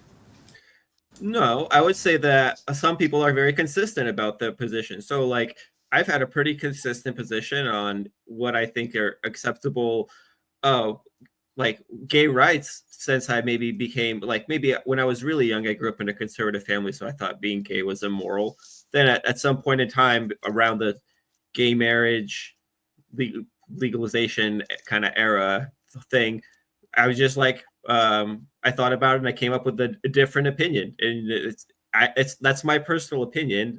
It's not anything that I'm trying to push on anybody. I'm just all we're saying. You're literally is saying that they should have to hide away from society. I'm saying Can I societally. say I'm saying that's the interrupt behavior. you for a second about gay people? Okay, We should move This on. But okay. conversation- Please. It's All I not see is normal. Bradley digging the hole done. deeper. It's not I'm done. normal, I'm done. dude. I'm done. You're being I just want to add one It's not comment. normal. I just Yes, want to add one it comment. is. Just now, Gareth talked about the unveiling at the marriage, right? At the wedding, right? That is actually similar in Chinese culture as well. We also have similar stuff where the woman is We covered, do, but and then it's unveiled only when they are in the room, So I find that also very interesting. And But you it's not found unveiled out- in front of everybody. you It's found unveiled this only gets inside the busted. room, in the master bedroom. So- But let you me see, say something about if that, the oh, gay if that's very Drunk horse interesting, guy, then drunk you- horse guy, drunk horse guy want to say something. I want to say drunk horse something. guy. I mean, Okay, so this whole conversation is a conflict between straight people and gay people. So we will never find the correct solution. We need to understand it's just a conflict, and we don't have rules, a correct policy that tells us how do we behave. So we need to let this story go. I would say it's I rather said that earlier. we have bigots I said against earlier. normal people and gay people. Send them all to Ukraine, to the Me western first. Ukraine, and that's it. You must. You're Yeah, I'm on that side too. Yeah. Oh, one of the reasons why, by the way, I joined the stream is because I was driving and I heard you guys talking about North Korea, and it was interesting. And I somebody, thought you guys all joined because you want to talk about gays. Because when we talk about gays, suddenly the Oh, screen's full of people. dare you. Just now we talk serious stuff. There's only like 4 or 5 people. Like Yeah, talk about the gays. old The dare whole you, screen's full of people. Yeah, exactly. so somebody Okay, mentioned sure. this girl, Follow. this North Korean girl, Defector. Her name is by this Yomi Park, right? Yeah. know. So just so you know, that The girl, funny girl. that girl is Isn't she a an prostitute or something like insane that? pathological liar. Like, it is so bad, it is unbelievable, to a cartoonish level. Like, she was saying at the Joe Rogan show, Joe Rogan did not push back on that, which was like, man, are you kidding me? She was saying that in North Korea, because of lack of fuel, people push trains up and down mountains. How is that even practical? That's crazy. Wow, Korean are very strong, you know? They are I very know. strong. Very little, but And very they eat strong. rice. They And only then- eat No, rice. The funny thing about Yomi Park is that after so many years leaving North Korea, she still got new stories to tell. Like I know. she always got new stories. It's the aerodynamic of the haircuts that the Kim Jong-un haircut that give them the strength and the power to push the trains. And even the mother came up and said, "Oh, by the way, most of that is BS. We just walked across the border. It wasn't a big deal. It was not dramatic." She said that before they crossed the border, that they were captured by the North Korean military and they were made slave to a retarded couple. And I was like, "What?" Wow. I was like, "Okay, how does that work? How does the retarded couple even know how to?" But anyways, and then she was saying that in North Korea, because of lack of fertilizer, the government, every time you take a shit, the government comes and confiscates it. So anybody with a brain would ask themselves, imagine the logistics of going around collecting shit. You know what I mean? Like, Cheap and, service. Yeah. and you're watching Man. crazy. You're watching the comments on YouTube. You're watching the comments on YouTube, and everybody's on on YouTube. These are probably people in their 50s, so they're like boomers or whatever. They're like, "Oh, I am so happy to be American. I'm so lucky to be free." None of them are pushing back. But when the same video was posted on TikTok, man, that girl was roasted till today. As we are speaking, she's still getting roasted. Because young people can actually see through that nonsense. But everybody else on YouTube was like, "Oh my God, I am so lucky to be democracy." I'm like, man, dude, 90% of what that girl was talking are all lies. I can imagine collecting shit because in Singapore during the the village days when it's still not the built up area, they have this toilet in the different villages. They actually have the shit truck to come and collect the shit. The problem is you don't have enough shit to be fertilizing entire fields. Yeah, that's too much shit. But we have that here also. We have big big apartment buildings and even houses has big shit collecting systems that we Well, have Only shit collecting the shit. But you're not But going to maybe do that Korean with fertilizers. who You're knows? using fertilizers of only cows and pigs and all that. Maybe they're small, so they cannot hold shit, so they shit too much. Who knows? Maybe no way, guys. This is how they power their rockets. They're methane powered. Oh my god, yes. Holy shit! North Korean rockets. You found our secret. Oh. yeah, only it's only the Matt holy shit. Damon had It enough is the shit holy shit. to plan on the Mars. You know, Gay talk to yeah, dude. This stream we talked Has a about lot some in gay common. shit. Has a lot Same in talk common. about- Gay talk and shit talk has a lot in common. Oh. only Matt Damon had the Matt Damon in that Mars film had enough shit to fertilize dead soil in on Mars to plant fucking vegetables and shit. Fucking Oh, stupid and then the shit. same what was that movie called Moon? Was it called Moon? Mars. Was it Mars? I don't remember. I don't know. Mars. Well, Martian. Or okay. The Martian. That was the movie. The yeah. Martian. There you go.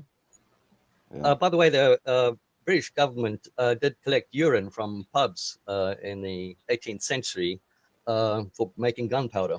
Hey, Mr. Eric, what up? Mr. Eric, push the scooch. Oh, yeah.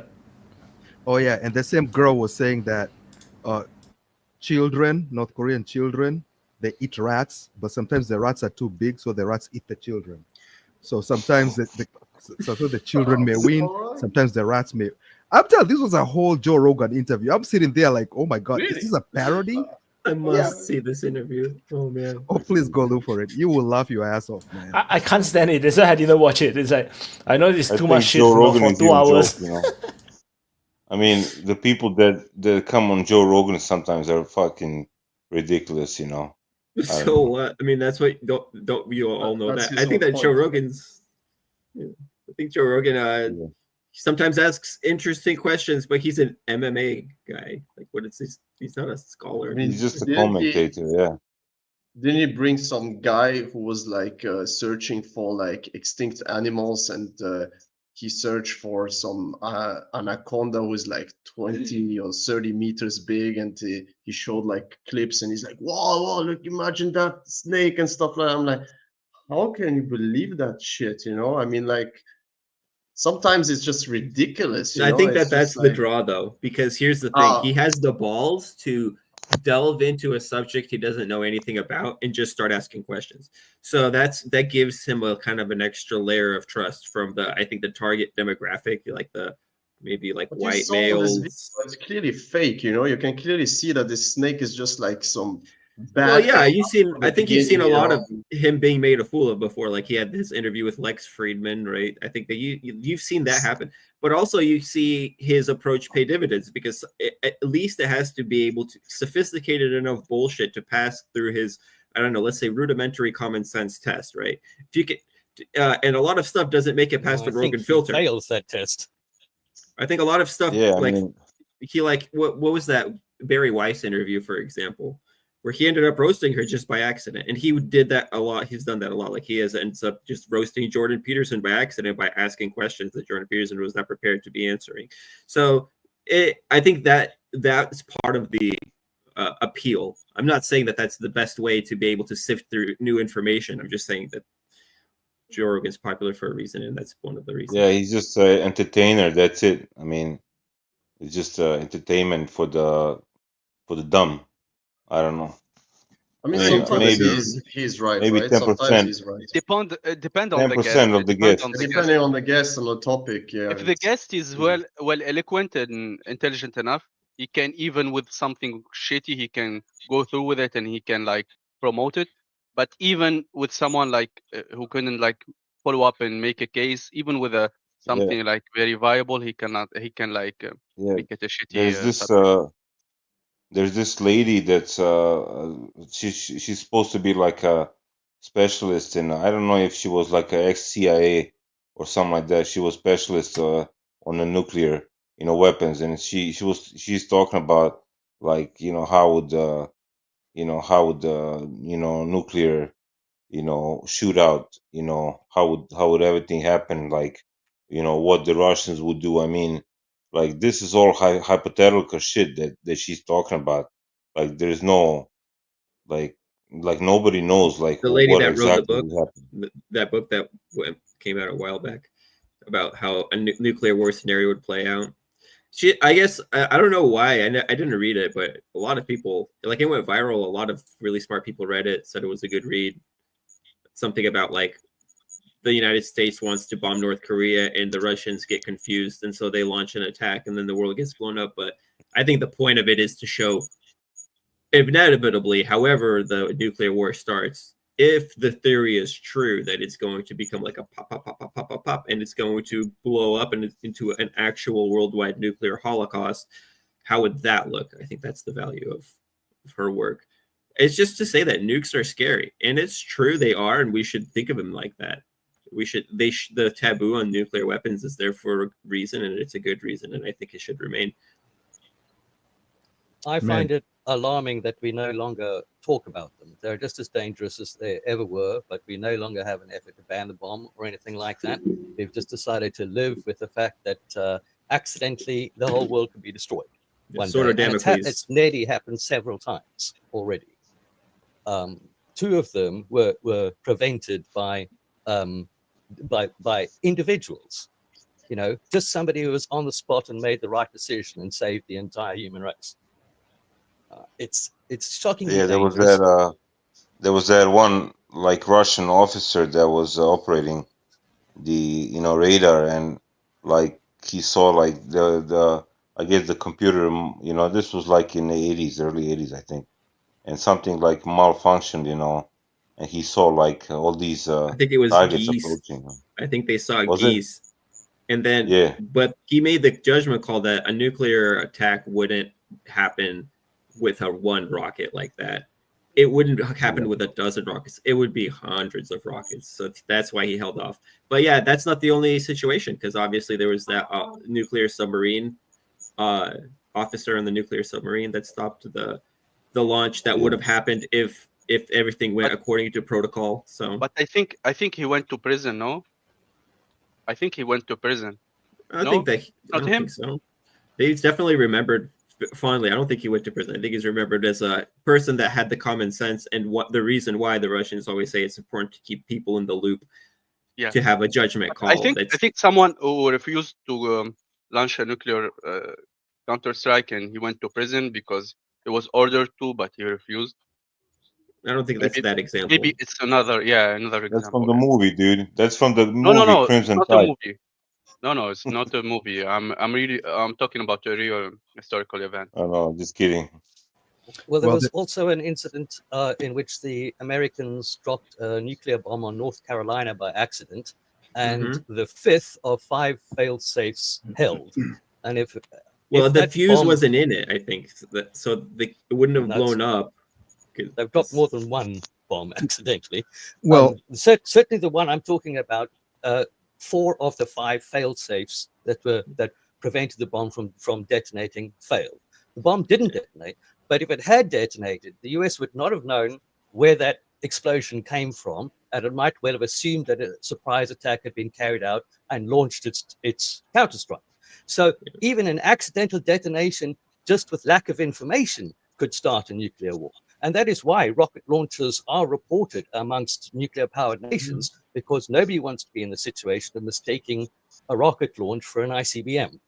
That's true. So why would that would be crazy? Because why would anybody want to nuke North Carolina?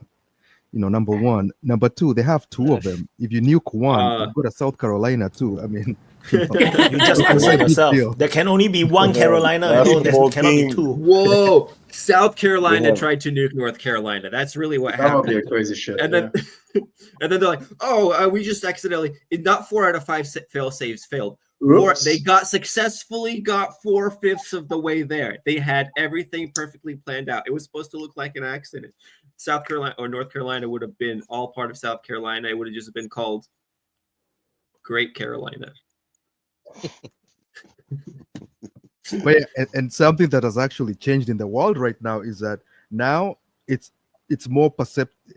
So now you can easily go to war by convention means with a nuclear power. Like, so Russia and Israel has shown us that you can actually fight them. Before, it was kind of not thinkable, to go directly at war with the nuclear. But now in a big way. The mental brain of the planet now finds it more acceptable. Yeah, no. The only difference is they're using a country that doesn't have nuclear power to attack or to defend or to create a problem. So take the example of Ukraine. Yes, as NATO, nuclear power, that is trying to weaken Russia. That's still my mindset. But it's not the NATO themselves that attacking Russia. They're using somebody else to do it. No, Iran almost turned Tel Aviv into Gaza, and Israel did not nuke them. Yeah, but Iran technically doesn't have nuclear power. No, I'm saying that Israel did not respond with nuclear weapons, which of course was expected. They were not going to do it. Not going to risk that because you're going to have Iran as friend with Russia. So you can't have Russia is going to react because Russia is going to feel it. But that's the point I'm making, that now it's in the brain of the planet, it's more acceptable, it's more perceivable to actually fight a nuclear power with conventional. I think people under certain parameters, of course. You're not supposed to go to the excess. No, but I think Iran more went too far, they would have and probably I speaking even politicians became stupid and doesn't imagine the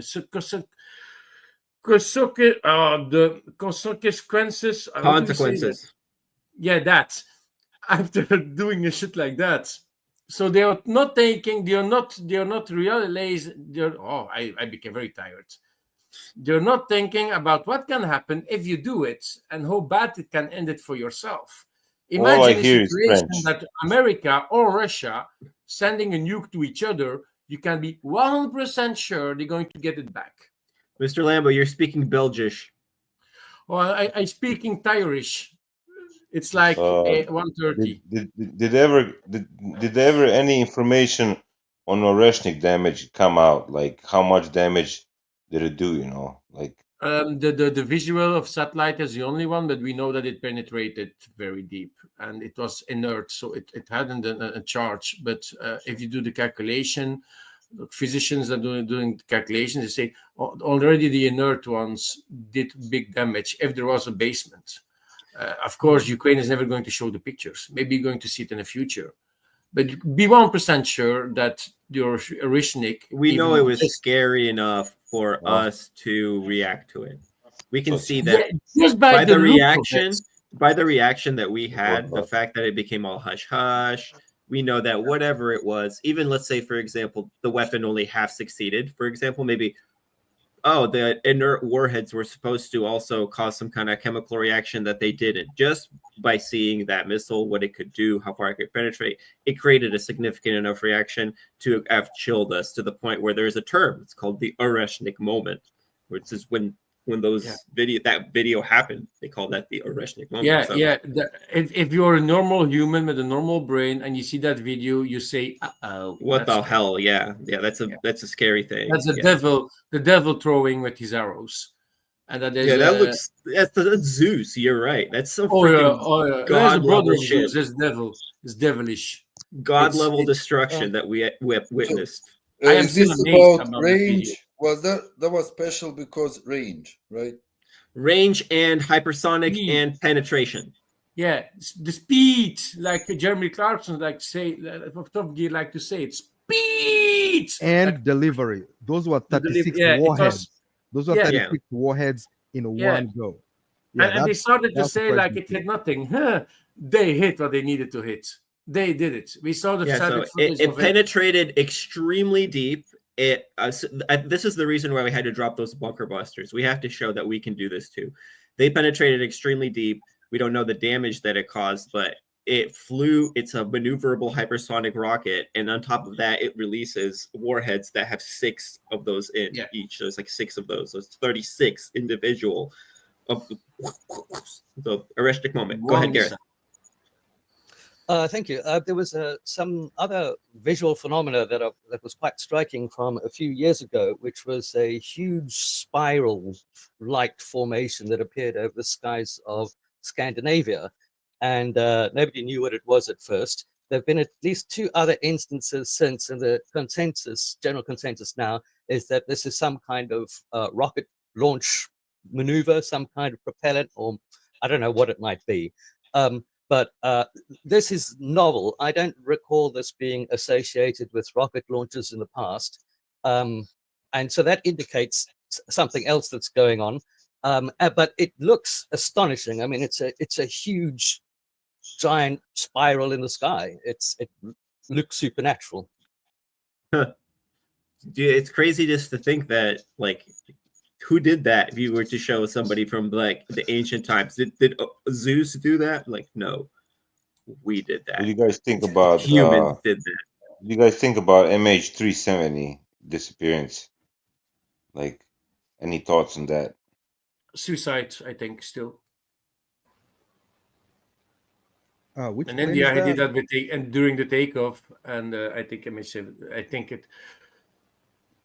the ocean is big. Let's say it like that. And it's difficult to find something.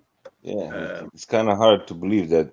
Yeah, you if you know, put your IAS off, you're lost. with all And you can't these fly. There with could all be these fly. satellites and shit that they can't find, they can't pinpoint the location. They should know the right? trajectory more or less. Don't they have like whatever? I don't know. We had multiple stories about things that disappeared, and the shipping is more I normal mean, thing. If you're in the ocean and you disappear and you don't have your IAS, No after a while, transponders, no transponders like or- emergency SOS beacon or a beam of some kind. They don't know where the trajectory of the flight was supposed to be. All this stuff, but if you put your IAS off, by all the with all the information they have on the airplane and how it flew they do believe that it's nothing.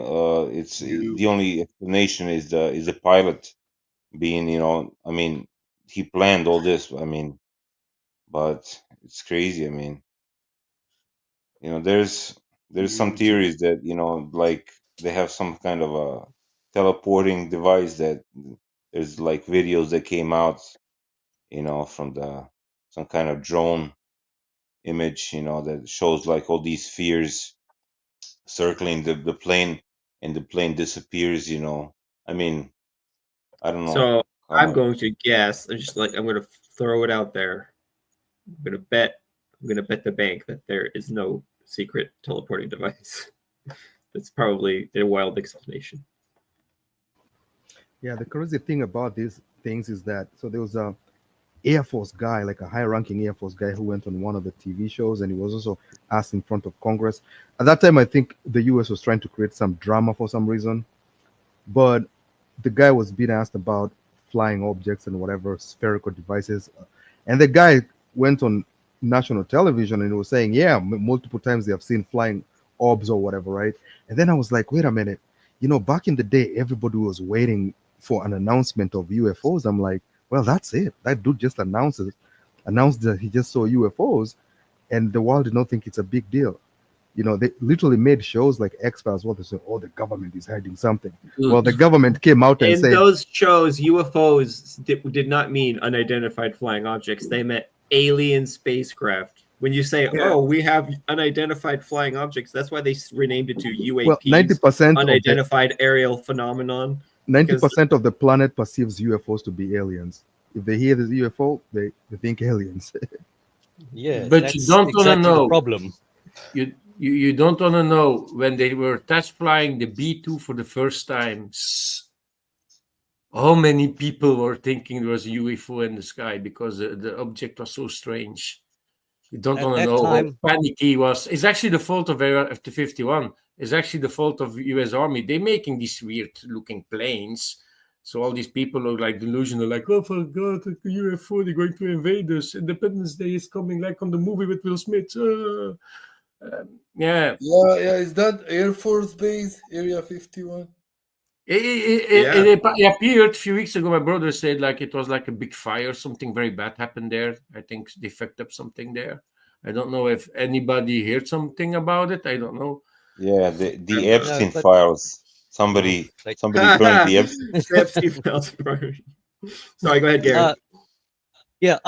In my opinion, the whole UFO equals aliens thing is an American Air Force operation to provide a plausible a way of making people think about what they were actually seeing, which is experimental aircraft. That has been rumored right from the beginning, but it is interesting that if you look at some of the early 1950s UFO movies, they're funded by the US Air Force. The US military funds movies from then till now, still does. And during the period, as Lambo says, when the stealth bomber was being tested, people reported seeing black triangles. And in fact, there was a presidential candidate who saw a black triangle and was asked about it and was forced to admit that he had seen this, and that ended his presidential run, even though it's probably true. They have since said that the US military has said that they tested the bomber over American cities to make sure it wasn't spotted. When they were flight testing the Apache, there were reports of black helicopters, and there's a whole conspiracy genre attached to black helicopters and alien abductions, and it's a big mess. So I think that this is very much an American phenomenon, even though they have a lot of reports from other places. I think it's an essentially American media phenomenon. And while I believe that aliens could very well exist, in fact, I expect aliens to exist, I don't expect them to be here. And if they were here, I think they would either be so visible that they would be undeniable, or so invisible that we would be completely oblivious. And I think there's no way to say that there is not an alien probe sitting in our system monitoring us. It could have been here from long before our civilization even existed. I think, Gareth, I think if there is actual aliens, there is two possibilities. Both ways we are fucked. So, first one is a good one, because if they are benevolent, they are good aliens, they will not even touch us. It's like when you see a weird animal or something, you will be like, look to him and from away, and oh, how cute he is. He's still shitting and stuff. And anyway, though they will not touch us, and they will not even approach us, and see how badly we will fuck ourselves. This is the first one. The second one, maybe they're all gay. The aliens have to. They're the ones that are responsible for the gay parade. There you go. See, they're trying to normalize their presence. Okay, the alien will think we are the predominant race, and we will kill everyone who will threaten us. So they will fucking nuke the whole planet or use another weapon, and we will disappear without even knowing it. Send in a flock of geese. They're like, okay, the flock of geese trick didn't work on the Russians.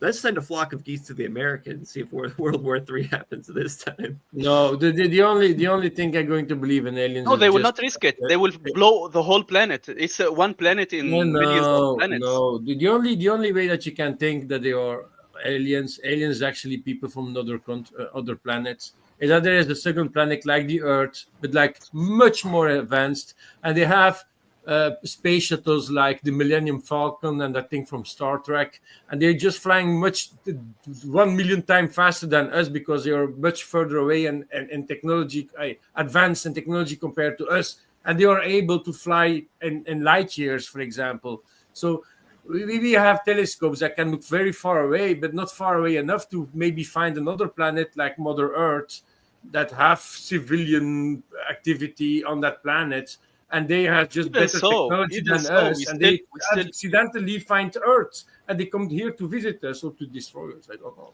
I don't think. That's the only thing I'm going to believe, that there are aliens. So I believe in another planet somewhere in the galaxy where you have human living creatures.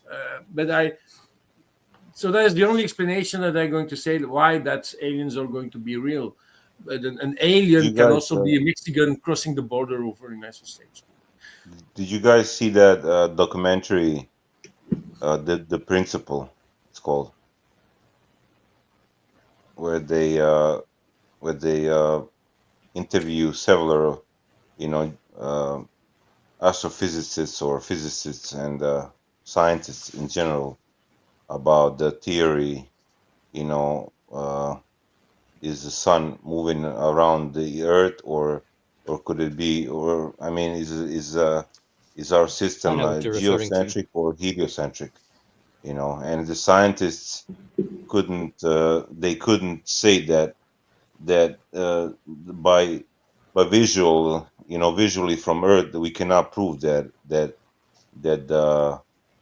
our system is not geocentric, you know. So Except that those scientists subsequently objected to the way the film was put together and claimed they'd been deceived. Yeah, when they heard, their works had been edited and taken out of, you know, the context was shifted, and they were generally very unhappy about being portrayed in that light and denounced the claims that documentary implied. They did do that, but after they found out who were the you know producers of the documentary and what was the message that they were saying, That's they what you were, just said, you know, the whole had like a religious context, so, and they're highly anti-religious, exactly. so, you know, Oh. and that's Well, why basically they a bunch of- oppose it. Even the lady, the narrator of the documentary, opposed it after she found out that it had a religious context. You know how crazy these people are. Yeah. With the religious context that these people are trying to rely on biblical claims that the earth is flat to justify their religion. And so they concocted This this has fake nothing to do. documentary. This has nothing to do with the earth being flat. The documentary. Okay, well, It had nothing sorry, to do with it. geocentrism, you're correct. But the two overlap, because obviously the church preached geocentrism Not really, but yeah. for 2,000 years. Well, they do. But the thing with that is that they discovered that they had been deceived into participating in what they felt was a fraudulent misrepresentation of their positions. So they had to do that. See, wait, they had to do that. Before we go on, they don't have to do that. That's just the morally right thing to do. No, but they I had want to say do something. that Well, because they don't want to be. Conspiracy, right? But there's too much technology already in space. Too many satellites. Too much people have landed on the moon already. So I think. No, come on, guys. Look, this is really simple. Scientists are all highly specialized. Okay, so to ask scientists of any particular area, how do you calculate the ratio of the movement of the celestial bodies and the Earth with respect to the sun? Like it's no big deal. Like of course they're not going to know how it was calculated in the first place and how to do it like on your own. They wouldn't. Scientists wouldn't know how to make that calculation because they already have it established as a matter of fact. So the way that's that not quite true. I mean, and science Galileo, teaches the history of science, so you generally do know how the scientific position was arrived at. You know, off the top of your head, what are all the laws of thermodynamics? I mean, okay, the entropy it teaches one. it I can't think of them all. In basic school, like so it's not like something that you don't go and study astrophysics and study how you study calculus and physics and you're not going to study. You don't go and study how it was discovered. Tectonic in the shifts of the plates of Earth, and then know about the tectonic shifts on Mars and Venus and stuff. It's not like you're going to have every single detail of every single story. If you're highly specialized, you're going to know the story that you need to know for what it is that you're doing. Yeah, you can always do a gotcha.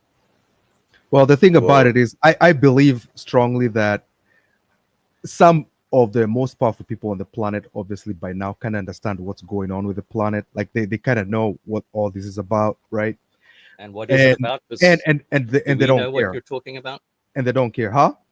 Let him finish talking about it so we can find out. To. Yeah. Well, I'm going to actually talk about it. So in general, if there is another alien race out there that has figured out interstellar travel, they cannot be like us. They cannot think like us. They cannot be as petty as we are, talking about gay people, wokeness, Ukraine, Russia. Imagine woke aliens. How poor North Korea is. Those are not. They're watching the Ukraine war. Aliens are watching DPA. Yeah, it's like it's like you There's walking no down way the anybody's street. getting into space without being woke. It's like you walking down the street and finding two goats fighting. To them, to those two goats, that's a whole big deal, right? The other goat disrespected him, or the other goat was taking his woman or whatever. Yeah, So it's a big deal. But to you, this is nonsense. So I think anybody outside this planet who has actually figured out interstellar travel, most of our issues are not them. Very smart, when you talk about like the minerals we have, the resources we have, they've already figured that stuff. They don't need uranium for anything. You know what I mean? But lastly, you also have to think about like the way this planet is. Like, think about it. We are far away from the sun not to freeze, and we're close enough not to burn. No, yeah, right. That's the thing. There's a million things that could destroy us any day, but somehow they don't. Right. I think there's a higher program that's working not being on interested in humanity because it's so inferior. It's ridiculous. Like, we don't study bacteria, or we don't study ants, or we don't study dolphins. No, I don't say they don't study, but there's nothing more interesting to them about us. Like, we are very easy to figure out. Like, it's greed, hate, stupidity. Wanting to survive, that's false. Wanting to live. That's completely false. They are that's completely false and reductionist. We're very basic. It is obviously any animal. But you get any animal is extremely fascinating. Any living creature is extremely fascinating, and you could spend lifetimes studying, the leech, and never finish learning about it. Okay? If you have access to the rest of the probably universe, the most why interesting would of all you spend animals. so much time trying to? Humans are probably the most planet? interesting and weird of all animals. There's nothing like that on Earth. And no, maybe your aliens were 3 tits and 2 the dicks. universe is more or less infinite. Why the hell would any interstellar species focus on us? Doesn't make any sense. There's so much things to do and so much things because of the rarity of it, because of how rare it is. Okay. The rareness of something is what makes it interesting and valuable. Who said we are rare? Who said we are rare? Ukrainians and Russians are that. fighting in this fish tank. You have to check out the fish tank over there, dude. You won't believe what they're doing now. They launched it on Onshoring. What is that? It's like a hypersonic rocket. Oh, how cute. How do you? They think that it's fast. Oh my god, they think that it's fast. So yeah, cute. they think it's fast. How do I know that it's rare? How much humanoid 50,000 years behind us. Language-based, technologically tinkering animals are on Earth? How much animals are there like humans on Earth? We don't know because we still didn't discover all of them. Well, there were, I don't know, chimpanzees. Oh, what a good answer. Gorillas. There's about half a dozen types of actual humans that used to exist. 2 genders only. What about all of the 2 genders, you dumb fucker? Yeah. What about Gareth exactly making a point? What about the other humans that aren't around? Like Neanderthals. Animals have 3 genders, for example. Where are they? Jesus Christ. Like from the I think one of the genders from is the point of view of an extraterrestrial species observing the different species of humans, it would be like observing the different species of dogs, the different species of canines. Okay, so no, it's still the same species. It's canines are a bad example, but big cats. To animals. Yeah, like big cats. Big cats. Yeah. Because dogs are all part of the same species, right? They're still all dogs, but they are different. Oh yeah, breeds. but you have dogs and you have wolves and you have foxes, and they're distantly then that's related. different species. Yeah. I mean, you can go all nerdy and study about the various species of rocks and the micro species and the macro types and whatever. I mean, you can do that. You can find interest in that. But the planet as it is right now is very boring and predictable. It is Israel, Palestine. Speaking about boring and predictable and aliens. So will the EU crash like that, guys? I know. Sponsored by National Geographic. What did Ursula von der Leyen say yesterday? Russia needs to pay for what they have done. Wait. The aggressor. Oh my God, it's boring shit, bro. Okay. Hey, please don't talk. She's super hot. I have hard on for her. Come on. Shut up. Who's super hot? Don't say disgusting things on live. Hey, Gareth, go on. Who's super Thank you. hot? It would be remiss of me not to mention, seeing as we're talking about aliens, the Comet 3I Atlas, which Harvard professor Avi Loeb speculates could be an alien vessel. And he says so on the basis that, first of all, it's an interstellar object, only the third of which we have seen. We've seen all three of them very recently, and the first one looked very, very strange as well, and we never got a good look at it. This one is much bigger. It's about 20 kilometers across, we think, at the moment, if it's a rock. And it's moving very fast, about 62 kilometers per second, whereas the average speed of an object in the solar system is about 27 kilometers per second. So this is very fast. And funnily enough, it's going to do close flybys of Mars and Jupiter on its way out. And at its closest to us, it's going to be on the other side of the sun, where we won't be able to see what it's doing. That's very I think you're just unusual. aliens doing a rave party. All of those rocks just keep missing us. Somehow they keep missing us. Oh, they're coming. They're coming. They're almost here. Oh, nope. It's passed away all the way over there. Dinosaur will disagree with you. Dinosaur will disagree with you. Yeah, dinosaur. That's another topic about dinosaurs. No, but you know, but about what Gareth was saying about this weird object. If you want to throw a missile at Earth, an interstellar missile at Earth, it would be the best place to shoot. But yeah, like it doesn't make sense to attack Earth at this point. We don't have any interstellar or even space-based weapons capability. So it's not like we're an actual risk to any neighbor, not so friendly neighbor. But like I'd say, from a perspective of an alien extraterrestrial species, like first of all, I think that the emergence of intelligence is kind of an ubiquitous phenomena.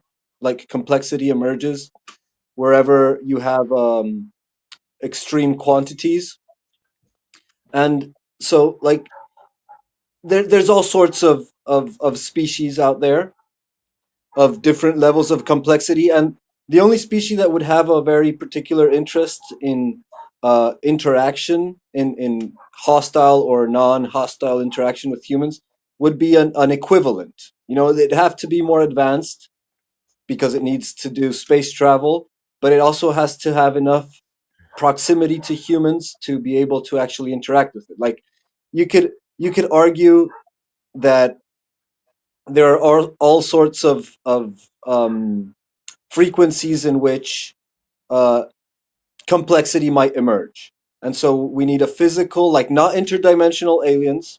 Those are probably messing with our minds.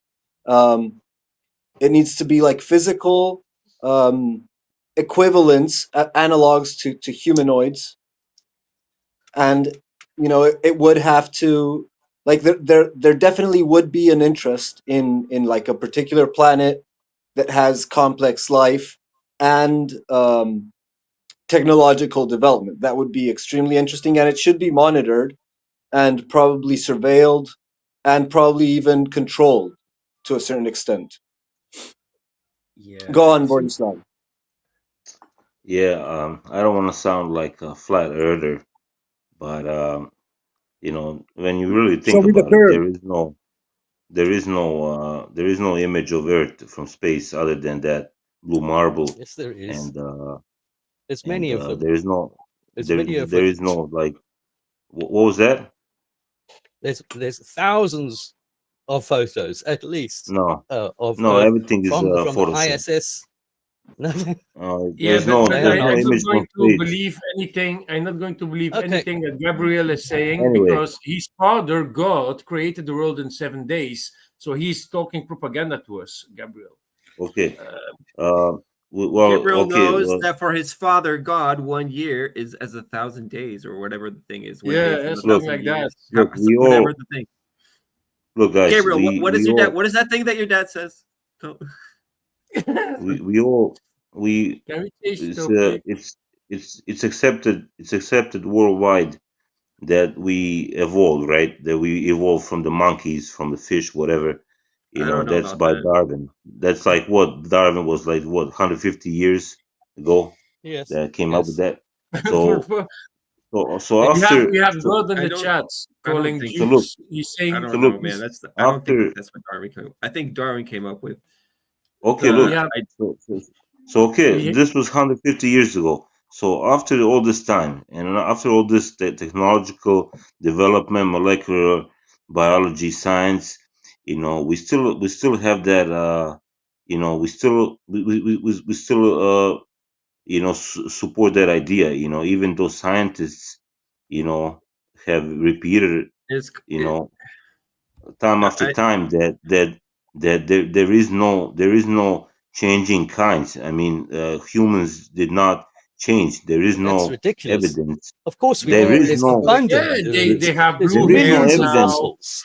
There is no evidence of humans They're changing literally kind. people are There starting is to no grow pieces evidence of of metal out of humans their Okay. changing nose and kind. eyebrows.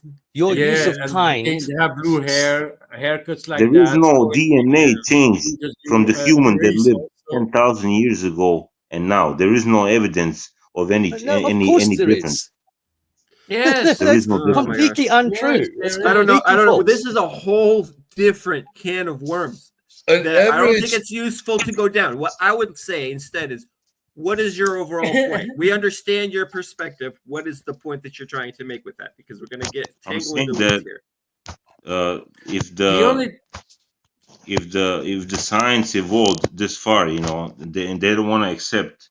They don't want to accept that, like the evidence that Darwin used back then. I mean, he had probably some primitive instruments, and maybe he had good, mind No, thinking no. about, So that's what I'm saying. Darwin did not come up with that. Darwin came up with the idea that, hey, there's these finches that are different when you go to the different islands, and it looks like their beaks have over time evolved to eat the food that is on the islands. So that's it. So he said, I'm making a scientific conclusion that they probably have exactly a common ancestor. That's what Darwin came up with. Everything else that you're saying about, like, Darwin says that humans come from monkeys. This is not what Darwin says. This is an No, but extrapolation that some people but think that's that way, some people don't. So that's basically what I'm saying is.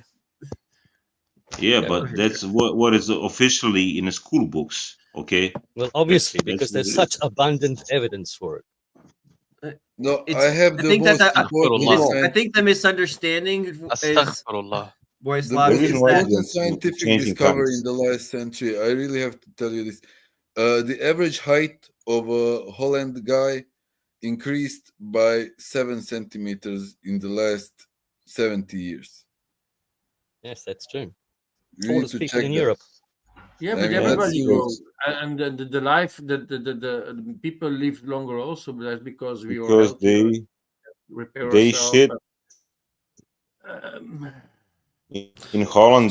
I had a In good Holland, they comment for shit, you, and then they Vojislav. fertilize their fields with their shit, and that's how they grow. Yeah, I mean, yeah, come but on. I had a good Super chat by I had Coping. Moon identifies as flat and takes pride in it. No. Yeah, but I had a Moon very identifies good, as flat and takes pride in that. He's In trying that, to sorry, very- in that. Yeah, sorry, Yes, my brain yes, was yes. not You working identify as anymore. an attack helicopter. We I have had too a much very- weird talks. My Yeah, brain yeah, is this had was a very good- definitely a crazy open mic. That's right. Well, Yeah, it's a very crazy one today. But I so had what a are we good- gonna do? We're gonna do Wait, closing. wait, Shall we wait, do wait, closing? wait, wait. Do you all still want to talk about the flat No, I moon had one theory? topic.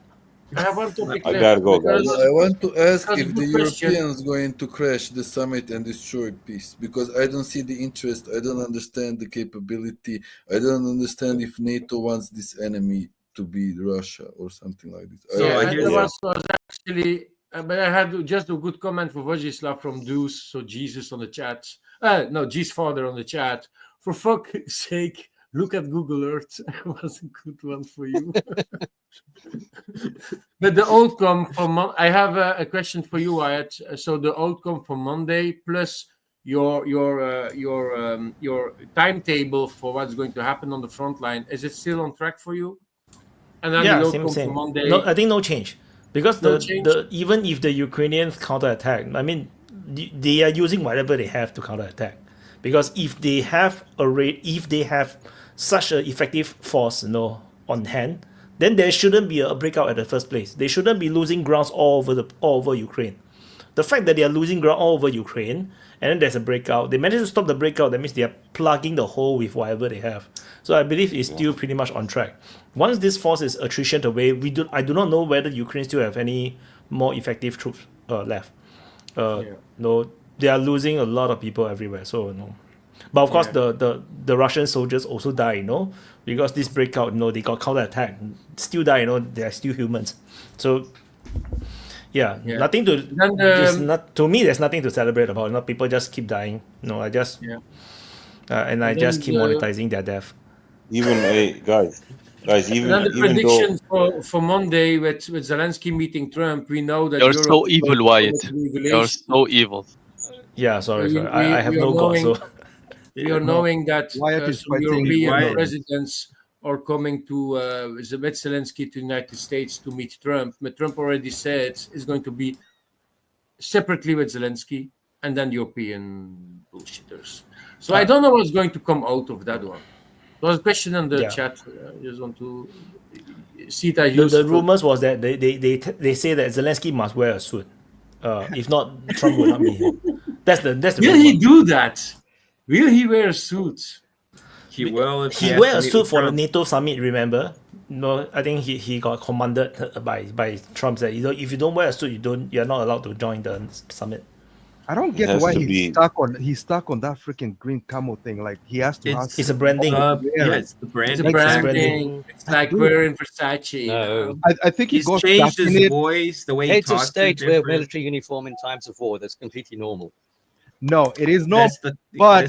But even on military clothing, you still have the official uniform, right? You can wear the official uniform. Dress uniform. That's a fair point. Yeah, you can do that. But no, I think he got caught in his own image, and I think he also kind of tripped on his own on himself by saying that I will wear a suit when the war is over. Or when whatever. So the moment to make claims like that, now you can't. This you can do. It's a good point. So I think he's stuck on that one. But to actually give kudos to Wyatt, it's not that you're monetizing the conflict. The truth about it is, if it wasn't for people like you, people would be still very stupid about this war. Do you remember in 2022 how dumb people were? Like everybody was. Stop sucking up to Wyatt. Stop. No. I'm being serious. He's a blood. Yeah, dude. Wyatt provided such an important service during this war by being a neutral mapper, truly neutral. Remember when the war started and people were shooting like they were taking doing cover fire, like just firing in a general direction, and everybody was losing their minds. Why are they wasting bullets? And I'm like, why are these people tripping out over this? And then I came to realize it was through Hollywood that these guys thought that war, when you fight, you have to be shooting at something specific every single time. So imagine from it reminded me thinking yesterday to now, where now everybody's like, okay, yeah, fight. Listen. They never played pinball before. Once you play pinball, you know. It reminded you're me, just like you're not watching, just firing. Listen, Mike, it reminded me yesterday I was watching the UFC final, UFC fights, and the UFC level fighters, and the people beside me, person beside me was criticizing them. Oh, why he didn't do this? And I asked him, did you train in your life? No. What the fuck are you talking, man? No, but when you do this, and I told him, you know what they say? Everyone have a plan until they get punched in the face. It's the same Mike Tyson people who don't know shit. Yeah, people who don't know shit about wars or basic weapon handling or anything, and they are commentating about even people I saw for at least the people who comment on football or something. They know they played football in the fields and they know things, one or two, but those people don't know shit about anything.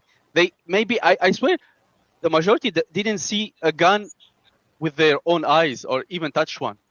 So it's crazy. It's crazy, man. The one that actually blew my mind completely was when the Ukrainians retreated from Avdiivka. Man, this dude, he's like a NAFO guy. He wrote a whole freaking article. This dude has never been told, but he says, "Oh, the breakthrough was made because of the cowardice. Let's call it the 41st Brigade, because of the cowardice of the 41st Brigade." Now, if you watch those guys as they are retreating, they look like they came from a coal mine. That is how bad the war was by the time Avdiivka is falling. And that dude is somewhere in Pennsylvania talking about the cowardice of Ukrainian soldiers who just freaking escaped an encirclement. I was like, and they can't notice how crazy what they're saying is. I know the person is disappointed because Avdiivka fell, but man, you can't say people who held a city for years are cowards. Yeah, I hear some YouTubers, podcasters, like I think they're ex-military, U.S. military, and they talk shit about Russian soldiers, how they fight stupid and shit. And I'm like, what the fuck, like, what the fuck, you wouldn't stand like 5 minutes, in the firefight. I mean, Yeah. fuck. The Taliban do not have artillery and air support. There is a true story about an American mercenary veteran. He was in the trenches and he was playing the dude that did Afghanistan or Iraq, I don't care. And he went to pee at the tree, and the guys in the trench were like, "Come here! Oh, fuck you! Know nothing about war. I'm going to tell you to do." And he been killed. He been killed because of Bisque Mouth. It's not the same war. It's and Dan here and the open mics, he says every time, it is not the same. The NATO doesn't have the experience to talk about it, the type of warfare this is happening right now. The only guys that really, and I'm saying always, the only guys that really can tell about it from experience, they're already all dead. These are the guys that did the First World War. The trenches. That is, if you want to learn about war, if you want to learn about Ukrainian war, how you need to play it, and in a basic way, you need to read about trench warfare. And trench warfare was during the First World War. It's a very good one to learn about it. Yeah, that's the basic, but it's a basic. What I'm saying is a basic. You need to add all the layers that happen. Now you have the trench warfare, plus the technology, the drones, the artillery, the airplanes, all the satellites. It's the whole system. It's the whole system. It's just a death trap. No, I've been through army. All I say is that I know I will not want to be in such a battlefield. It's like you just die for no reason. So how I used to explain is, you play computer games, those first-person shooters, be it like Battlefield or Squad or whatnot. Imagine everyone is using cheat code. That's the game, There is no one playing fair. Everybody's using cheat code. You walk, and suddenly explosion, you just die. If you have no freaking idea where the explosion come from, it's all cheat code. That is the kind of real world. That's the war in real life. It's just a server that everybody uses cheat code. That is insane. Everybody can see where are you. Bombs just fly towards you. Bullets can turn. Can home towards you. That's the war that we are fighting. Currently in Ukraine. That's a good analogy. Like you can be the best trained Navy SEAL, or the best trained Special Forces person in the world. But I'm telling you, the chances that you will survive contact.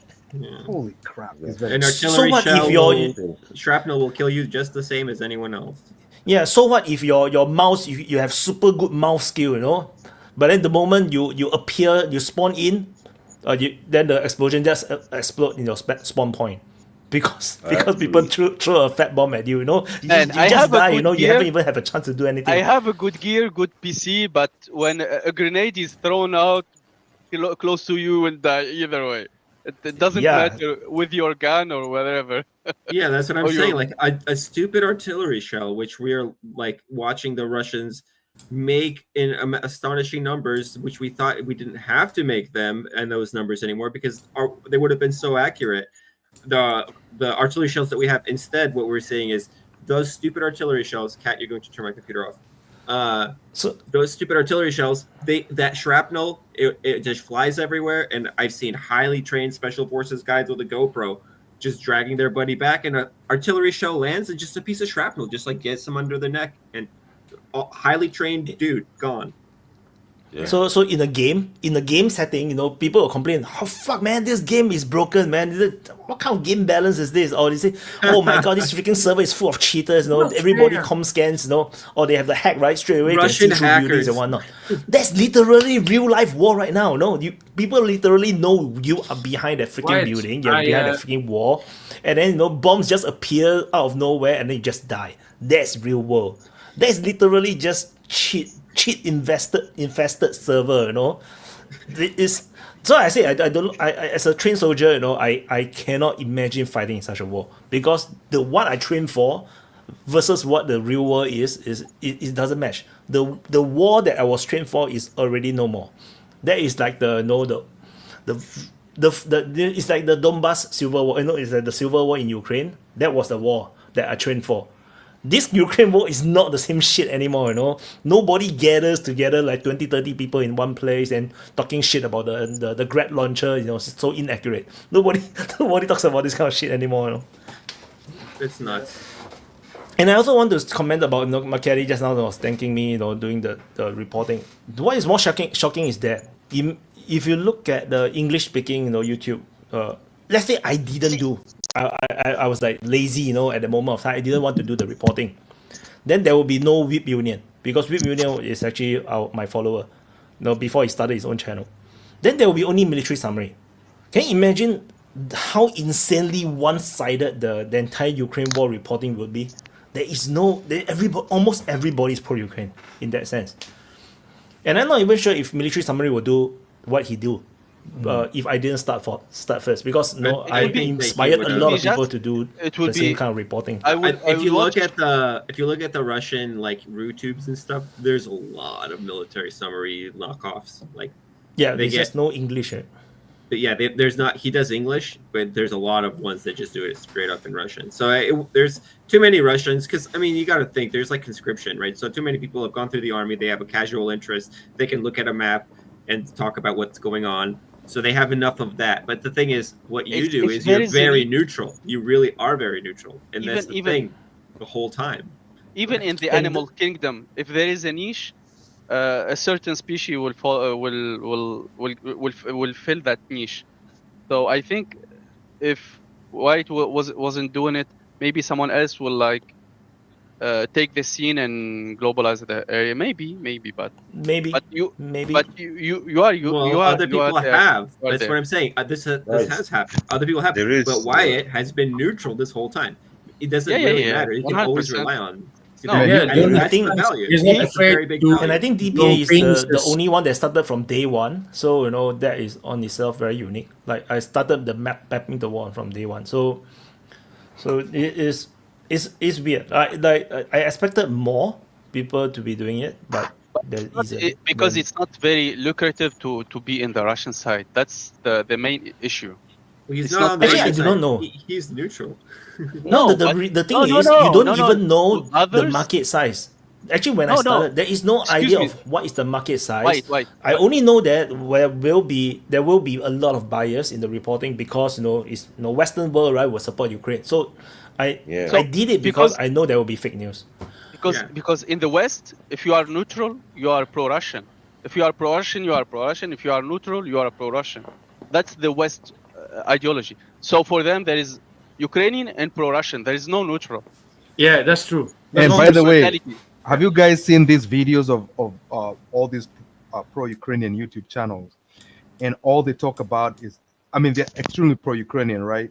So when Russia is advancing everywhere, so they're either not posting videos, or they post the most shameless by the millions you've ever seen in the world. My God. It's strategic. They are attritioning the Russians by backing and killing millions of Russians. You don't understand the genius of and the views they get, Wyatt, the views those people get, oh boy, you'd be surprised. Have you ever seen them? Yeah. People get like 100,000 in 4 hours, man. Yeah, and I follow a lot of during channels. During the open mic, not allowed to complain about some guys. Otherwise, Thomas is going to send a super chat of €2 again. If I'm complaining about these pro-Ukrainians. No, but I think I'll do it again so that somebody can again do a super chat about me to say, shut up, stop crying. It's beneficial for Wyatt. Well, I mean, I think that we're gonna shut up pretty soon because it's probably closing time, right? Yeah, but I just want to say that a lot of channels has died. Like because I'm for analytic purpose, I track a lot of channels, and quite a number of channels have died. Like one of the OGs, War in Ukraine, he stopped posting it, and then is Military the Lab veteran, stopped posting. American veteran still busy? That bald asshole is still busy with his videos? Which one? Who? The bald military veteran or something like that. American veteran channel. That bald guy. The combat veteran. He's still. Yeah, I think he's still posting because his channel is quite big. All the time. So because a lot of channels struggle, so because as long as they are smaller than me, I'm already somewhat struggling. Anyone that is smaller than DPA, they are all 100% struggling, and a lot of the channels are one by one dying out. They just cannot What survive. happened to that? The views are too low.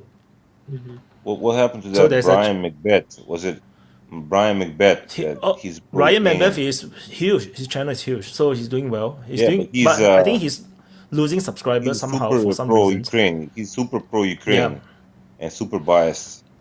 I mean, it's So, They're all disgusting going to lose watch their him. channel. Imagine Papifov.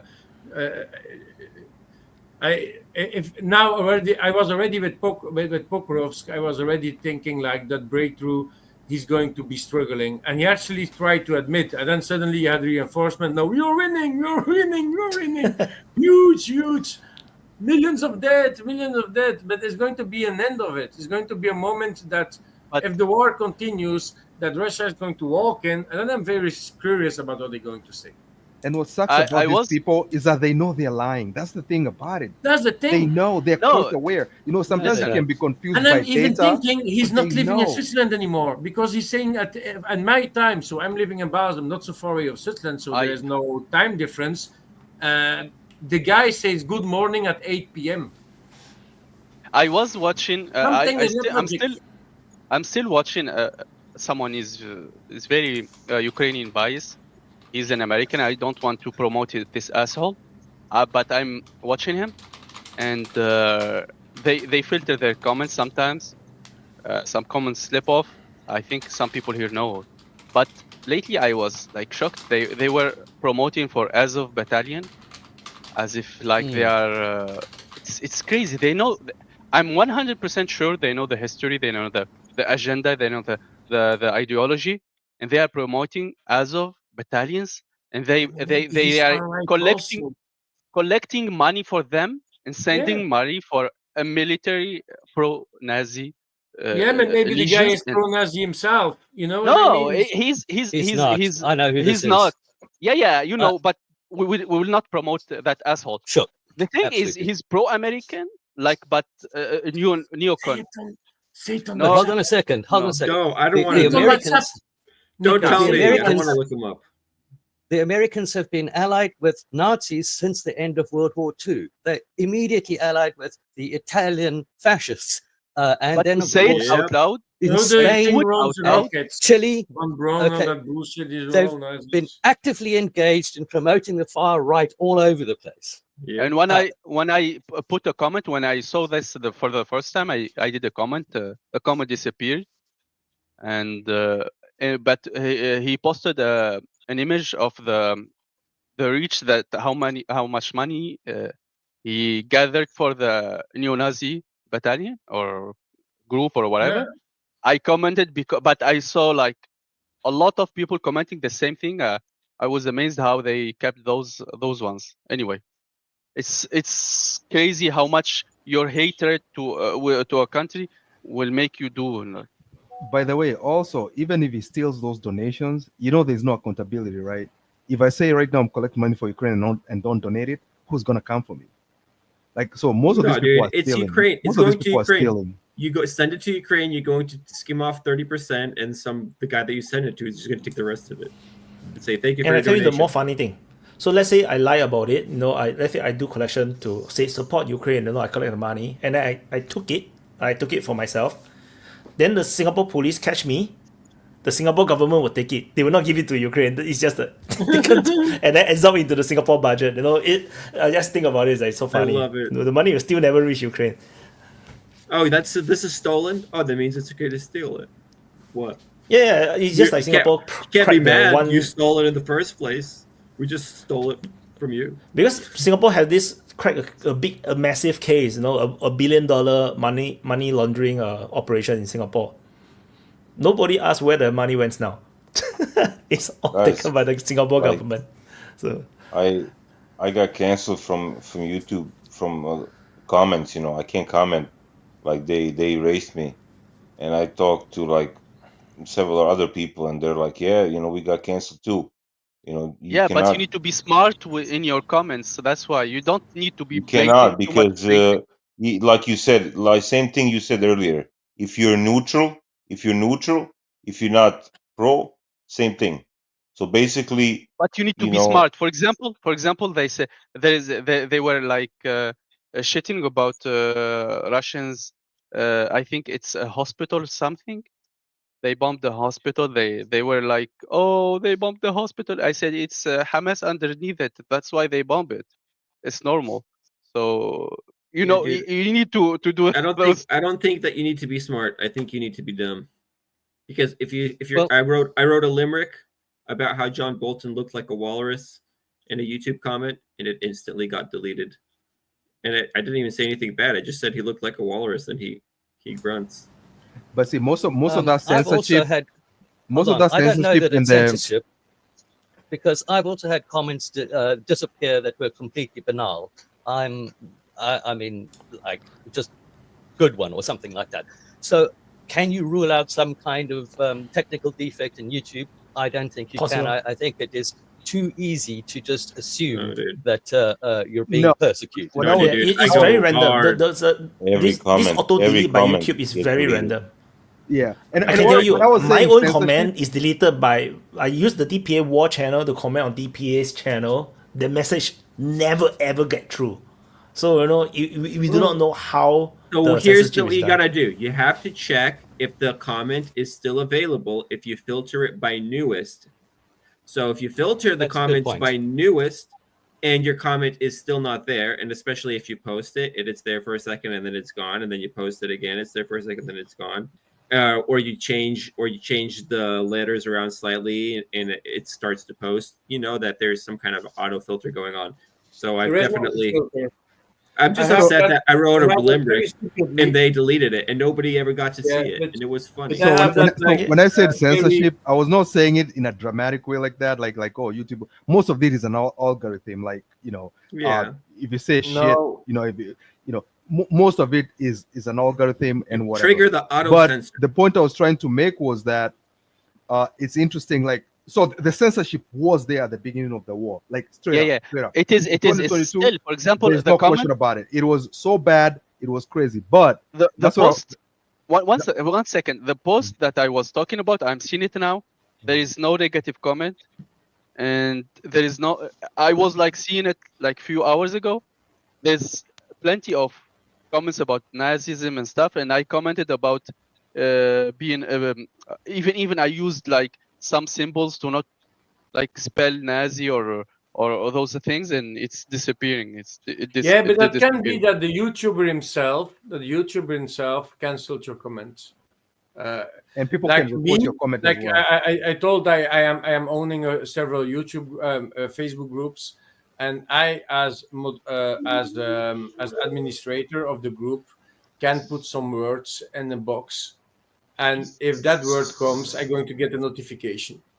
I also check the comment between the pictures because I want to have it as a proper group, because that group can be cancelled by Facebook if it comes too toxic. So as an admin, you need to take care of your group for that.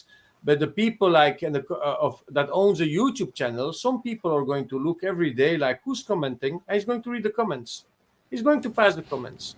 So and he's going to delete everything that he doesn't like. I do the same on the Facebook group. I delete comments because I ask to have some type of respect.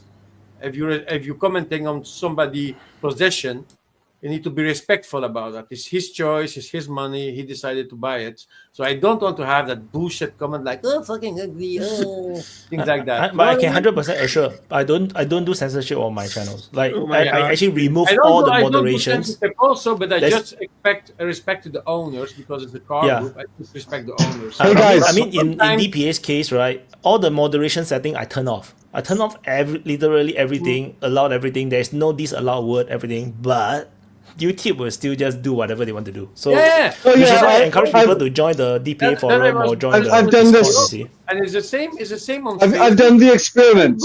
I've done the experiment with a comment. Like Facebook. Usually when I want to see if my comment is deleted, I write a comment on the comment, like testing. Yeah. And if the comment doesn't allow, can't get on, then that means that the comment was deleted, and it's automatic. And I've done the experiment by like saying a phrase, like I don't know. I remember I did this on a Wyatt video, and I put like a comment and I cited certain countries, you know, and it got deleted immediately. I started eliminating the countries and then changing certain words, like aggressive words, to like more euphemistic words, and then it was permitted. So it was like a process of discarding certain words, certain keywords that were like automatically removed. Yeah. And then when I removed those words and I used like a euphemism, then it was allowed. Yeah. So it is a systemic thing. It's not an accidental thing.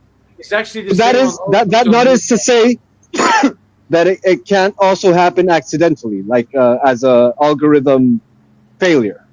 Yeah, But there that's what I mean. definitely is a.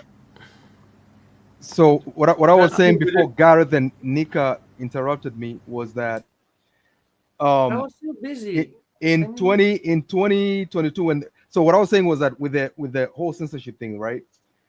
So the lesson to all countries is this: if you can survive the first year of censorship and what do you call it? And what do you call this type of warfare? Information warfare. War. If you survive it, you're good. Like Russia was bombarded with it so crazy. I mean, things were so bad. I remember at one time I was I was in Washington State. I was in Seattle, and things were so bad at that time. If you dared say that you were on Russia's side, man, those people would have literally murdered you. Like things were that People bad. banned Russian dogs and Russian food, man. How Russian crazy you cats. need to be. Russian cats. How crazy you need to be to ban those things because they are Russian. You need to be crazy.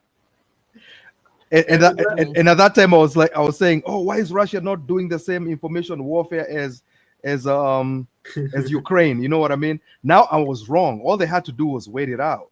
Like they didn't have to basically start creating the ghost of Kiev. They didn't and do make up nothing. stuff. That's the thing. They didn't have to do it. No, Like, because they didn't do nothing. because even Putin said it. They know Americans are excellent in this warfare. They know they will never win, so they leave it out and they will do it like in practice. It's the Russian way of doing things. It's like, okay, you need to, you want to talk, and I will do the thing, and I will leave you talking. Yeah. That's Yeah, what I said. закатать рукава и взяться за дело, you know, to like roll up your sleeves and just get to work. The West That's why what was the phrase It's the from West, the early Russian It's the Eastern way of thinking. Even Работайте, Arabs have right? the same way. To work, boys. We say Работайте, братья. Work, brothers. Get to work. Everybody forgotten about Gareth wanting to talk. So, oh shit, I'm sorry, bro. Sorry, it's Eastern way of thinking. Even Arabs have a saying like plane will pass by and dog will bark. It's the same thing. It's an Eastern way of thinking. Okay, sorry. What were you going to say, Gareth? Okay, thank you. This was way back when we were talking about computer games, and also the idea of people being sort of seduced by Hollywood into having the wrong idea of war. I would put as a counter argument that so many people have the experience in video games today, which is an industry significantly larger than movies are these days. And none of those games, well, not none of them, but the vast majority of the popular games do not teach a lesson of long lifespans. You spawn, you die. It's very quick. You're often in the game for only seconds, and that's even without all the bots and things. People do overestimate how many bots there are. That's a true thing. But I'm quite interested in the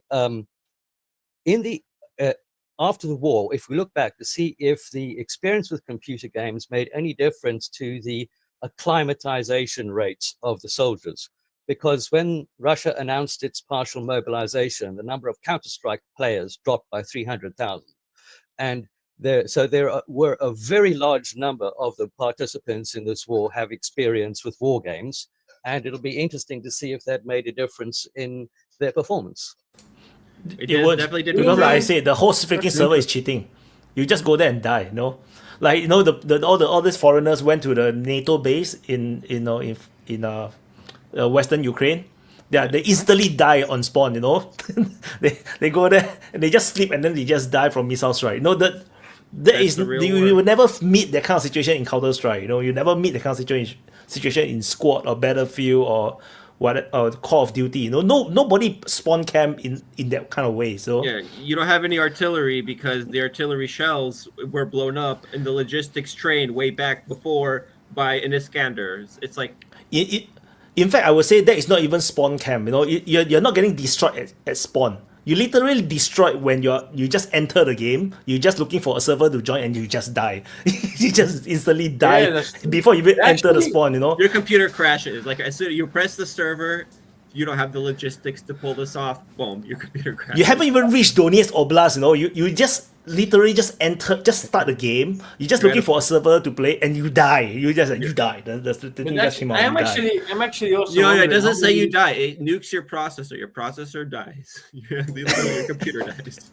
I'm actually wondering how many of these pro-Ukrainian Call of Duty players decided one day to go to the front line. How many did that? I think a lot. Some actually did. So the Foreign Legion reported a lot of these kind of people who have no military training. They play games and they try to join. We have no combat experience. Many of them left. Some died very quickly, and then some became proper soldiers. So, but with the drones, it's a different story because even the Russians are recruiting experienced gamers. This was on the news in Russian news. So experienced gamers for drones. For drone warfare. Logic. It makes sense.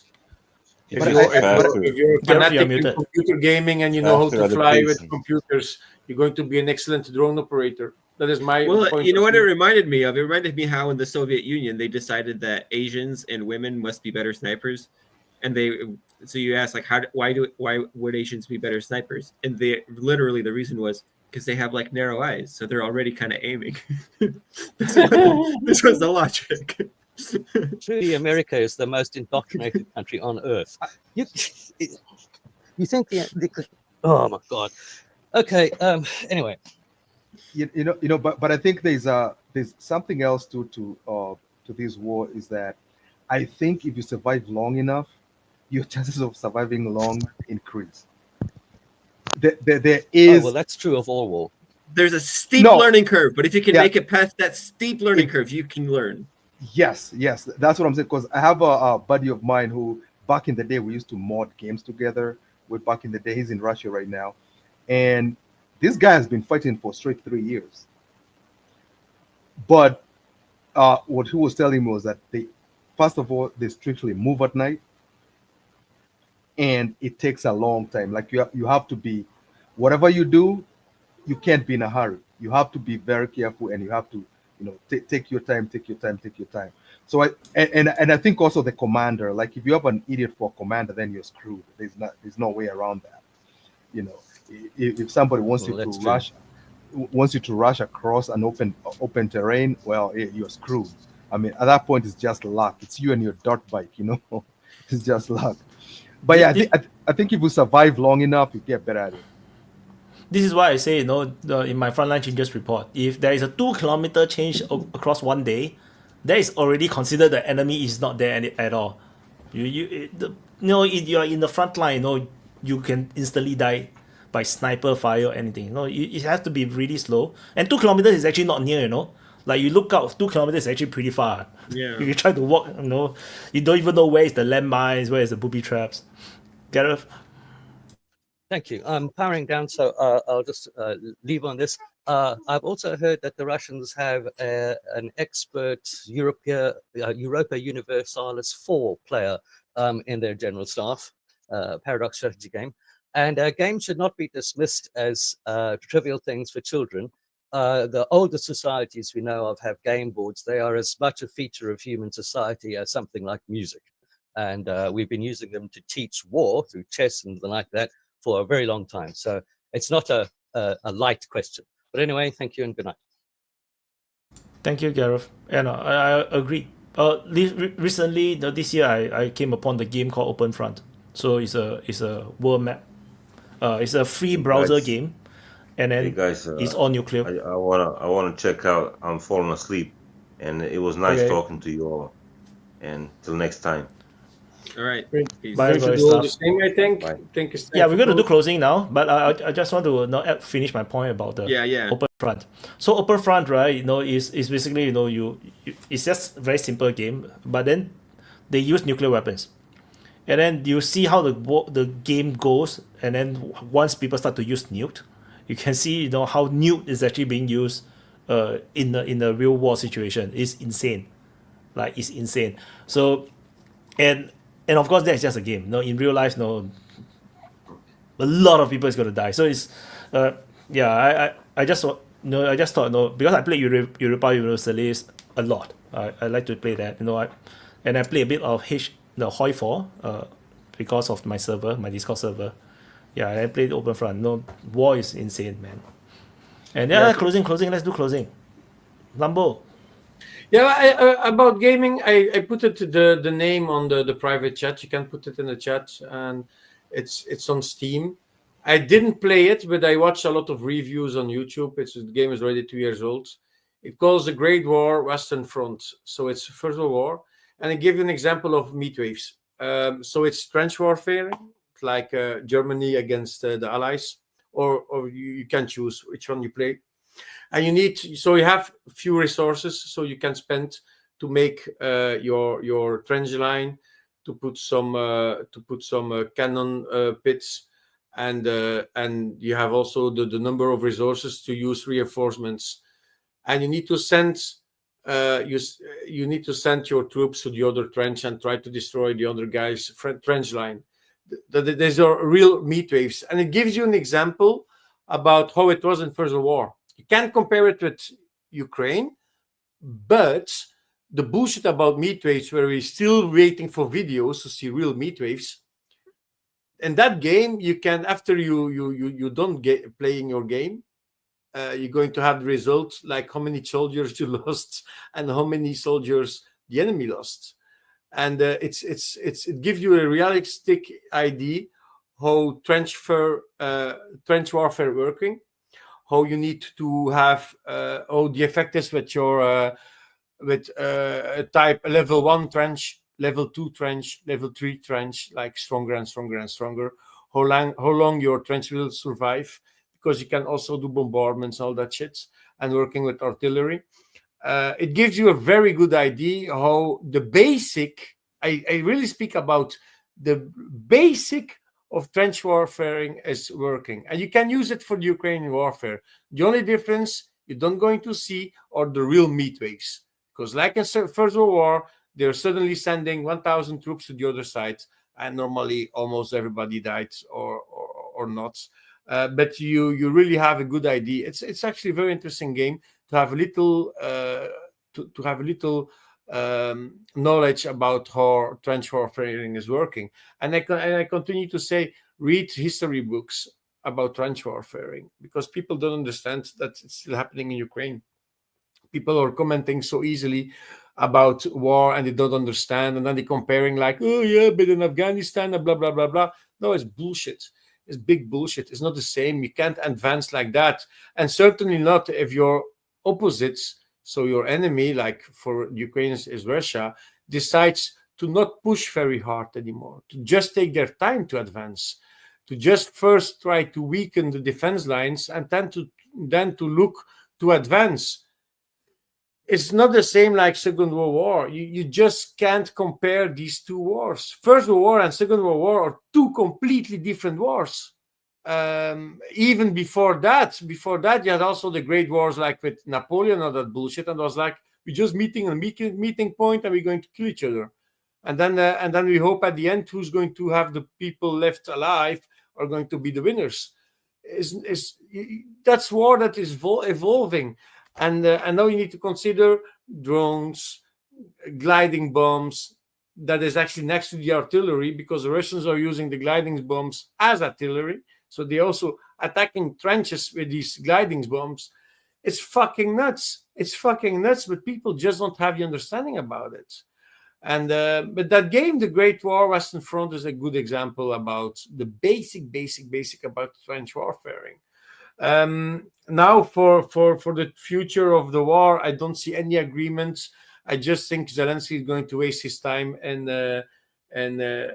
United States, because he's going to waste his time with Trump. He's going to disagree about everything, and Trump is going to say, "I have the cards, blah blah blah blah blah. I have. You need to do that, because otherwise you don't going to have an agreement with Putin in the future to end the war." And Zelensky is going to say, "No, I'm not going to leave my ground. I want to be European. I want to be NATO." That bullshit.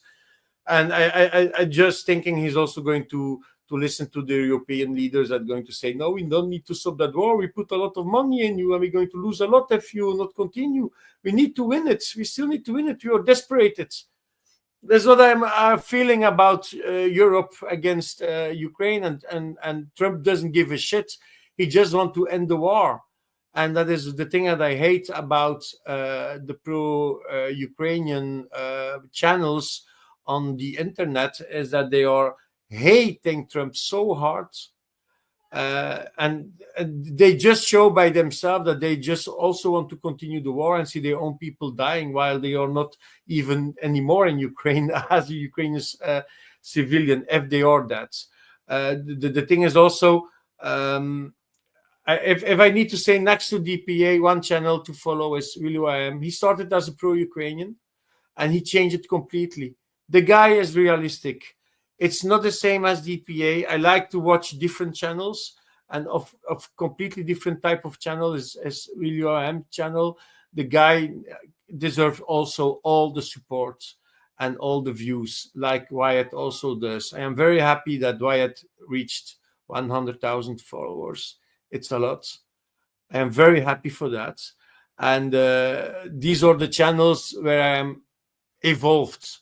I started with DPA. After that, I went to Willy, and Willy was already busy changing his narrative. Everybody watched the other pro-Ukrainian because we were busy looking after information. And I learned a lot, and it was a game changer for me. It opens our eyes. I already knew before that, that's why I'm starting to look on YouTube, that the news, the Western news I watch, was not correct. It didn't make sense. Nothing made sense.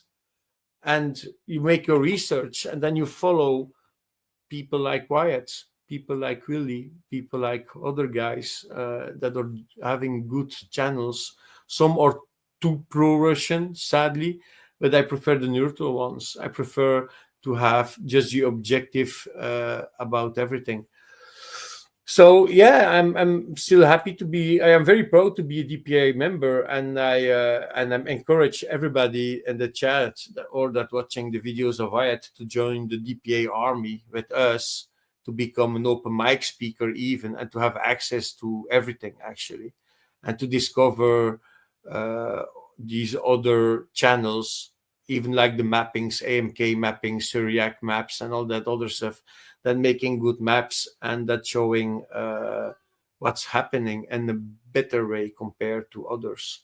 But DPA is like the best to see the neutral way about all the maps together. So yeah, I'm very happy about being DPA member, and it was a good talk. It's pretty late for me, but it was worth it. It was, I think, one of the strangest conversation DPA open mics ever. Starting with shit, ending with UFOs. Very funny. Yeah, it does make sense. Everything, but learn your knowledge. Use a little bit of history, but don't exaggerate on that, because that war is much more different.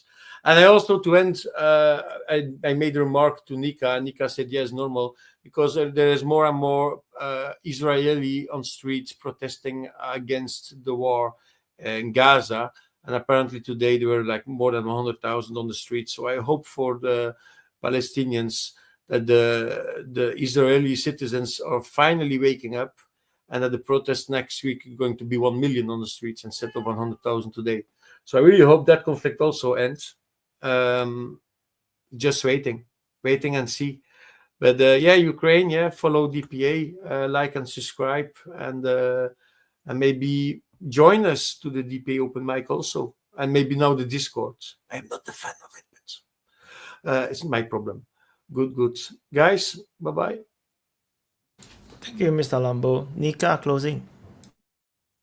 Hi, guys. And I didn't start from the beginning, but I glad always to go to the open mic. I cannot attend every. I can attend only now and then because of the work. And I'm happy for those opportunities that the money, blood money, Wyatt, they like to do. I'm just joking. I love what he do, even if I disagree with him in some regard of some points. But if you have a decent common knowledge, and if you respect the integrity of the other, you will accept that, because we are not I know his intent and so on, but anyways, thanks for White for his work. And what happened, Ukraine is on the same trajectory of losing, but I think it's getting even worse by the day, because it's not only losing, they will fail as an entity, as a country, as a whole, because the aftermath will be extremely catastrophic, because European will not give a fuck about Ukrainians, American too, no one will give a fuck. So they will stay alone in their predicament, with a low birth rate, with a destroyed economy, with a big portion of their land cut off, with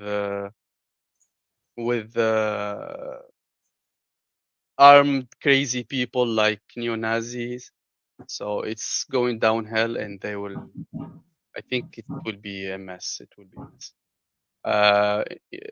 And I hope for the best for my brothers in Palestine, because what's coming, I think it's worse than what happened.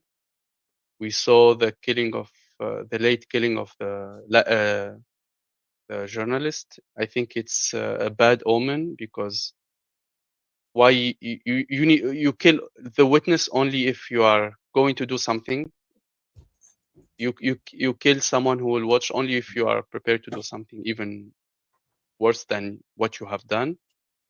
And I think we will hear horrible things and will witness horrible things, sadly. They are going into the Gaza, inside the 25% of the last territory, with 1 million plus population. And I think they will go even I think they will even go more brutal than they have, because they want to achieve things, and they want to pressure Hamas even more.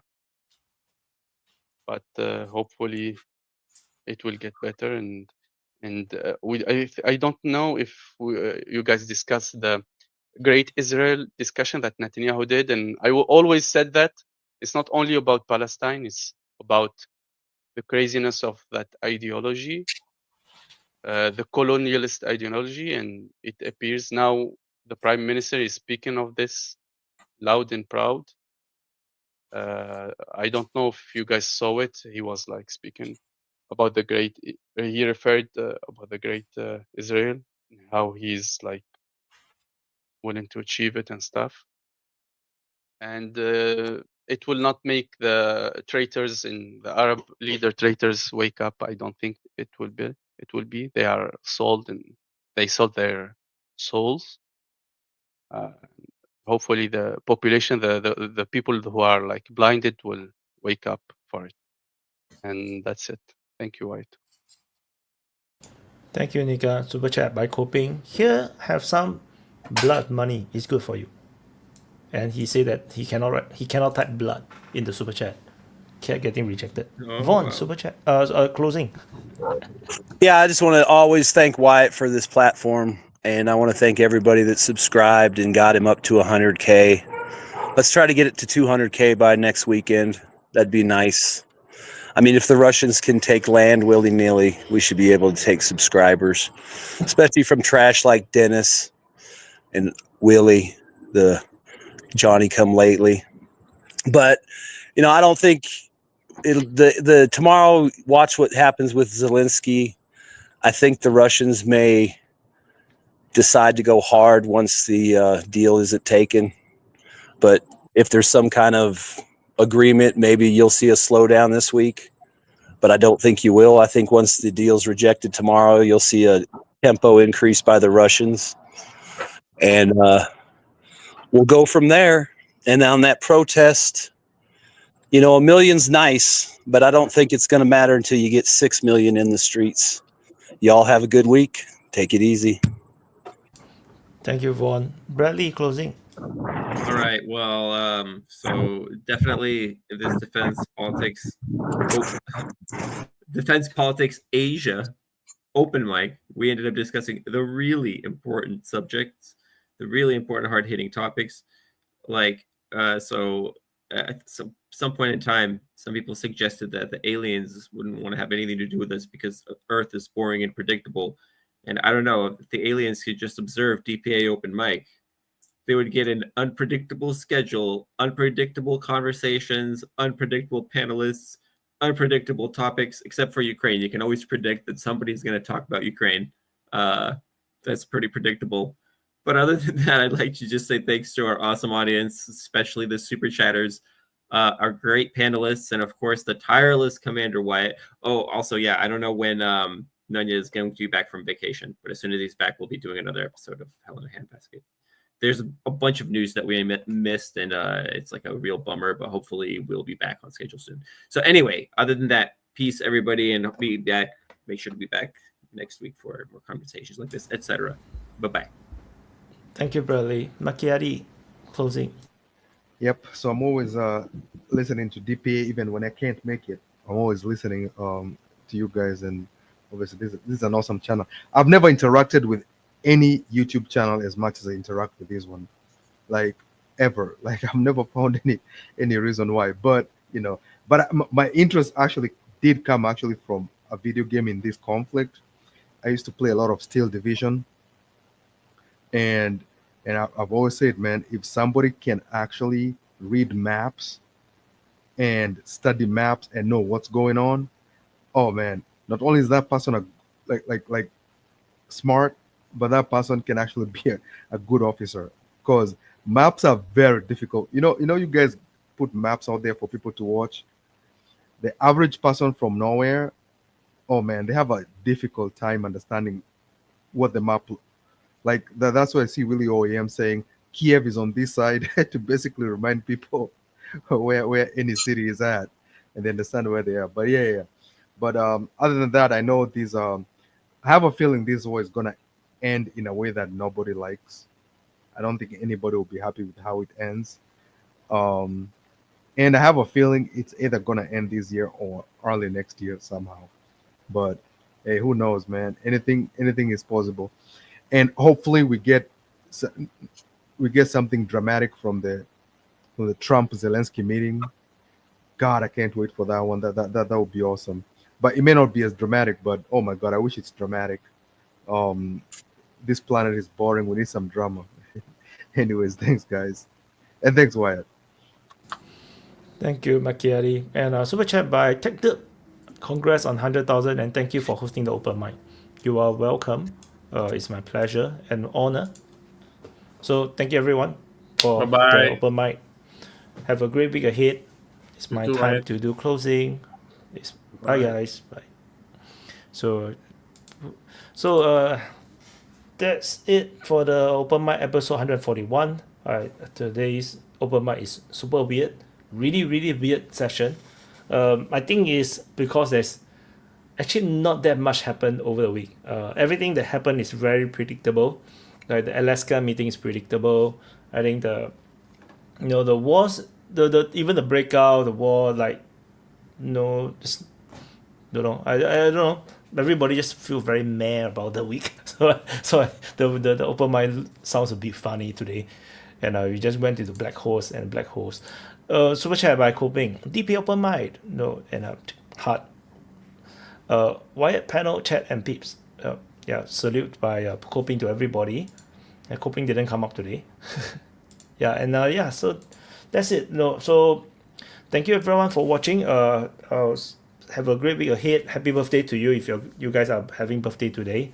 And I'll see you guys in the next update. Bye guys.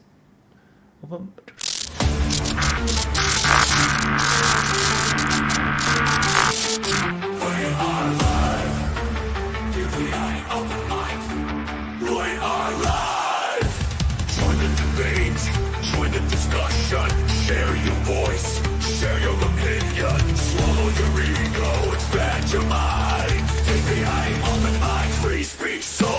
DPA Open Mic, we are live. DPA Open Mic, we are live. Don't hold back, 'cause here we go.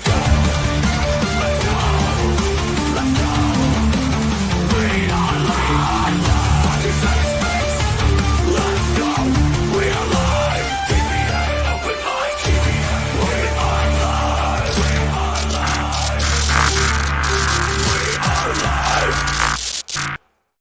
From every corner of a spinning globe, gathered voices, the stories they grow. Ideas like rivers, they ebb and they flow. In the meeting of minds we grow. Together we stand, unfocused yet alive. A world where every voice decides, debating the future, unconfined. Opinions like colors, vivid and bright, clashing, merging in the light. From whispered winds to roaring might, in our discourse we ignite. Together we stand, unfocused yet alive. In the arena of thoughts we find. A world where every voice decides, debating the future, unconfined. In the clash of ideas we see the birth of what the world could be. From conflict we find the key to unlock our collective destiny. Round the table the world convenes, every culture, every scene. In the marketplace of dreams, we chart the course of unseen streams. Together we stand, unfocused yet alive. In the arena of thoughts we find. A world where every voice is signed, debating the future, unconfined. So let us gather from far and near to share, to challenge, to hear.